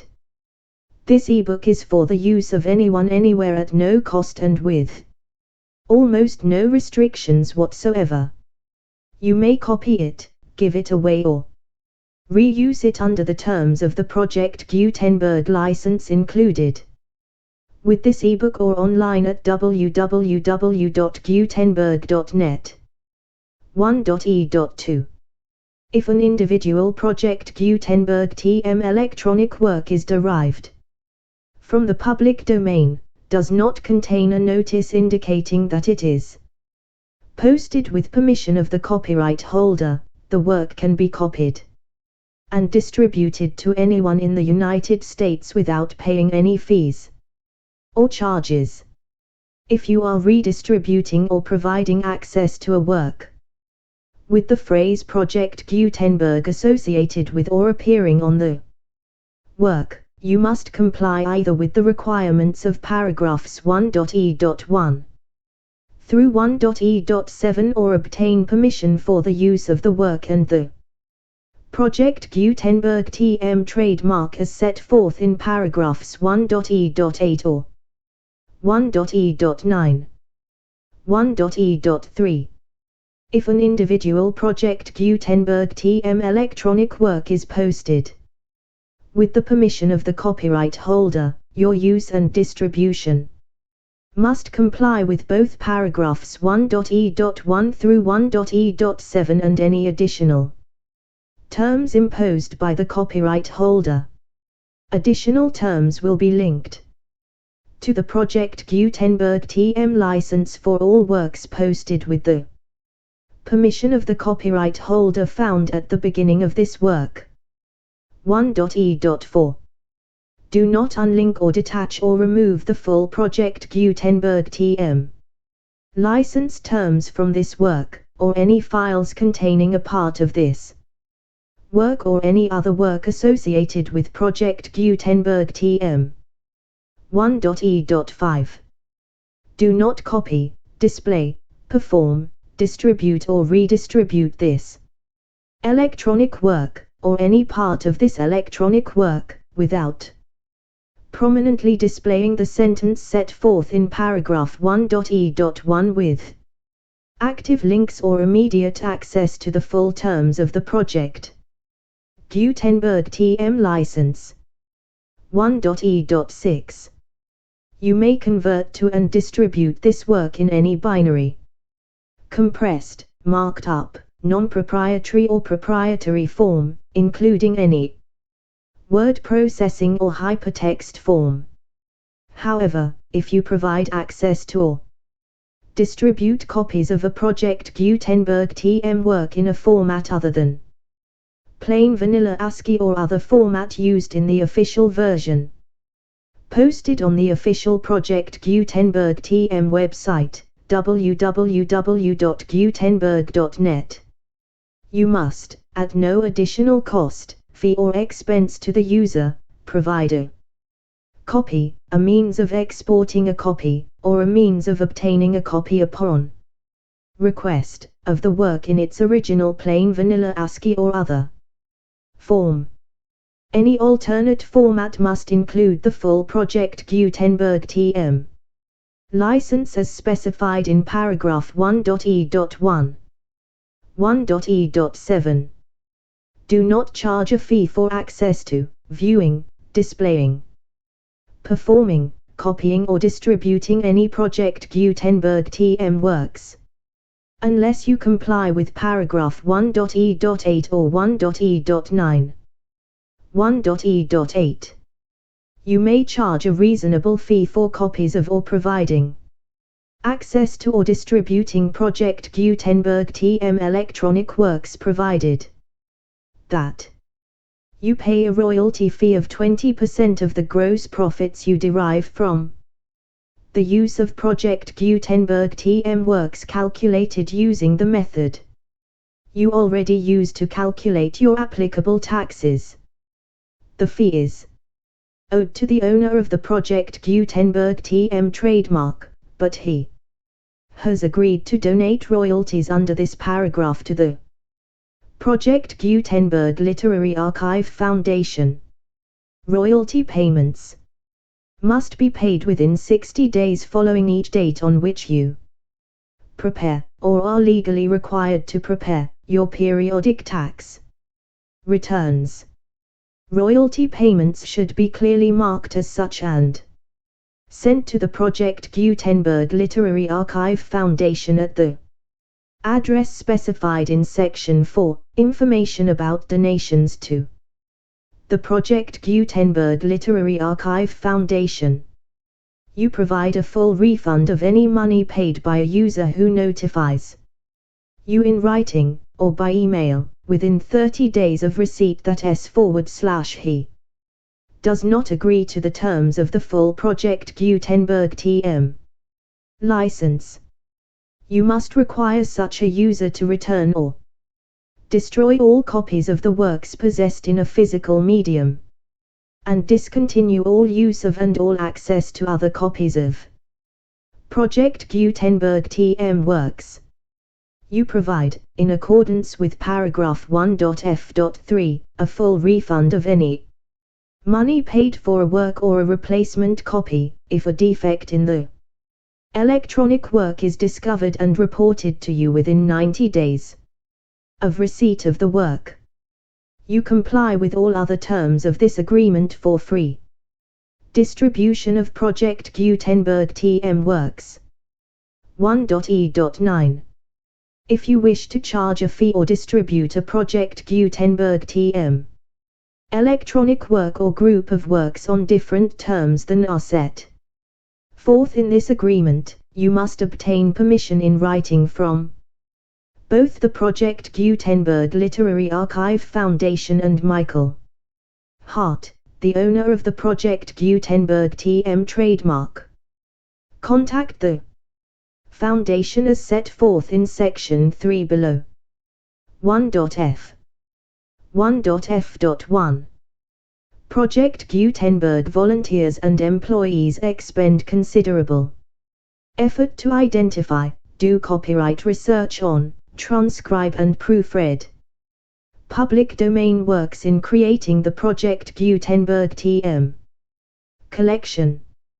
Despite these efforts, Project Gutenberg TM electronic works, and the medium on which they may be stored, may contain defects such as, but not limited to, incomplete, inaccurate or corrupt data, transcription errors, a copyright or other intellectual property infringement, a defective or damaged disk or other medium, a computer virus, or computer codes that damage or cannot be read by your equipment.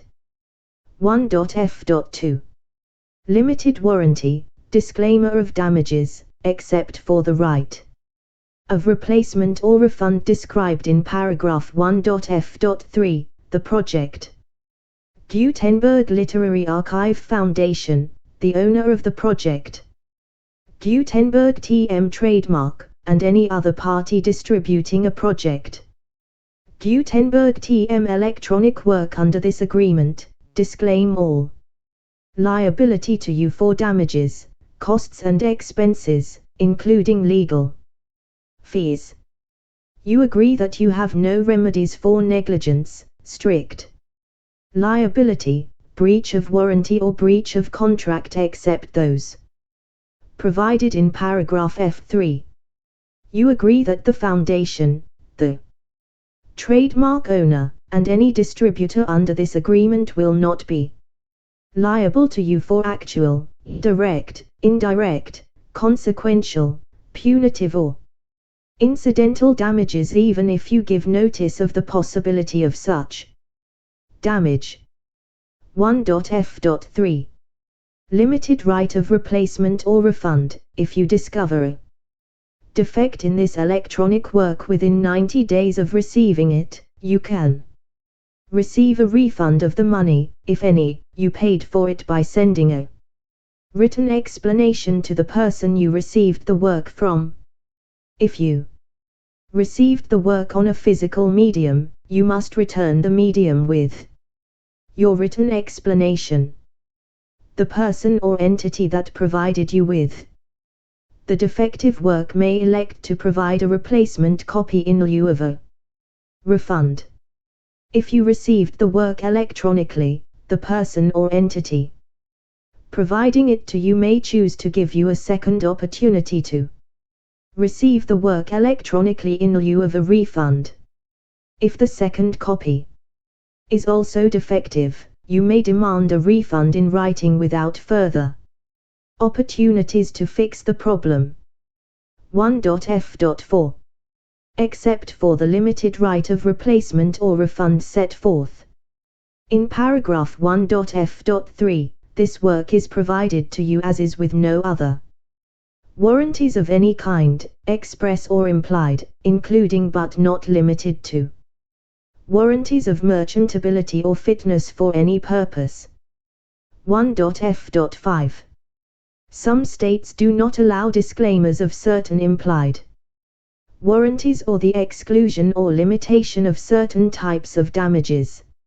If any disclaimer or limitation set forth in this agreement violates the law of the state applicable to this agreement, the agreement shall be interpreted to make the maximum disclaimer or limitation permitted by the applicable state law.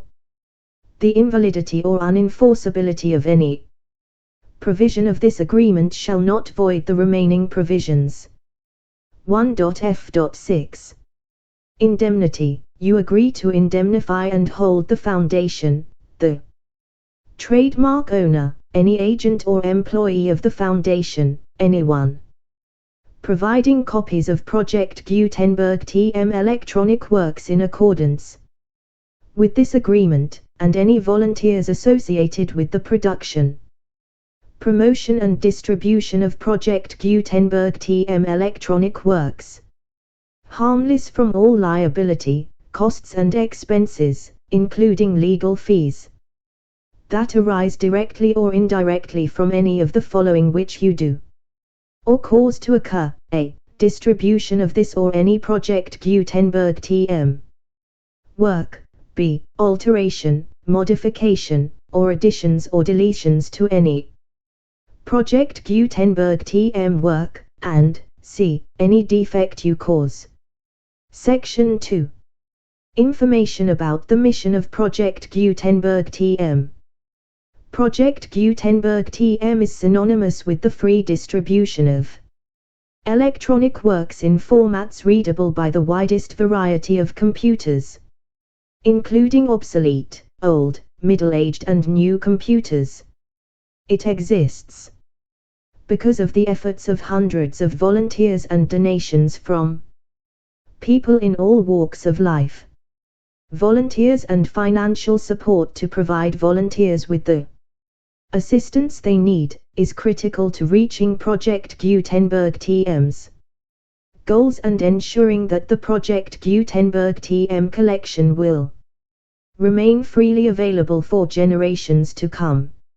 In 2001, the Project Gutenberg Literary Archive Foundation was created to provide a secure and permanent future for Project Gutenberg TM and future generations. To learn more about the Project Gutenberg Literary Archive Foundation and how your efforts and donations can help, see sections 3 and 4 and the Foundation web page at http://www.pglaf.org. Section 3. Information about the Project Gutenberg Literary Archive Foundation. The Project Gutenberg Literary Archive Foundation is a non-profit 501(c)(3) educational corporation organized under the laws of the State of Mississippi and granted tax-exempt status by the Internal Revenue Service. The Foundation's IN or Federal Tax Identification number is 64-6221541. Its 501(c)(3) letter is posted at http://pglaf.org/fundraising. Contributions to the Project Gutenberg Literary Archive Foundation are tax-deductible to the full extent permitted by U.S. federal laws and your state's laws. The Foundation's principal office is located at 4557 Mellon Drs. Fairbanks, AK 99712, but its volunteers and employees are scattered throughout numerous locations. Its business office is located at 809 North 1500 West, Salt Lake City, UT 84116, 801, 596, 1887, email business@pglaf.org. Email contact links and up-to-date contact information can be found at the Foundation's website and official page at http://pglaf.org. For additional contact information. Dr. Gregory B. Newby, Chief Executive and Director. Newby@pglaf.org. Section 4. Information about donations to the Project Gutenberg Literary Archive Foundation. Project Gutenberg TM depends upon and cannot survive without wide spread public support and donations to carry out its mission of increasing the number of public domain and licensed works that can be freely distributed in machine-readable form accessible by the widest array of equipment including outdated equipment. Many small donations, $1 to $5,000, are particularly important to maintaining tax-exempt status with the IRS. The Foundation is committed to complying with the laws regulating charities and charitable donations in all 50 states of the United States. Compliance requirements are not uniform and it takes a considerable effort, much paperwork and many fees to meet and keep up with these requirements. We do not solicit donations in locations where we have not received written confirmation of compliance. 2. Send donations or determine the status of compliance for any particular state, visit http://pglaf.org. While we cannot and do not solicit contributions from states where we have not met the solicitation requirements, we know of no prohibition against accepting unsolicited donations from donors in such states who approach us with offers to donate.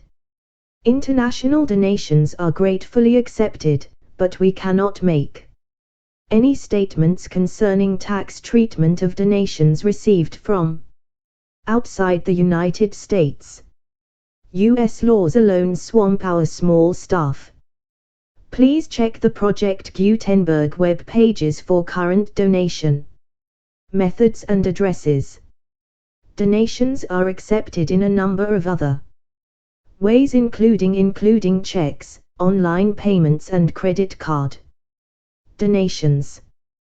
To donate, please visit http://pglaf.org/donate. Section 5.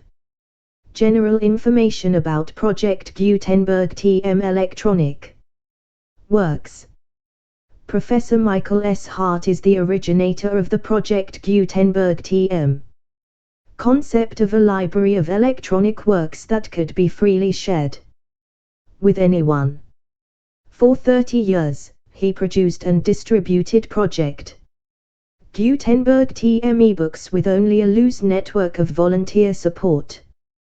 Project Gutenberg TM ebooks are often created from several printed editions, all of which are confirmed as public domain in the U.S. unless a copyright notice is included. Thus, we do not necessarily keep ebooks in compliance with any particular paper edition. Most people start at our website, which has the main PG search facility. http://www.gutenberg.net. This website includes information about Project Gutenberg TM, including how to make donations to the Project Gutenberg Literary Archive Foundation, how to help produce our new ebooks, and how to subscribe to our email newsletter to hear about new ebooks. Document outline. The Galaxy Primes. Chapter 1. Chapter 2. Chapter 3. Chapter 4. Chapter 5. Chapter 6. Chapter 7. Chapter 8. Chapter 9.